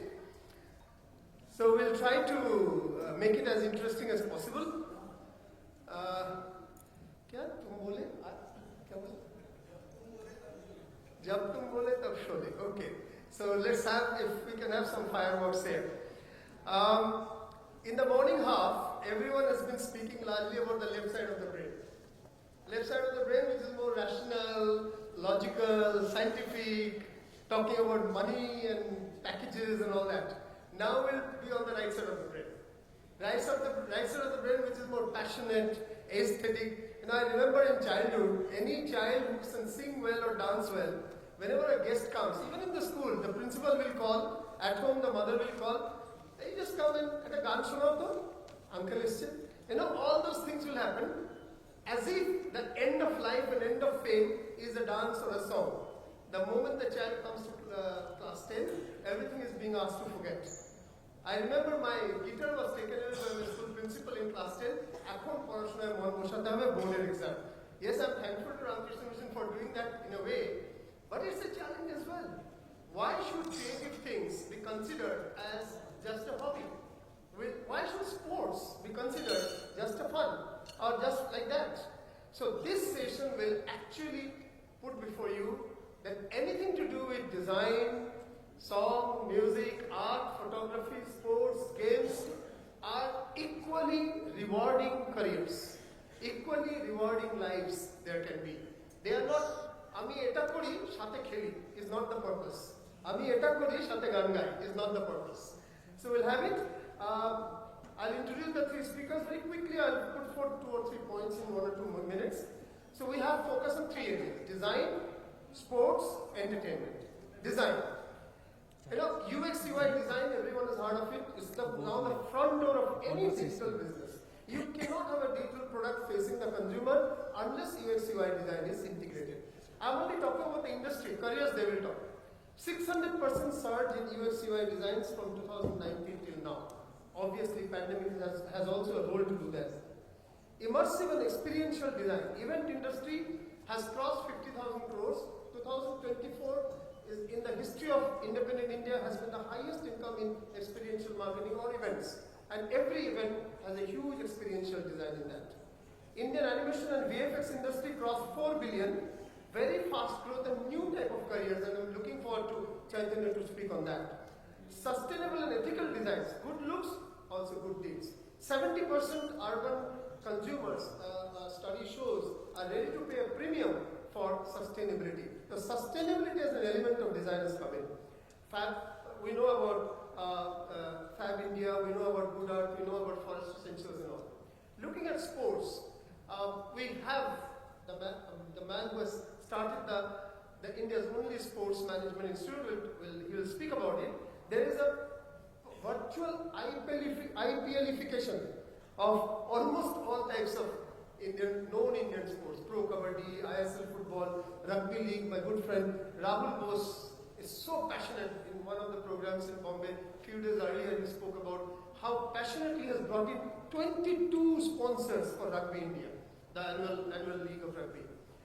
India's Moneyball moment in sports we are seeing because sports analytics have become very critical business. So it's a blend of IT in a way with sports management. Business of fandom, we are talking over lunch on this whole concept of fandom. Monetizing sports loyalty. From 2021 to 2024, there is 100% growth in sports sponsorship in India. That's post-pandemic. If you look at entertainment, a lot can be said. My last 22 years has been in education of entertainment and media, but I won't get in there. OTT market now is at $8 billion and expected by 2030 to become $13 billion. 1 billion is 8,700 crores. That's a big money only in the OTT front. Yes, the growth is far stronger than what television would be. New jobs, there is a job called intimacy coordinator in OTT. There is a job called content acquisition manager. These were unheard of only a few years ago. There are solopreneurs, individual entrepreneurs using the creative space. They are also called, another word, creator economy. Solopreneurs to media houses in the creator economy. 80 million, that's 8 crores plus content producers. Now sometimes it looks like wasting time, but there are a large number of people who are, until the global creator economy is already $200 billion. India has crossed $2.5 billion in that. Still the percentage is much low in consideration of the entire world, but it's growing. Cinema box office, interesting. In 2020, the pandemic year, starting from January, the lockdown came in March, we know that. The pandemic year, it was below 3,000 crores in 2020. It has crossed 12,320 crores in 2024. The box office collection of cinema. Only the box office, not OTT collection, not the TV collection. So this is the highest so far in independent India of television income, cinema income in 1 year. And this year, 2025, is already crossed 7,175 crore by July. So in the remaining months, and mind you, the winter months are the stronger months for the festivals are there. So we perhaps this time it will cross 13,000 or more crores in box office.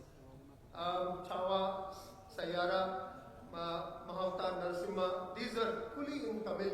These have been the biggest grossers of this year. And regional cinema is also growing super fast. In this scenario of the industry, how is the talent functioning?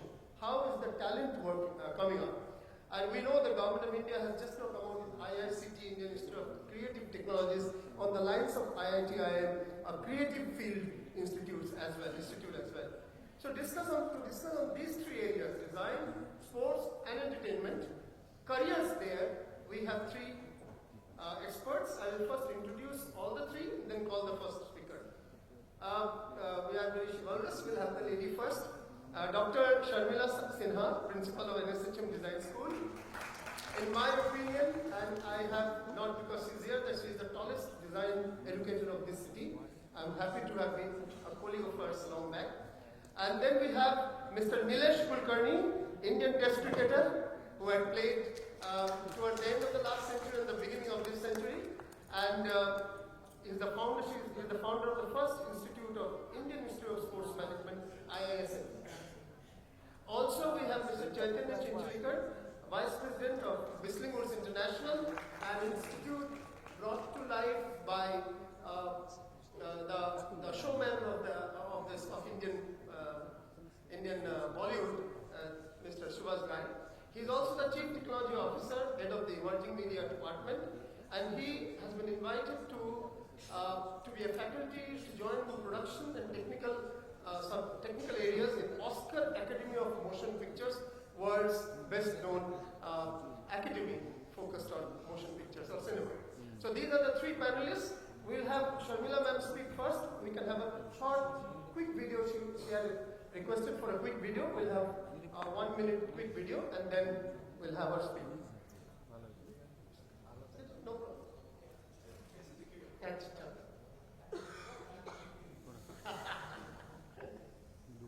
Sporty of you.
Back to back, that's what they requested.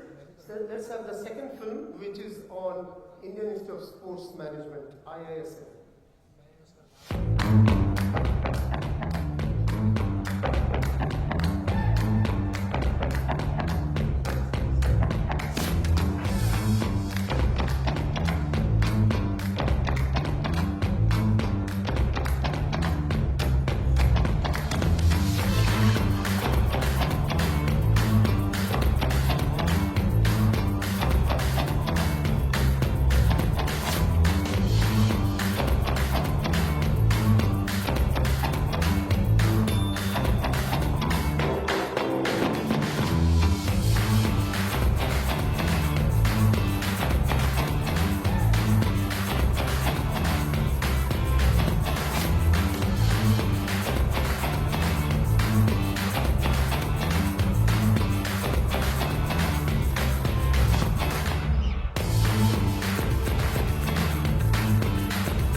destined for greatness.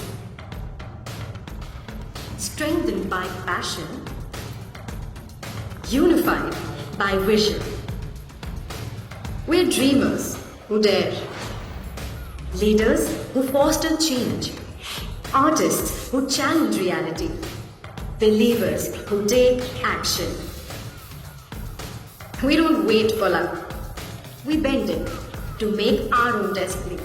We go the extra mile because the world's big enough to fit our dream, to lose and find ourselves in. We're not just dreamers, we are doers. I did tell that there will be a lot of colors, action and passion in this session, and I hope the Dhamal will start. Let's begin with Sharmila ma'am, and particularly on the careers in various design fronts. Over to you, Sharmila ma'am. Your next 6 minutes. Thank you. So, welcome back after lunch. Today we are talking about the new age. Today's time, every day is a new age because every day something is changing. We are under the surge of technology which is invaded into our lives, into our emotions, into our environment. Yes, there are challenges, but there are immense number of opportunities that have opened up. And this is where design comes in, because design is in everything. Can you think of anything that you do through the day where design isn't there? It is part of everything. Design is the intrinsic team player, which is part of every team, making things happen, solving problems, and creating great value. So, in this scenario where the economy is driven by creativity, because that is the only differentiator, and all of you have come across design thinking in a big way in this century, where what is the crux of driving that creativity towards innovation, and that is what the field of design has explored, implemented, and created experiences from. Today, design is no longer just about creating a product. It's about fulfilling desires, giving experiences, and that is what the touch point is. So today, in the field of design education, we are not creating designers who will design a dress, who will design a product, who will design a communication. We are creating experience designers. And that is where the change is. And the youth of today, they are driven by a desire to stand out, to make a difference. And that is the challenge what design can bring about. Collaborate with them and help them explore these fields. So today we look at design in the field which is collaborative. You have retail design and merchandising, where fashion design students can work in retail design, interior design students can work in retail design, product design students can work in retail design, communication design students can work in retail design, that is creating the retail experience.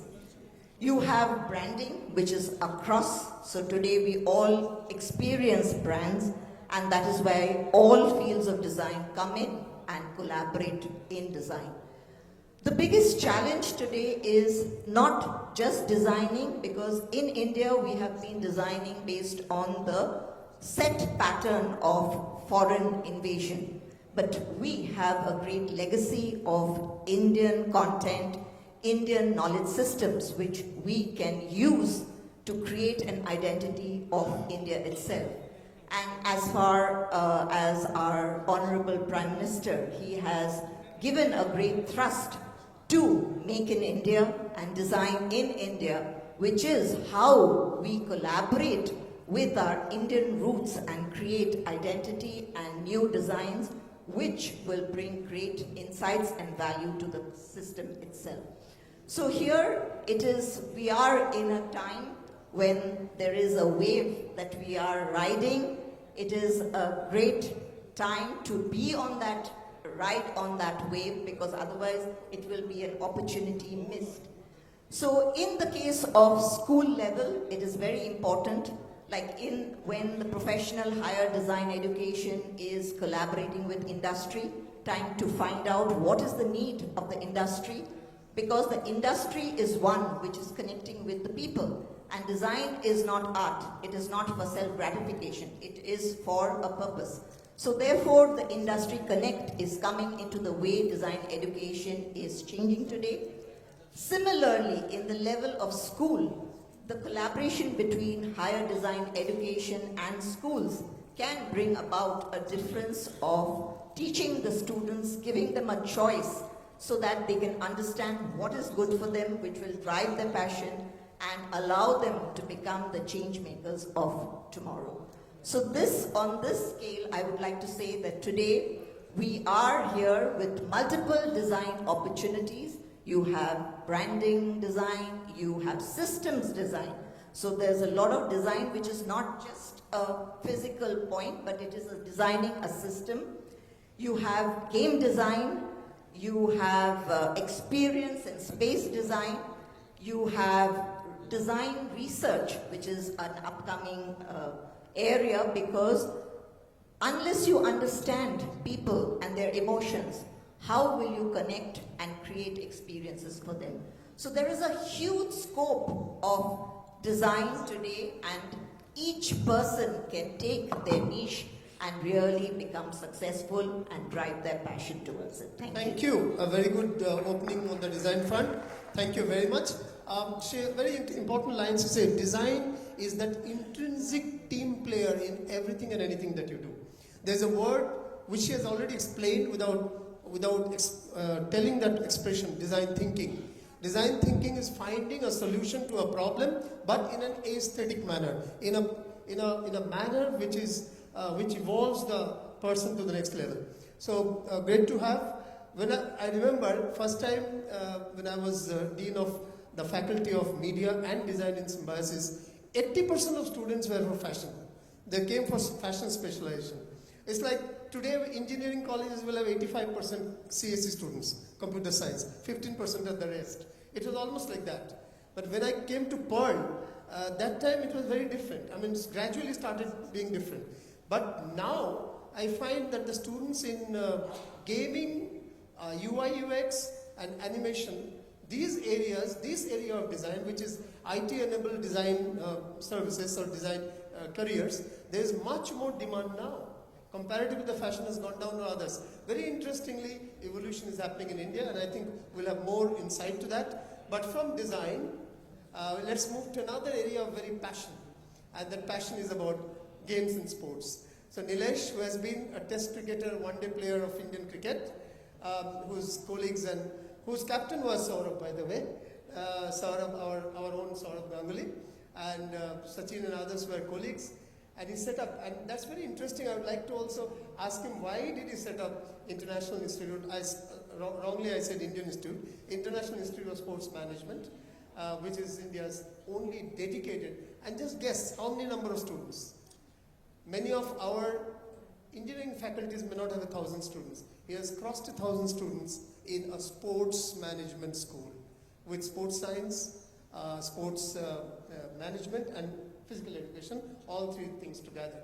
So over to Nilesh Kulkarni to talk on sports careers. Good afternoon, everyone. I'm an accident person in education. And I say that I'm an accidental person because many people decide to carve a path, and I call myself a failed cricketer because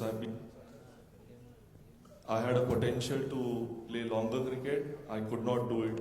So using this analogy to be here amongst the top-notch educationists who are doing wonderful job with high-quality degrees, research papers and everything else, I am an accidental educationist. But the trigger for me to start this was one small activity. Again, I got rejected a contract in IPL. I did not get an IPL contract, and that's how I actually ended up introducing IISM. So I'll give you a very small introductory thought of why sport and how sport. According to me, Indian sport industry is only 18-year-old industry. Because worldwide, when we compare the credibility and the establishment, it revolves around sports annual properties. In India, by form of IPL, India got its first sports annual property through which everybody started thinking, oh, here's the opportunity for business of sport, media, science, entertainment, infrastructure, marketing, management, broadcasting, content writing, event management, sales, ambush marketing, international marketing, all these various streams got introduced to India in a structured form as an opportunity through media broadcasting, through event management, through franchise sale, through sponsorship sales across all verticals. So that's how I feel. Post the introduction of IPL, India has seen the surge, significant growth of being introduced 16 to 18 national leagues in different sports. Adding to that, across all states, we've seen introduction of not only cricket, but hockey, football, so much so wrestling championships, table tennis, badminton, tennis, 2 wrestling championships. So almost 16 to 18 introduction of this.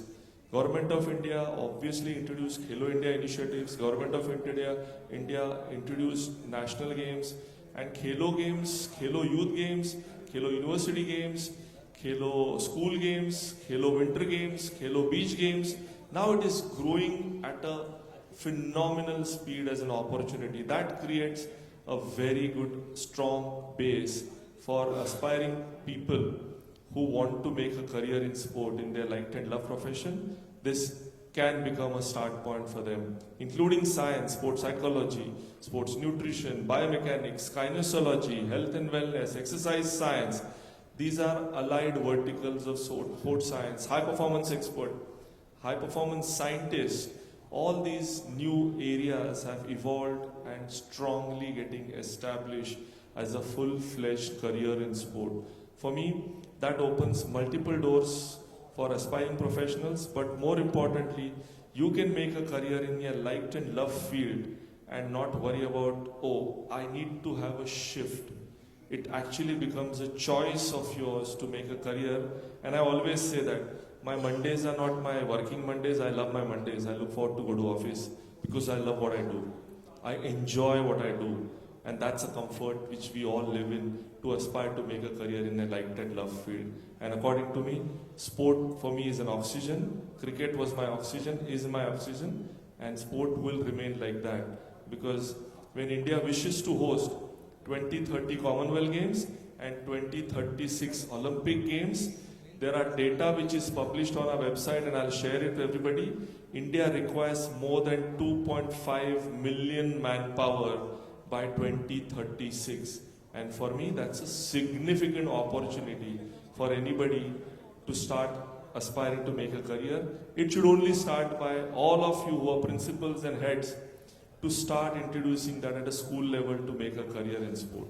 Because 5 grace marks of playing sport are gone are the days. Adding that layer of giving them the credits and the certification is the new thing under new education policy.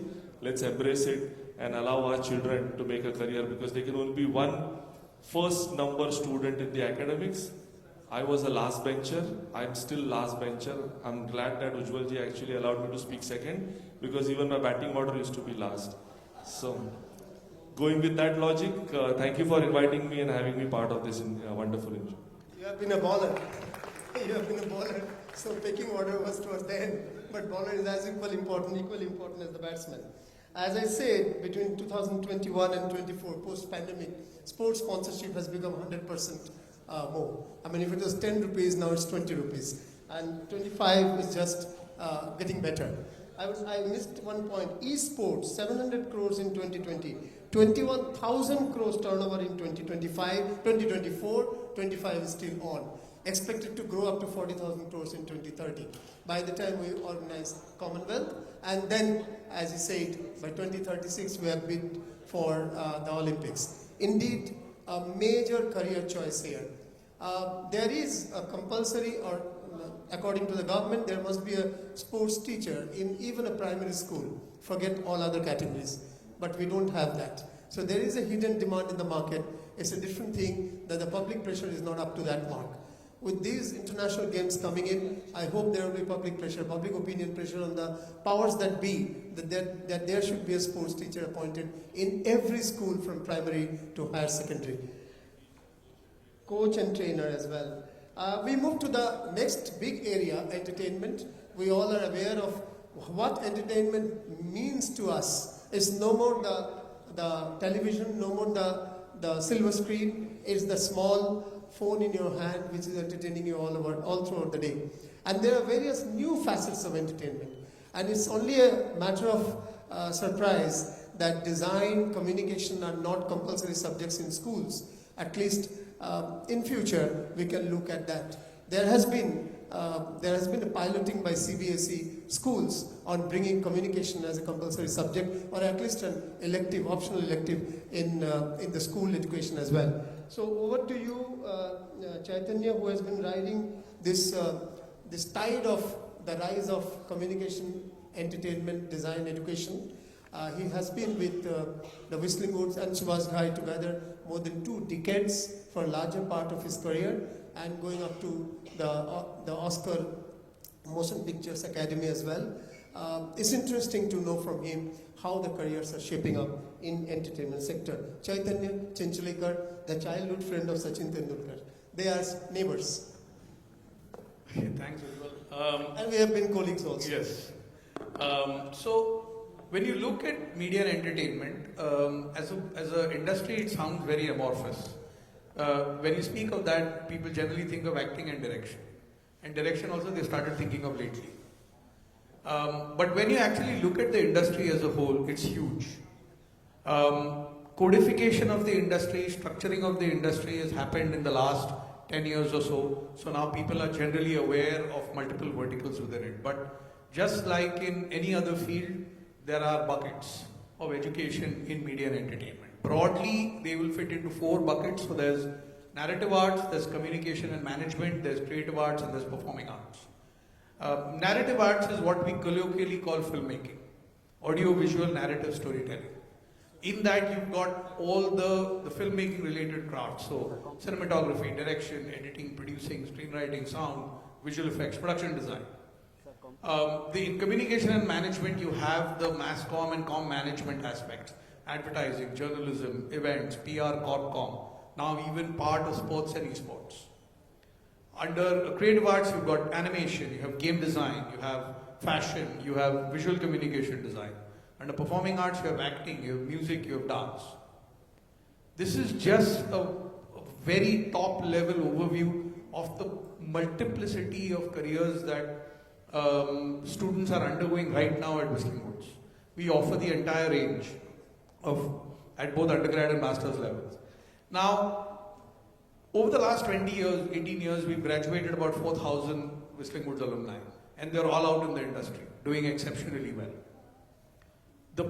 We are always in the negative, wherein industry professionals are calling us saying we want to hire, and we're like, nahi hai bache. Kya kare? I genuinely don't have students to send to work in the industry. We need like 10 institutes of this size in India. Ujjwal mentioned one fact about the industry growth, but what you actually look at it at the back is just the plurality of content that we make. India is the world's largest free market when it comes to content consumption. We used to do 3,500 hours of original film, cinema.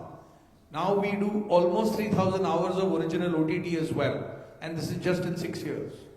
So in 6 years, your film entertainment content has doubled. We do 1.5 lakh hours of original television entertainment content. I'm not talking of news, this is outside of news. We're doing 1.5 million hours of original content going up on YouTube every month. 800 million viewers, 600 million gamers, and there is still headroom of another 40%. Our average revenue per unit is really, really small. India is blessed with people. And it's so easy right now for somebody who's got a spark, who's got talent, and puts in the professional training and education behind that talent to actually go out and make a name for themselves and build a business on their own. You have cinema, you have television, you have OTT, you have immersive, you have the creator economy. Now you have something called the attention economy. And in the last 3 years, the two big revelations have been, the whole world is talking about attention spans going down. The two most popular forms of content outside of cinema in media and entertainment industry are 60-second reels and 3-hour podcasts. So it's not like all attention spans are going down. If you give the audience what they're interested in, they're willing to listen to a 2.5, 3-hour podcast. So given this entire scenario, both at the high school level and at the higher and technical education level, you need to have 20-25% of your education as media and entertainment, foundational education in media and entertainment, especially at the high school level. Because that's where you end up just continuing to fan the flame of natural talent. And everybody is naturally talented, right? So I'm going to end with one anecdote so I deal with about 10,000 parents and students every year. I do a lot of Q&As, a lot of open houses, a lot of sessions. And the standard question I get asked by most parents is, how do I know if my child is creative? Right? And the genuine answer to that, it sounds funny, but it's not a joke. The genuine answer I give is, did your child successfully lie to you? अगर आपके बच्चे ने बचपन में आपसे झूठ बोला है, successfully, your child is creative. If you can convince the person who gave birth to you of something that is not true, you can easily convince the rest of the world. Right? So let's start to approach creative thinking in a different way and start to identify that spark among all of us. So, taking cue from this last sentence, trying to identify the creative spark so that they don't go wasted and they are evolved to the next level of being professional, not just a creative wonder, but a professional in that field. The next round, I'll have a quick question, and please keep your answers within a minute or so, starting from Sharmila ma'am. What should the schools do to understand the creativity of their students, and how can the schools, high schools, support their students in developing their creative talent? And where in this whole scenario, particularly in Calcutta, how can your institute also support that effort in the school premises? Over to you, Sharmila. Yeah, so this, as the spark was given by Chaitanya, so that creativity is not about rote learning. Today we are in the world of AI, even not in school level, in every level, people are just going to AI, ChatGPT and asking questions. And what are they doing? They are rusting their brain processing system. So most important is to let them be curious, ask questions, because design is all about asking questions and finding new answers. There is nothing new to be created. It just has to be given a new form. So encouraging that at school level, if a student comes up and draws a sky which is purple in color or green in color, there's no harm in it. It is the perspective from which the student is coming. Maybe it's seeing an alien sky. We should not just put it down. So we should give that freedom of the passion, of curiosity, of expression, and try to find out the context. Because creativity, when it takes a content and puts into a new context, is when newness happens. And this is what schools should allow, and not regiment them into putting that, yes, the house has to be straight like this, and the sky has to be blue, and the water has to be blue reflection, and the plants have to be green. So why not red plants? Why not fluorescent pink sceneries? So everything can add to the imagination. So we should not curb imagination. This is one word I would say: do not adulterate the minds of the students. Well said. We should not curb imagination. As he was telling it, a small anecdote comes to my mind. I run a small school in Sundarban of the children of the fishermen. And the art teacher, I really adore him. He's just a 27, 28-year-old boy, young boy, graduate in fine arts. He says to the students, আজ রাতে বাড়ি যাও, স্বপ্ন দেখো কিছু একটা, কাল সকালে এসে ওটা আঁকো. You dream something in the night, come in the morning and put it up on your paper. And one boy has drawn a picture in which there is the face of a Royal Bengal tiger, half body of a man is inside the mouth of the tiger, half body is outside.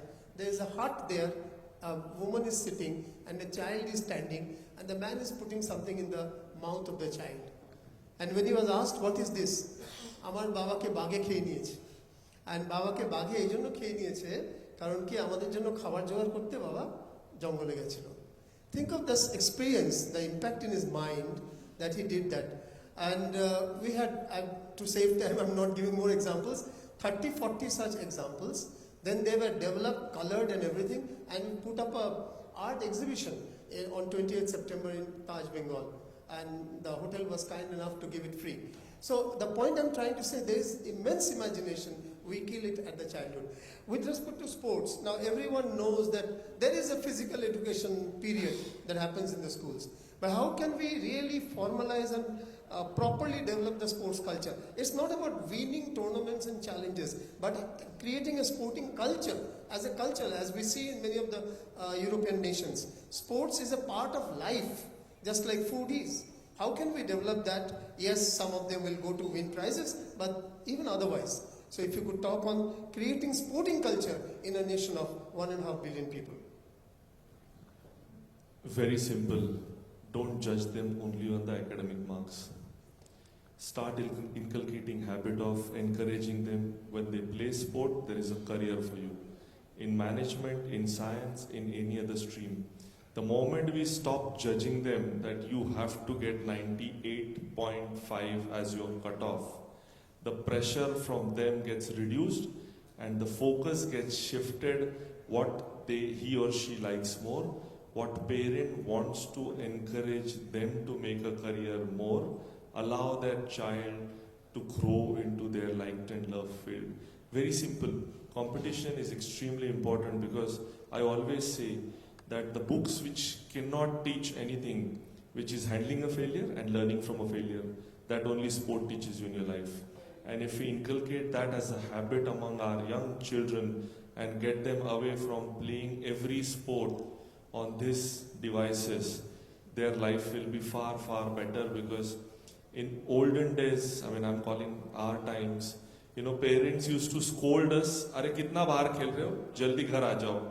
In today's time, the parents are saying, "Arey kitna ghar pe baithe mobile ya iPad pe kheloge, bahar jaake khelo." Allow them to compete. Allow them to be part of failure. Allow them to learn from failure. If we introduce that as a habit right from school time, the child, I guarantee you, will be a good citizen, a good representation of he or she they wanted, the school wanted, and the parents wanted. And that's the culture they have in Western worlds. We need to start absorbing them. Very simple practices. Don't just give them 5 grace marks. Introduce management, science, physical education, skill-based programs as part of your elective certification, or go up to credit points and then allow them to grow into that. Because not only competition, but to make a successful career in transition, if that can be introduced from 8th grade onwards as a policy level. Once that policy gets accepted and absorbed, the rest of the things automatically follow, because now they can see a career in their liked and loved field, and that's how they can think of growing and making a successful career. And it could be in art, it could be in marketing, it could be in any other field which he or she likes. We need to start this practice of getting rid of 5 grace marks of playing and allowing them to have a certification, marks, credit point, options for their career, which can carve a path for themselves right from school days. Very well said, indeed. There is this one of the critical part of life is to face failures, because if you are successful 10 times, you will be failing actually more than 20 times. So rejection therapy comes very well through sports, Because most of the times, you may not be succeeding in certain goals in your sports. But then, Sorry, I'll just add one more thing. At armed forces, the people always select a candidate on the basis of number of failures they have encountered and the number of sport they have played. The selection criteria is well defined over and above their academic inclination. Is what they see in their CV is how many times he or she has failed and how many sports have they played. and otherwise also sports teachers and coaches, we spoke about armed forces, police, military, everywhere sports is given priority. Even in corporate jobs, there is a percentage that's reserved for sportsmen. Otherwise also, for a healthy life, India is the diabetes capital of the world. So it is important that we have sports as a culture.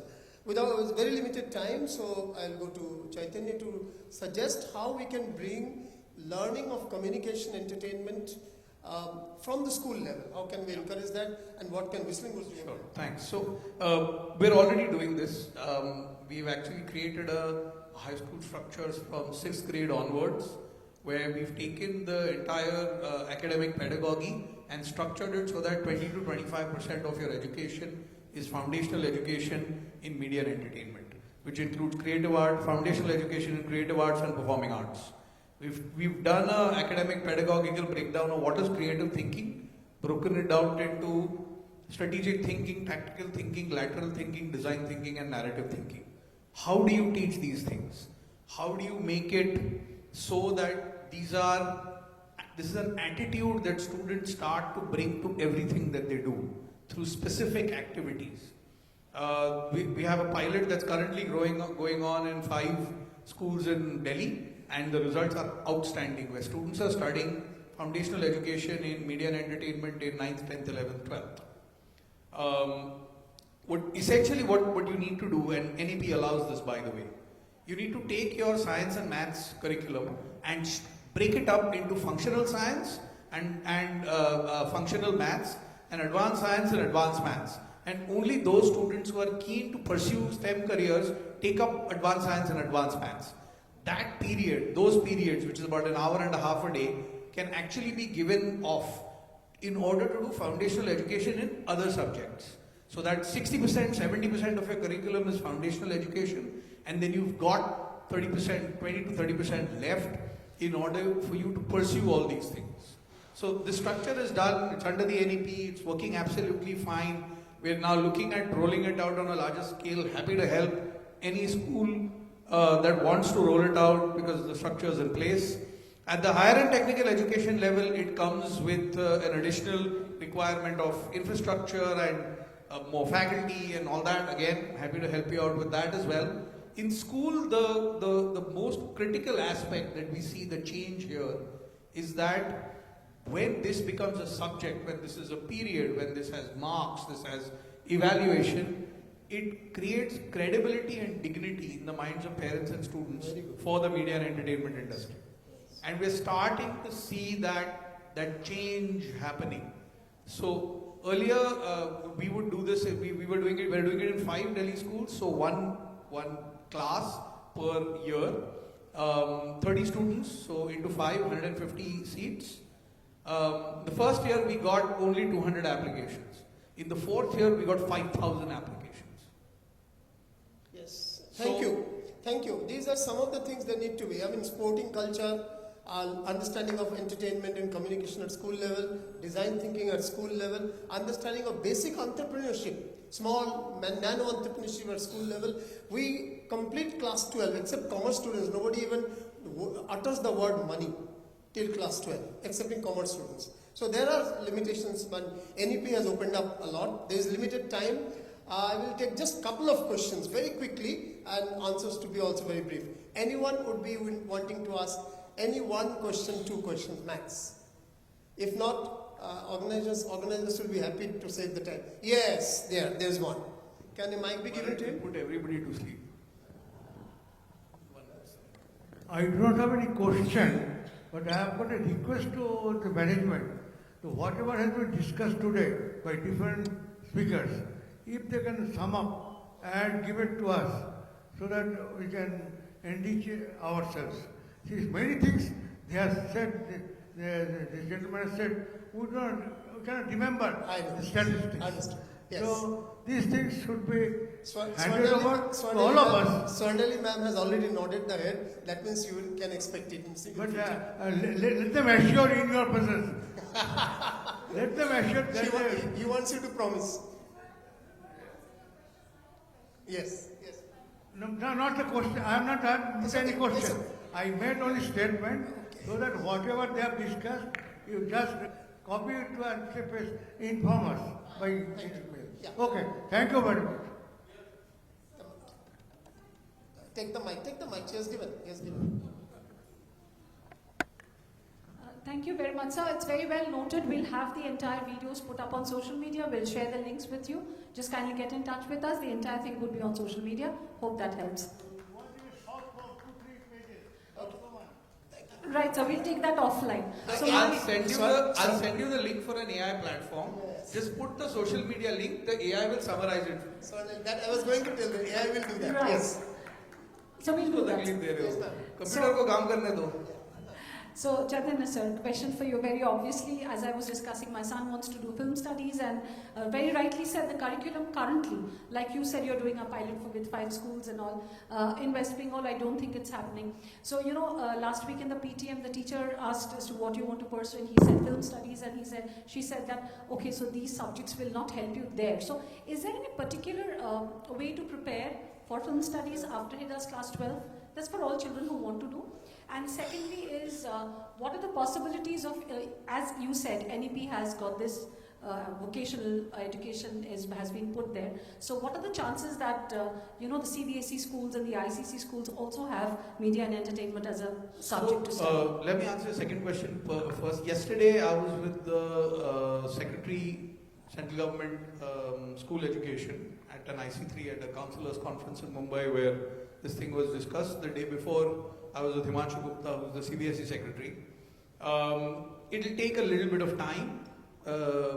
Hopefully, touch wood, by 2026, you should start to see some of this coming in.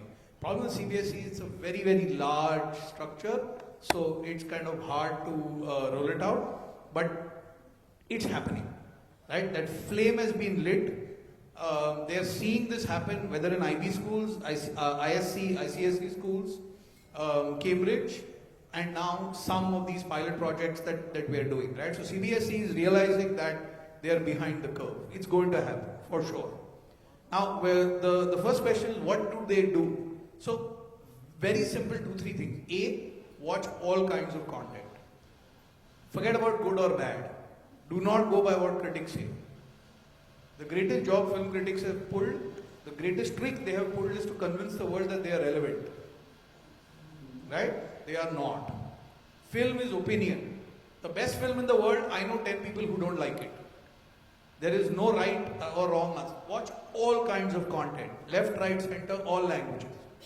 That's one.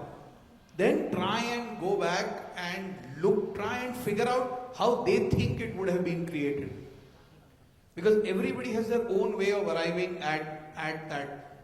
What he needs to do is have some semblance of what that path is likely to be, and then start to learn the crafts which are linked to that particular area. So if he's a visual person, the crafts are different. If he's a narrative person, the crafts are different. If he's a more tech-oriented, industrious person, the underlying skill sets are different. So that's broadly how it is. And I mean, I wouldn't actively encourage him to lie to you, but that's the kidding. But read non-fiction. Read non-fiction, read fiction, science, sci-fi, because that activates the imagination center of the mind. So. Thank you so much. Thank you. Yes. Any more question here? I think we should bring this to an end because there's one more session, a very interesting session after this. Yes.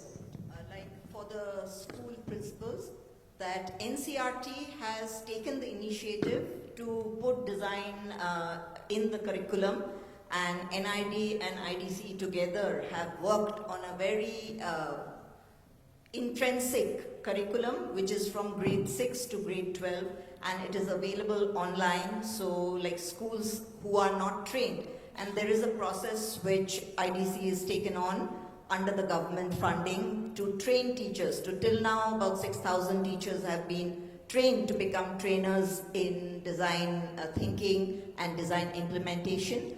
So, and they will be training more. And so this is an opportunity which you can take, and we are there as educators to help you out wherever you get stuck. Put pressure on your state board to introduce cognitive science as the fourth pure science. Physics, chemistry, biology, cog sci. Right? It has to be. Cognitive science is study of minds. How can you not study minds? So as the fourth pure science, because that just helps broaden the spectrum of education. Since everybody's selling, I'm selling sport. Because this is my last chance of selling sport. I encourage everybody to play sport. Again, I'm narrating the same thing, khelo. Zarur khelo, because trust me, when you play sport, it helps you go into any of the stream what they have said. And beyond, be it engineering, be it science, be it maths, be it any other stream, सिर्फ खेलो. खेलने से जो चीजें सीखने मिलेगी ना, वो आपको कोई किताब नहीं सीख पाएगा. And that's why I'm insisting, please allow your child to play sport and then allow them to make a career in sport so that हमारी भी दुकान चलेगी. Thank you. But more than that, a sporting nation is a healthy nation. I would like to end by telling that this idea that the best students will go to only STEM subjects and those who do not get great marks will go to sports, films and all that is also a very wrong idea. I'm very happy to say, and that's not a pitching obviously, I'm very happy to say I'm 9th rank holder of 1981 CBSE National Finals, and I chose humanities in Narendrapur Ramakrishna Mission. So it is important that you encourage those who want to do what they want to do. Not just because they have got great marks in science, they will make it great cut there. Well, those who want to, even with low marks, can be great engineers. So let the choice rule. Thank you. Thank you so much. What an eye-opening discussion on how creativity and passion are transforming modern careers. So thank you so much. I would now like to request Mr. Ajay Lata, Advisor, Degree to Destiny, AdTech LLP, to please come on stage and please hand over a token of appreciation to all the speakers. Please give a big round of applause. Moving first, I would like to request Sir to please hand over the memento to Mr. Nilesh Kulkarni, former Indian cricketer and the founder, director of the International Institute of Sports and Management. To Mr. Chaitanya Chintalekar, Vice President, Whistling Woods International.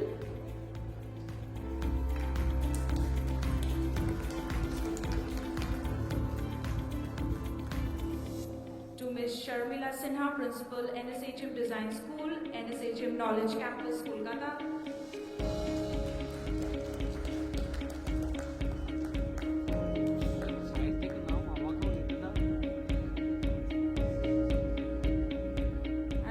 To one and only Professor Ujjwal Kumar Chaudhary, Director General, MSED, Bharatiya Vidya Bhavan, Mumbai.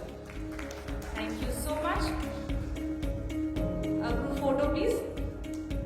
I would request all the audience to please come forward and maybe just leave the back chairs.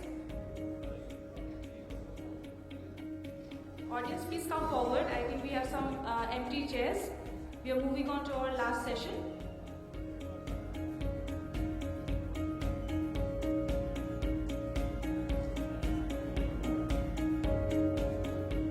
So up next, we discuss internationalization of education, chaired by Mr. Sumit Das Gupta.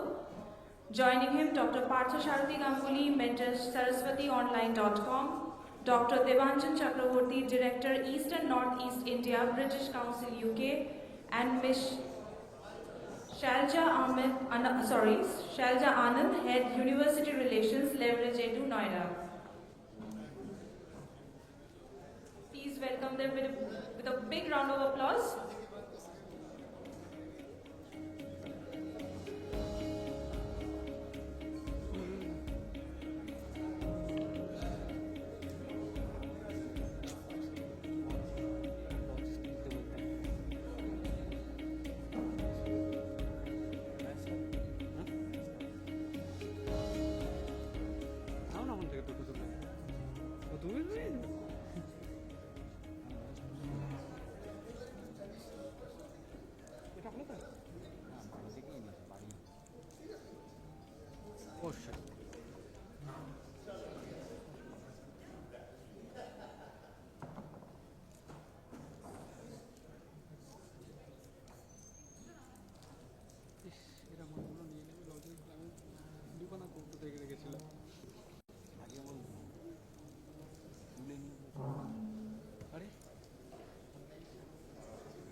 Good evening. We'll dive in straight. The previous session, Ujjalda said, was the graveyard shift. I'm not sure what that makes us, but we'll try and term it the resurrection if we can. The topic is clear. It's internationalization of education, and clearly that is one of the big things that one is moving towards and hurtling towards. And I'll just start off and keep it simple. All of you bring different perspectives to this topic. So I would like you to see this topic through your prism of experience and present engagement and take us through what you think this means and where this is going. You, Professor Ganguly. A very good evening to everyone. I will come straight to the topic. First of all, thank you, Bengal Chamber of Commerce, for organizing this meeting and also inviting me. And I thank the panelists, fellow panelists, and also my moderator, sir. You know, internationalization of education is nothing new. It has been there since, civilization has started. And human being, the modern Homo sapiens, they are migratory in nature. So they always migrate for greener pastures. And when we say greener pastures, it's not only food, it's also food for mind or food for living or whatever you call it. So it has been there for a long time. But if I have to take the cue for last, say, 400, 500 years, it has been before that. For instance, India was very famous with Takshila and Nalanda. Those universities have been attracting scholars from all across the globe. And scholars have been moving in and out, either from India or to India, even 2000 years before. In the modern context, it is the world is divided into two parts. One is the English-speaking part, and one is the non-English-speaking. Now in India, we being a colony of British, we feel or we understand probably that foreign education or international means it is to be connected with the English-speaking world. Primarily for two reasons.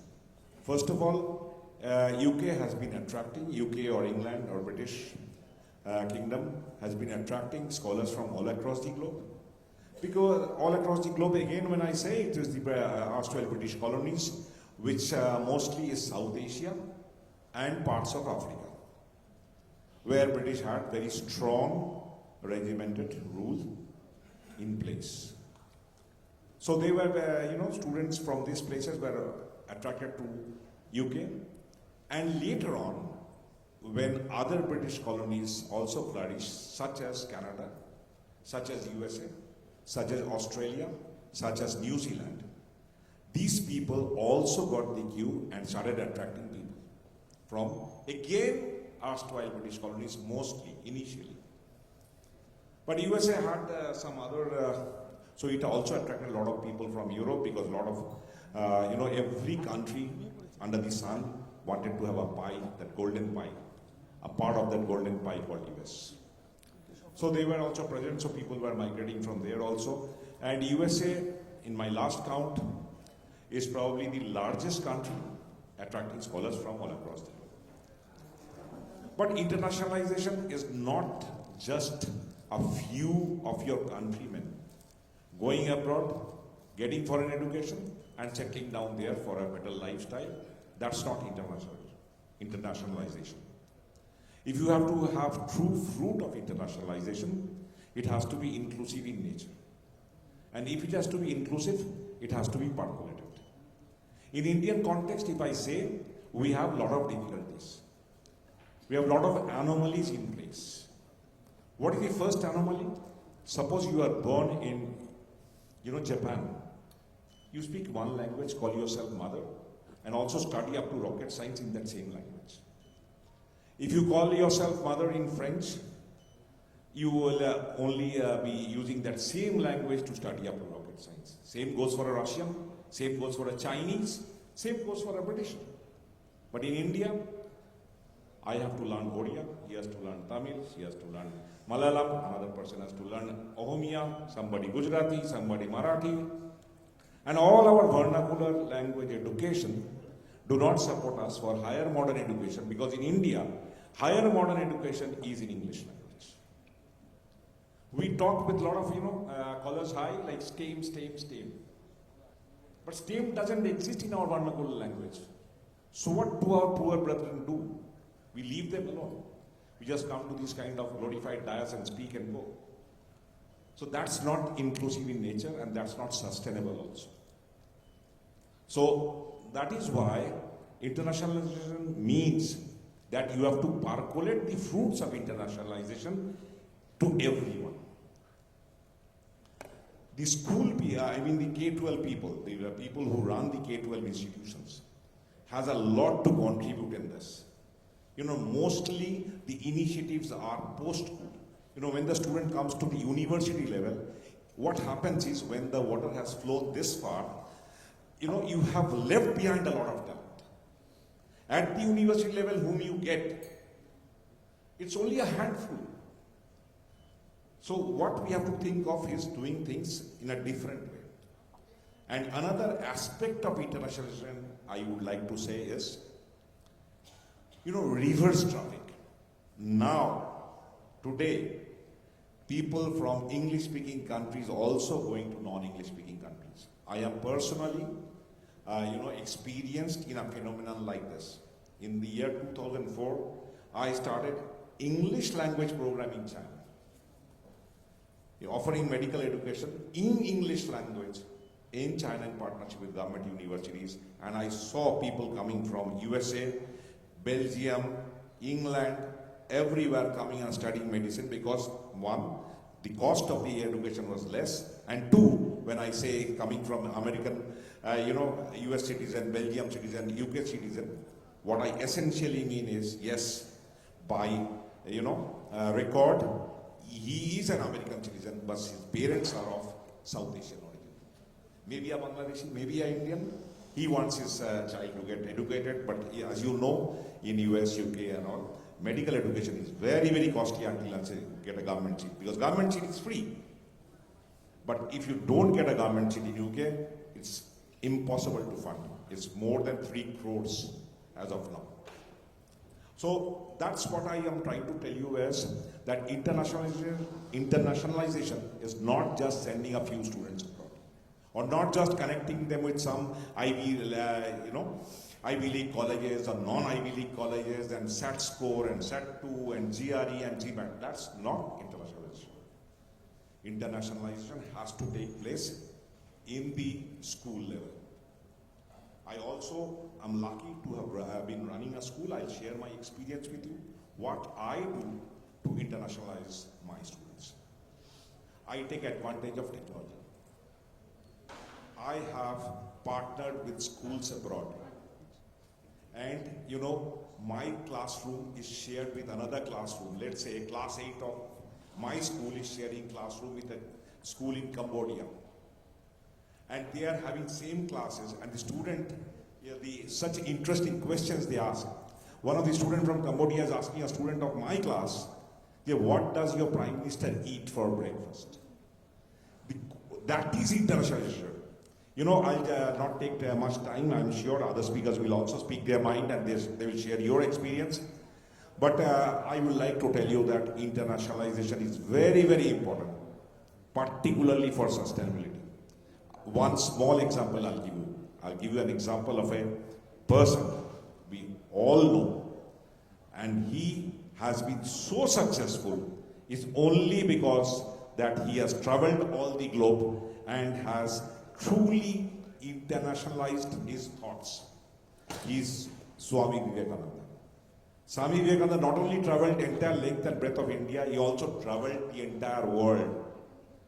And he assimilated that culture and put in practice in his institution. 150 plus Ramakrishna Mission is going without a scam. No battle for succession, no high court, no writ petition.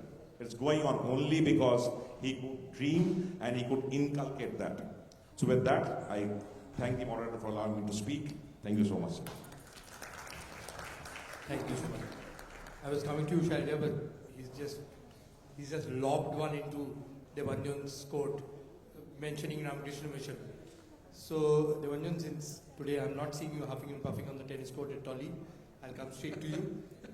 Taking a cue from Ramakrishna Mission, your early brush with international education, and the fact that you're on the center court now, given your British Council responsibilities. How do you see it? Thank you, Shumit. I knew that was you would seize on that. Thank you, Patada, for outlining that. And let me just begin with where you stopped. So you mentioned Swami Vivekananda. Of course, I was very fortunate to have been schooled in Ramakrishna Mission, Purulia, and then in Narayanpur. But the other figure who should be mentioned when it comes to internationalization, not through formal education, and this resonates with the previous panel, is Rabindranath Tagore. I mean, he completely demolished the idea of formal education and, made the whole world his knowledge absorption platform. And through what a great ambassador for informal education, of reading widely, acting, absorbing knowledge through every pore of one's body. This going back to your core question, I was very fortunate to have done my research studies internationally in the UK. I taught briefly in an Indian university here, where you have a home in Vishwabharat in Shantiniketan. And now I work for the British Council, and I have worked on a number of international research collaborations. I'll just address this question of internationalization of education from 4 primary points. The first is the policy space. What are the policy enabling work that's happening, and where the opportunities lie, and what's really going to absolutely take off like nobody's business. And I'm really delighted that Shailaja is here, and she will get into some of the details, I hope. So in the policy space, many of you will know that the Comprehensive Economic Trade Agreement has been signed between India and the UK. People call it FTA, but the technical term is Comprehensive Economic Trade Agreement. And more importantly, the India-UK Vision 2035 document has been agreed between the 2 countries.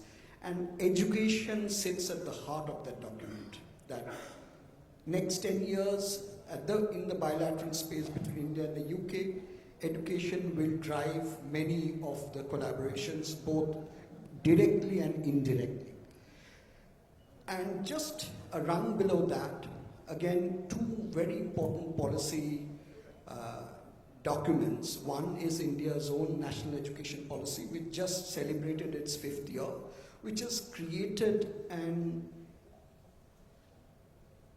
a really visionary template for opening up the Indian education sector to collaborate and co-create knowledge. And what is really visionary about national education policy is it looks at a two-way traffic when it comes to internationalization of education. And the second thing is slightly more technical, which is the mutual recognition of qualifications agreement that has been signed between India and the UK. This was a major barrier previously, so this was signed in 2022. And since then, it has become a lot easier for a number of other things, and it's made it much easier. So I spoke about the strategic, let's move to the more tactical area. So the second point is at a tactical level, what's happening. Internationalization has two aspects. One is of the kind I experienced, which again Parthuda mentioned, is a very expensive proposition. I could only go and study in the UK because I was fully funded by a scholarship. This is very difficult even today. I mean, the biggest beneficiaries are students from very affluent, not even middle class India can't really afford Anglophone world undergraduate education. I mean, it's difficult, and it's not impossible, but difficult. Currently, for example, Indian students make up the second largest population of international students in British campuses. The numbers have gone down a little bit for a variety of reasons. So in the last academic year, 61,000 Indian students headed out to the UK. This is enabled by other policy level decisions at the UK, such as the graduate immigration route has been relaxed, comparatively speaking, compared to the last 10 years or so. So that model of international education is being replaced by the transnational education model of international education, which is the first type of that is international branch campuses that are opening up in India. And in the last few years, it has really livened up a lot. Currently, there are 6 British universities already in India at various stages of setting up. The first one off the block has been Southampton University, which is set up in New Delhi in NCR region, and I'm sure Shailaja will talk more about it. But just today's news, 176 students are already enrolled, have started teaching, so it's really the first international university operating in India is a British university. So I'm really, really proud of the work that we do together. There's Liverpool, there's Aberdeen, and York, and Coventry, and Queen's University, Belfast. So all of these are already formalized and in various stages of setting up across India. The other aspect of TNE is slightly more complex. It's around, teaching and research and curriculum, co-design and collaboration. So we from the British Council have a fund called Going Global Partnerships that has in the last 3 years funded 115 Indian universities and 58 British universities to collaborate in creating credit transfer based teaching collaborations. And that again goes back to the point I made earlier about NEP. NEP allows that to happen. The third bit is around what are the other vehicles of internationalization of education in India. So there, again, I'm speaking from a very British perspective, and I'll hope there'll be an opportunity to respond to Parthuda's earlier comments. There are joint centers of excellence. Number one. Number two, there are academia-industry partnerships.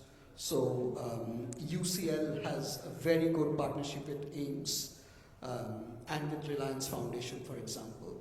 There are education foundations. LSE Foundation in India does some excellent work, mostly in the policy and leadership training space.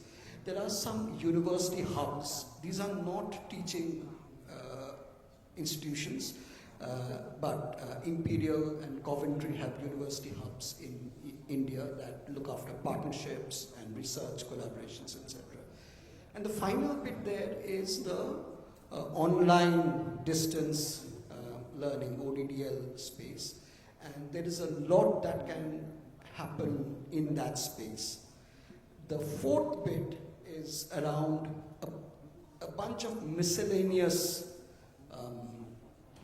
collaborations in the international space. One, the primary among them is joint degrees and twinning, etc. Kharagpur University, for example, has a fantastic partnership with Manchester University in joint degrees. There are a whole range of opportunities that UGC has created for greater collaboration with the top 1,000 international foreign universities. And again, in that space, UK is very well positioned because there are more than 100 British universities in the top 1,000. Whether you go by QS or Times Higher Education ranking, they're more or less not that divergent when it comes to institutions. And all the 25 Russell Group universities are present there. I'll stop there, but I have a couple of points to respond to Parthoda, and I'm sure Sharmila will have a few things to say to Vijay. Sure. Thanks, Evan. It was quite a masterclass of overview of the topic. Shelja, entirely yours. You can deep dive into any one aspect or touch upon. So I think I'll just start with saying, what do I see internationalization as today?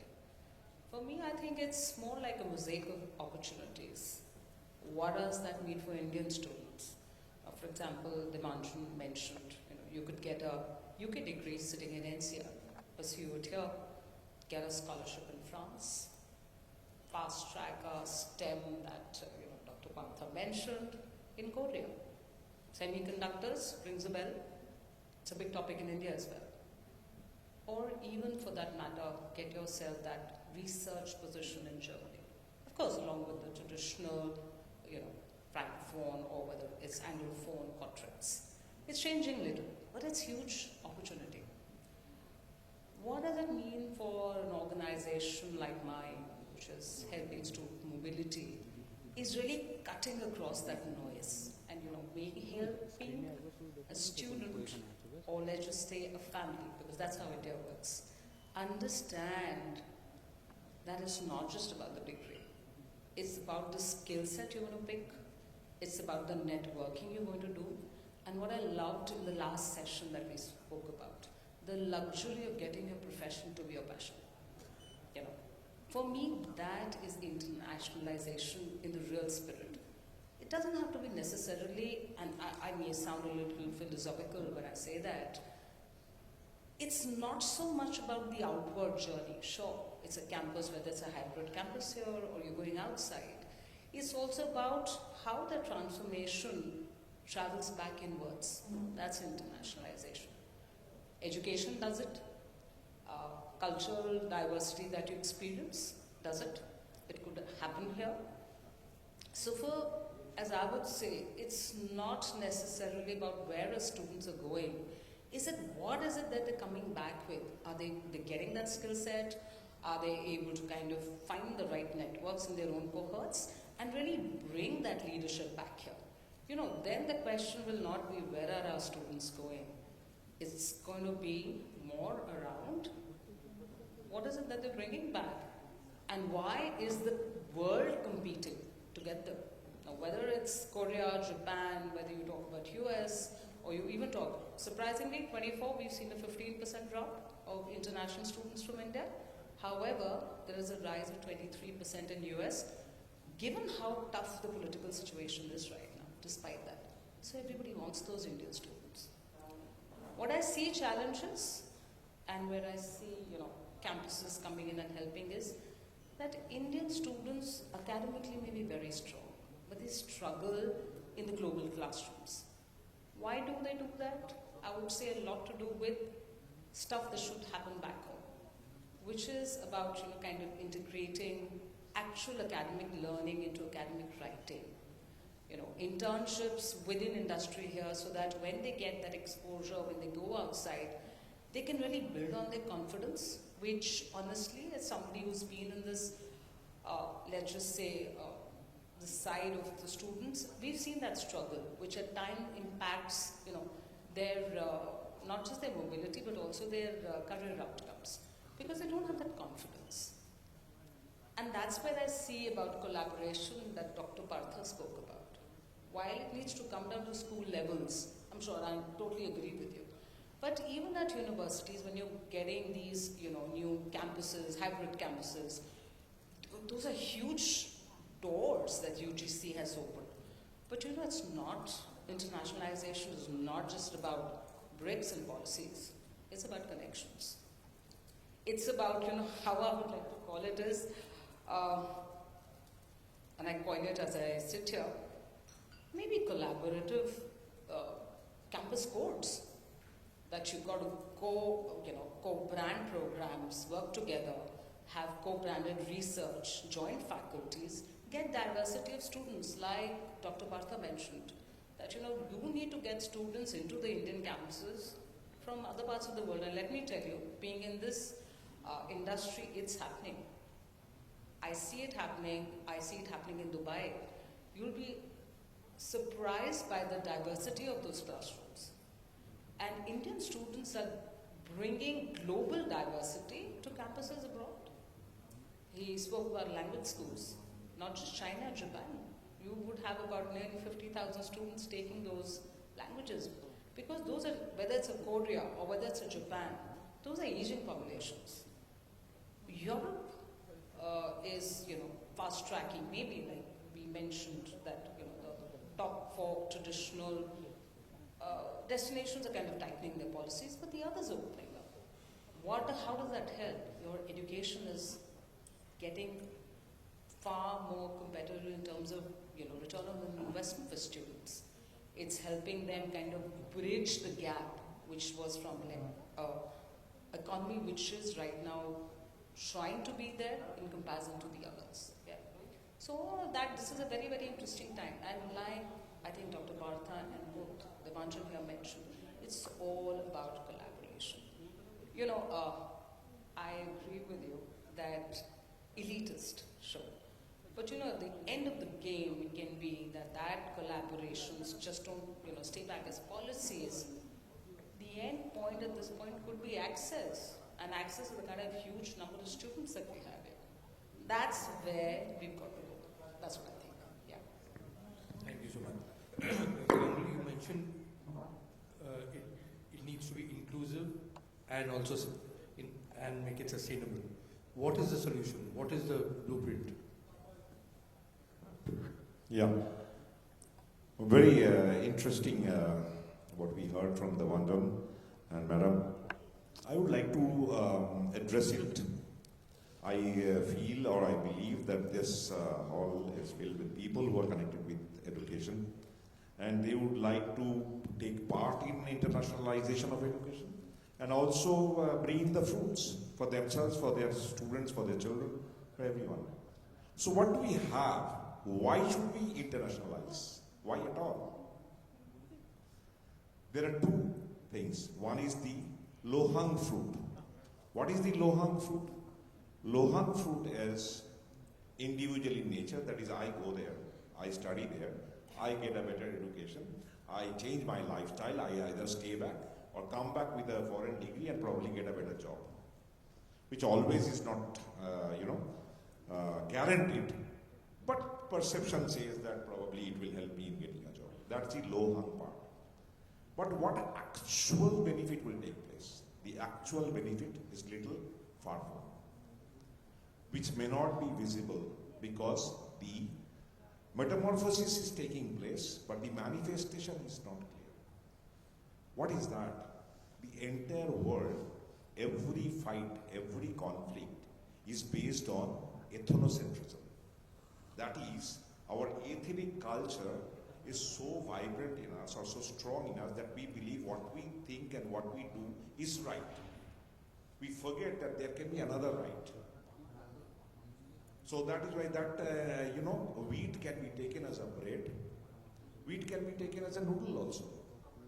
But we normally think, nahi, wo aisa roti, tandoori roti hone se khana acha hua roti, wahi hota hai. And that is the root cause of all the conflict. Now if we can truly internationalize it, and if this internationalization is inclusive in nature, you will see less and less of conflict in the world. People will start appreciating each other more, and there will be much less bleeding on the war front. Still, it is quite a shame that still we are fighting like ugly, animals. Still everywhere. We are still believing on our might of the arm rather than on the might of our intellect. So this internationalization will definitely help us. in reducing many more conflicts and make the world peaceful. For a progressive world needs peace and prosperity through peace. So that is the second thing. And as Madam has rightly said, the reverse flow has started. Already people from English-speaking world is moving to non-English-speaking world, and India is separate. India is attracting lot of students from abroad, not now, since long, but even in recent phenomena. The city of Bangalore attracts a lot of foreign students. I am actually a part of a tale of two cities. I stay in Bangalore and Calcutta both. And so I see a lot of students, particularly from Africa, Iran, Jordan, South Korea, in the campuses of universities and institutions in Bangalore. I see a lot of them even in northern India. Nowadays, universities like lovely professional universities and Sharda University, they are attracting a lot of people, even the SRM. Or for that matter, your Vellore Institute of Technology, VIT, MIT. MIT means I'm talking about Manipal. So they attract a lot of foreign students from long time now, and they will be doing so more. So internationalization will definitely take place and will definitely be a beneficial thing. And what exactly I would like to suggest to all that all of us try to do our bit in this, and particularly the people who are running schools, K-12 schools, they have a big role in globalization of education and exposing our children to international culture. That is what I would think is the best takeaway that we can take out from this process of internationalization, for our children and for our future to come. Thank you. Thank you very much. At least we are having this in the right city, because I think I can vouch for everybody that as many tandoori rotis as noodles sell here. So we are not conflicted at all in terms of being inclusive on that. But just to turn to you, Devanjan, what is the one looming roadblock or problem that you feel in this entire scenario, and what would be your solution?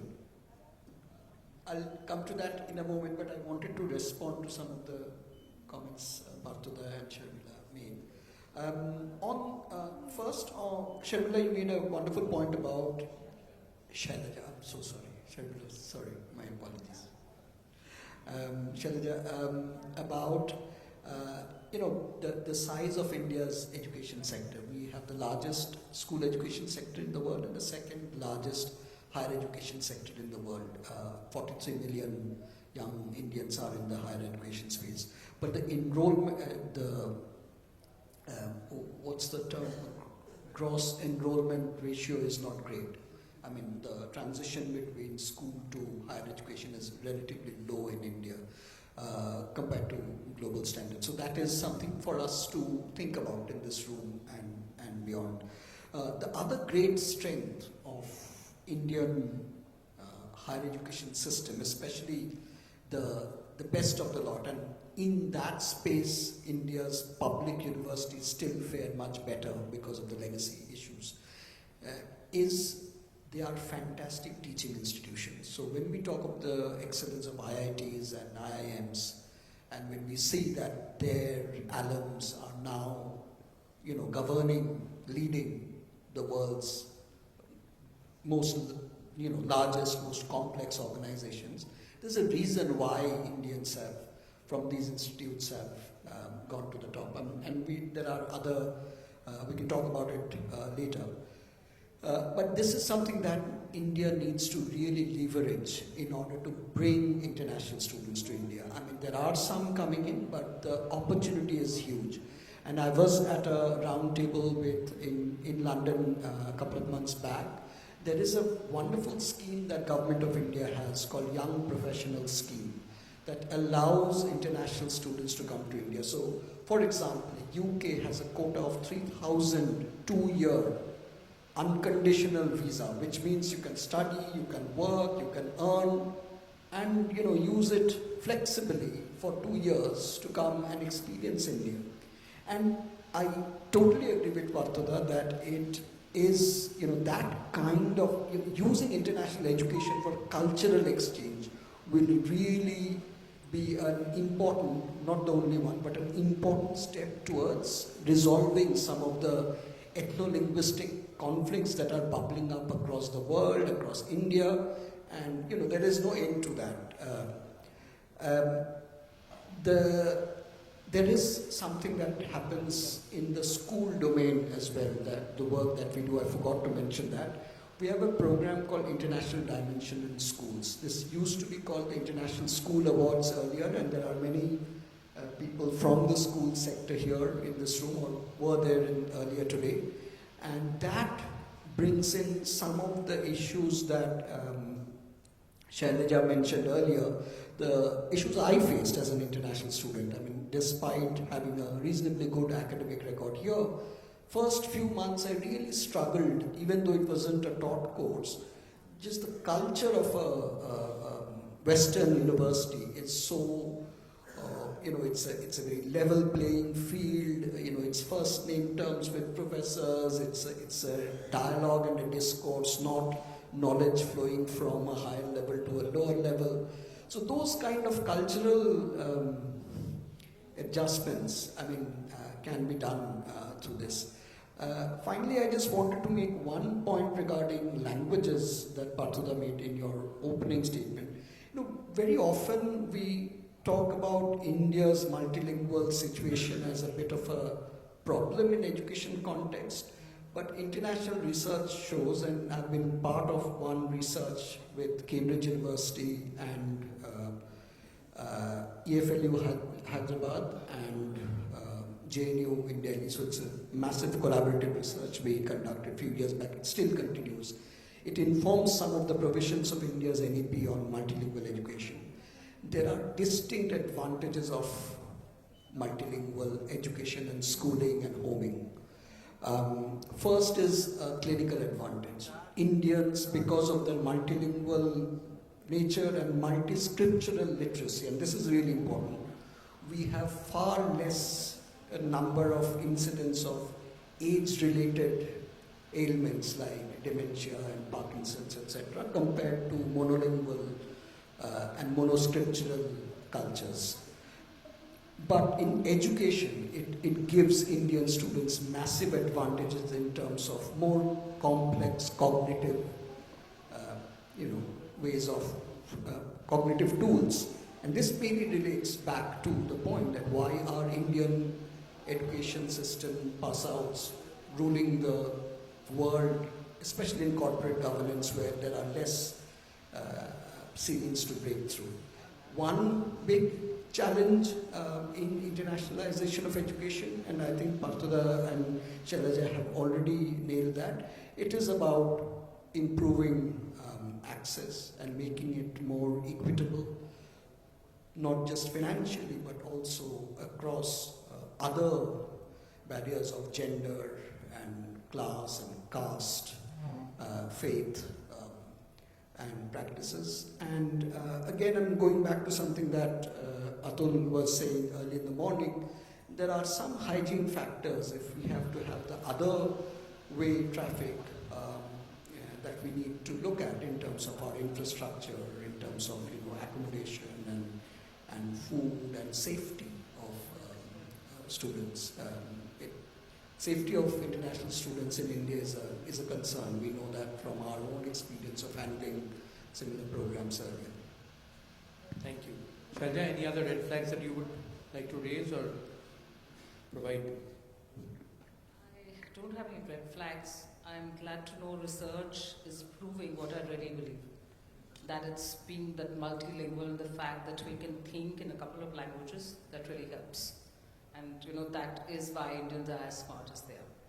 The second piece, I think I'd just like to reiterate that when we talk about internationalization, it is going to be, and no apologies, the name of my company is Leverage Edu, but we've got to leverage the strengths at both sides. And like even Dr. Partha mentioned, world is one. Vasudeva Kutumbakam. That's what we believe in, not just the fact, it's about just bringing in the best practices, whether from Indian institutions or whether from the international ones. And let me tell you, it's not just going to be UK. We know Gift City has Australian universities. We're going to have a lot of it come in the next 5 years with UGC opening up doors. So unless as a community we are not open and we're not willing to look at how best to leverage the positivity, the conflict piece will always stay. So it's about seeing what we can get, and I would just say end with access, access, access. For the more, the better. Thank you so much. Now we'll open up the access for the audience. Sure, we can weave it into the questions. Let the questions open up. Anybody has? I know some of you have already traveled abroad at a young age. Anjali for sure. There are others also. Any questions? Anjali, okay, you want to start? Yeah, thank you. I just wanted to ask, what are certain skills that you see in K-12 students that actually help them to study abroad?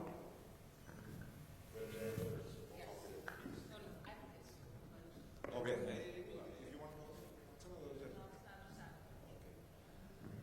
Please sit down, Anjali. Actually, I'll tell you what is the drawback of Indian student, as Shailaja has mentioned, that we are very good here in academics, but when we go abroad and we find ourselves misfit. Basically, that not with the student, the problem is in our understanding education, we are basically curriculum-based training. We decide before the class starts what we are going to teach. But when you go to a foreign country, and particularly in the West, particularly, I mean, it's there everywhere in different manifestations, but it's there, that you are, taken to a problem-based training. Means you face a problem, and you master that problem through the solutions that you invent, innovate, initiate, and so this is primarily the difference. The difference is in attitude, how we take it. Here we are spoon-fed, here we are told what to do, and there the students are actually left for themselves. It's an open book, open sea kind of a situation where there's no flight person to decide on your flight route. You go by VFR, visual flight rules. What you see, you do. Coming to what Shailaja said, that this is the same I told you. She also said that people. And coming to that, I'll give you an example. Raghuram Rajan, who was he? He was the governor of Reserve Bank of India. What is his claim to fame? He is an IITian. He studied technology. And then what went? He became an economist. Now that, education system helped him to reinvent himself. Here, normally we think, tu economics porish ni. Tale tu ki kore economist ho. That is, this, attitude or this thought actually differentiates. So if you can master this and be a little more receptible, if your lateral thinking power is a little more widened, you have done it. And I thank Devangan for giving me some exciting information about this. But Devangan, there is another side of the story, and that is also well researched. Only 73% of our high school graduates goes to university.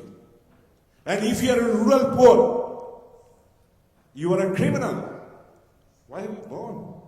That's the attitude. My son will go to an English medium school. My driver's son, no. Let him go to a vernacular medium. And end up with what aspiration? Bangla honors, history honors, political science honors. And where? In the lower rung of government's job, I can aspire. India is a mixed economy. It is a very robust private sector. And none of these vernacular medium schools inculcate the challenge or aspiration to be a vice president of multinational company. No. Ami clerk hobe, LPC hobe, amar hoye jabe. So that is what I'm saying, that it should come out from that. We need to, there is a lot of talent even in rural schools. We have to just give them exposure. A point in question is NIIT. We all know this training center. They opened a small kiosk in Delhi, exposed to the slum children. And many of us knows what happened. The slum children adopted themselves to IT at very early age. So what I'm trying to say, I'm not asking that, give them a piece of your pie. But just give them, enable them, expose them. Make it mandatory. Make some global classes. Every teacher in government school or private school, they have for friends studying or relatives studying. India is very well represented throughout the world. If you can just take your own Facebook friends and connect them with your children, you have done it. Yes, Devanjan, it's yours. Say something.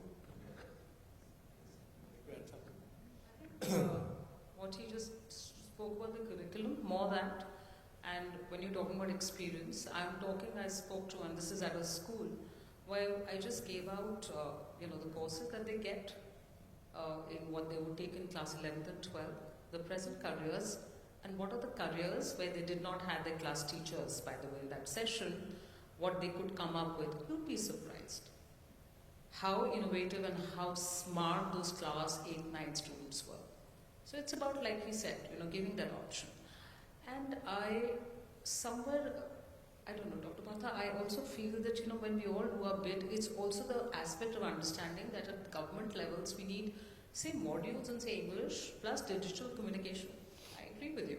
That goes at that level that we start at school levels, and I think these are policy tweaks. So all the people who are here who probably have those connects, it's about getting those tweaks done, and it's an uphill task, no doubt. But can it not be done? It can be done. Quick one on responding to your question. The biggest difference, and again speaking from my own experience, from nursery till post-graduation here in India, and I went to good schools, good universities, did well.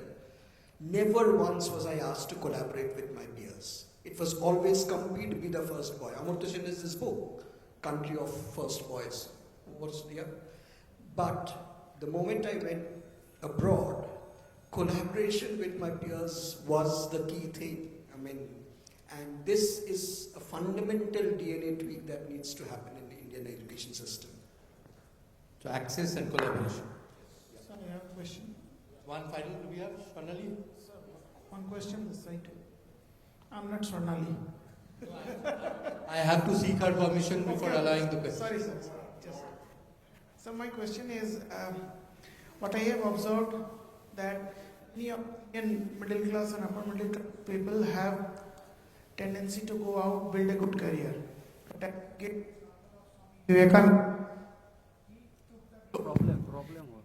across the country and the world, and then came back and built an institution for his own country. So do you see this trend, or do we need to inculcate this more, that you and study and build your career, then again come back and give it back something for the country, which sometimes is not visible. So shouldn't this be a part of the curriculum or system? Quick 1 minute responses from each of you. It can be, but we cannot force it. It cannot be. Philanthropy cannot be forced upon. It has to come from within. As part of a startup company, I would say it's something that's happening. Like you said, it's not necessary, but it's happening. And the idea of international education is that you come back with a skill set to be able to lead. And there are a lot of them who are doing it right now. It's not that we have to encourage it, it's happening.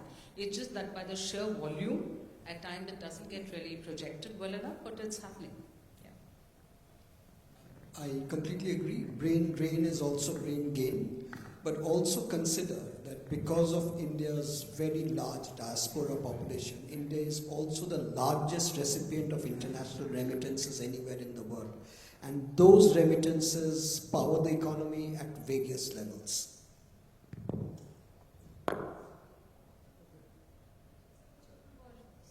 Children want to have a say. Yeah, sure.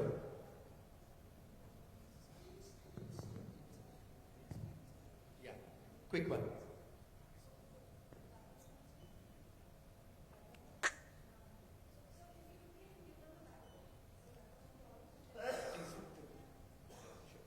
So last year we had taken an education delegation to Vietnam, and the delegation was very, very successful. After coming back, there were certain MOUs which got signed. As a part of the signed MOU, Kingston Educational Institute had sent their students for 15 days to Vietnam for some training. So we have 2 students who were in Vietnam, along with the teacher who had guided them there. So they would share a bit of their experiences. It was indeed a first of its kind for them. So we would just listen to them for a while. Thank you, ma'am. Firstly, and warm greetings, ladies and gentlemen. So this is Shrestha Mukherjee here, a student of BBHM, third year, 5th semester from Kingston School of Management and Science. As ma'am has already briefed upon, so it was a 15 days student exchange program to Vietnam, Hanoi, and it was indeed a very thrilling, I would say, and very good experience. Yes, we have learned a lot. It was on the venturing in all the healthcare sectors. So how their healthcare sectors function, and upon their hospitals, I would share few things. So here, as we are through our internships right now, so we both work in Apollo. So I had seen that through many thick and thins of the surgeries they perform. So there, how they are technologically advanced, and how their hospitals function, and also, sir, we have also exchanged our we also had our cultural exchange, and how they were very friendly. And yes, when we landed at very next moment, how they how had they made as their own, and so yeah, it was a very wonderful experience. And if our institution gives us again another opportunity, we would surely grab it. Thank you so much. I hope you enjoyed the food. Hello sir, hello ma'am. This is Sharbani Chaudhary. I'm also a student of Kingston Educational Institute, currently pursuing bachelor's in hospital management. I'm currently a student of third year, 5th semester. So along with Shrestha, I've also traveled to Vietnam for the student exchange program. And the points she added, I would like to add some of the few points for the healthcare sectors. Like in India, the term that is homeopathy is extremely common, but in Vietnam, although they are centered towards the treatment with the traditional medicine, unlike India, as we are much more centered with the modern medicinal practices, but they are very much unknown with this term of homeopathy. So it was, we had several cultural exchange and this medicinal exchange programs and seminars for letting them know about what's homeopathy and the Indian traditional medicinal practices. And also they had several different kinds of technological interventions in their healthcare sectors. They are somewhat likely towards in India, but in some sectors they were somewhat unfamiliar unlike Indians' healthcare sectors too. So overall, it was a thrilling experience, a wonderful experience, yet somewhere we felt like if the student exchange program was somewhat some few more days with extensions, then maybe we could have grabbed a lot more experience. Thank you so much for sharing it. Yes, quickly please. Sir, actually we also had a seminar on can AI replace nursing? Sir, I want to add up on something that we had a seminar on that. To my viewpoint, it can never AI can never replace nursing, as they had also said, because from their viewpoint, as they had shared that how an human mankind can support nurses or give the humanly touch, AI can never. So based on that and all, overall, it was indeed a great pleasure and a great experience. Thank you. Thank you for affirming that we'll be around for the next annual conclave as well, and it will not be AI sitting here. So on that note, thank you everyone. Thanks a lot. I think it was really informative as well. Apart from being a really good chat session, it was really informative and knowledgeable. Thank you so much. Thank you. Thank you so much. Truly a rewarding session. Thank you so much. A big round of applause for them, please. May I now request Dr. Neeraj Saxena, Pro-Chancellor, GIS University and member of the committee, the Bengal Chamber of Commerce and Industry, to please come on stage and hand over a small token of appreciation from our end, please.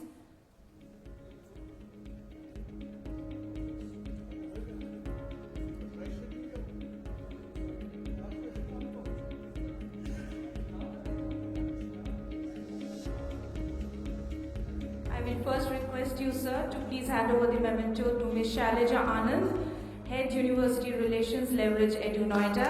A big round of applause.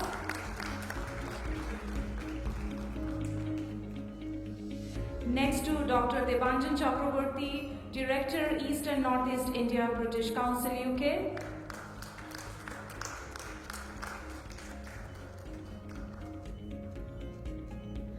Dr. Partha Sharati Ganguly, mentor, saraswationline.com.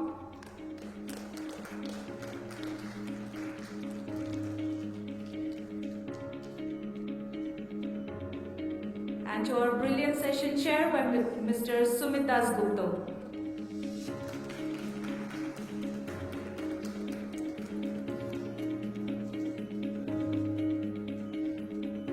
Thank you. Requesting for a group photo, please.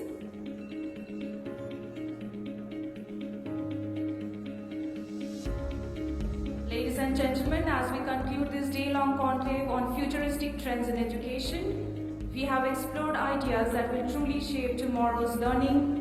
Let's carry this insight forward as we reimagine the future together. And to formally conclude today's program, I invite Ms. Sharnali Dhar, Deputy Director, the Bengal Chamber of Commerce and Industry, to deliver the vote of thanks. Thank you.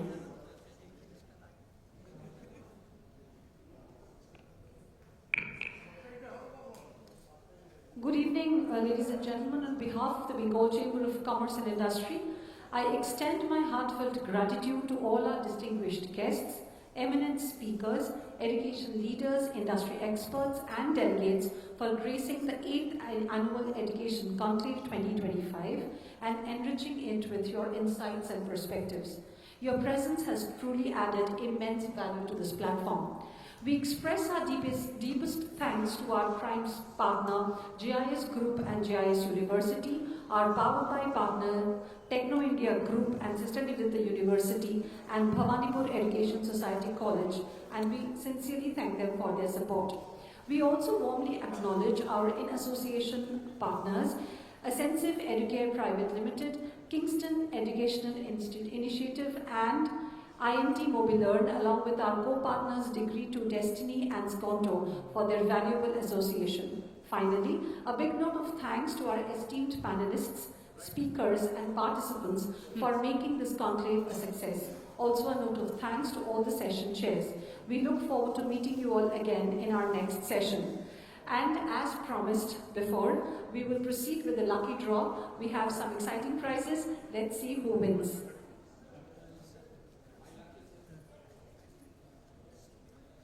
You will have to retain your coupon with you. We'll pick up the checks and then we'll announce if the person is present in the room. You may please walk up on stage for the prizes.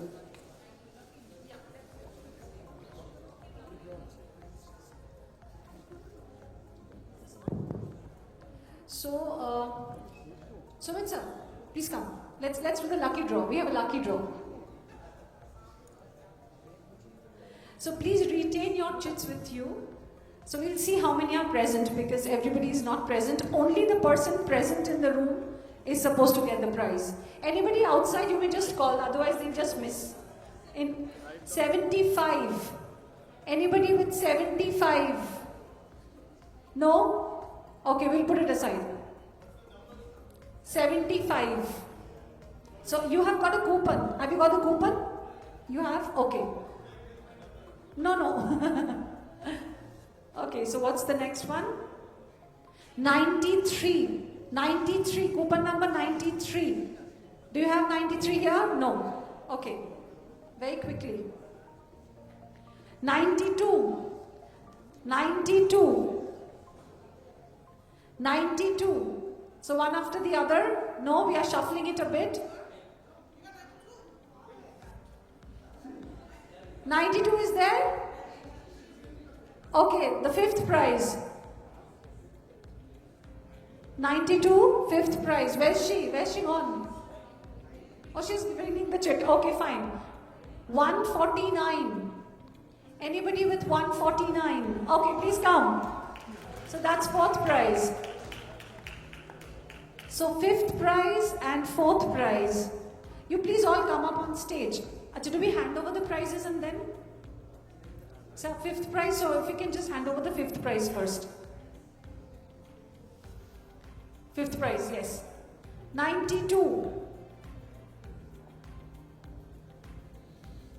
92, fifth prize. That's. Please put your hands together. It's just to make it a little more interesting and appreciating your efforts for being here in such a weather. Thanks so much. Next. 42. 42, are you here?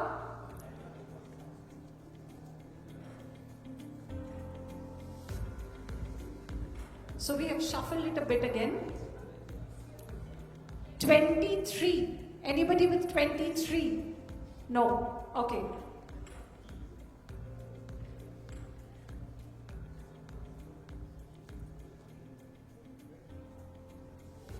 14. 14. Anybody with 14? No. 76. 76. No. Okay. 90. 90 is there. Please come.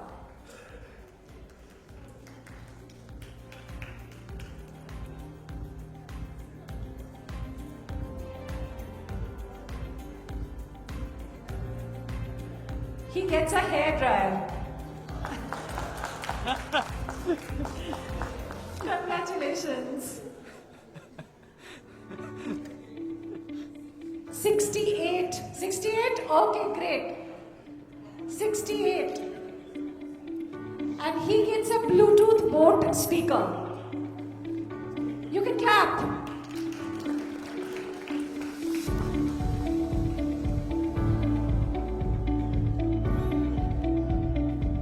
And we have the last. Is this the last? 88. Anybody? You with 88? Come. So he gets a smartwatch. That's a smartwatch. Come. So he gets a smartwatch, and that brings us to the end of the lucky draw. Thank you very much for being here. Thank you. It's wonderful having you all. See you next year. Thank you. Thank you, Shubhat sir. Thank you so much.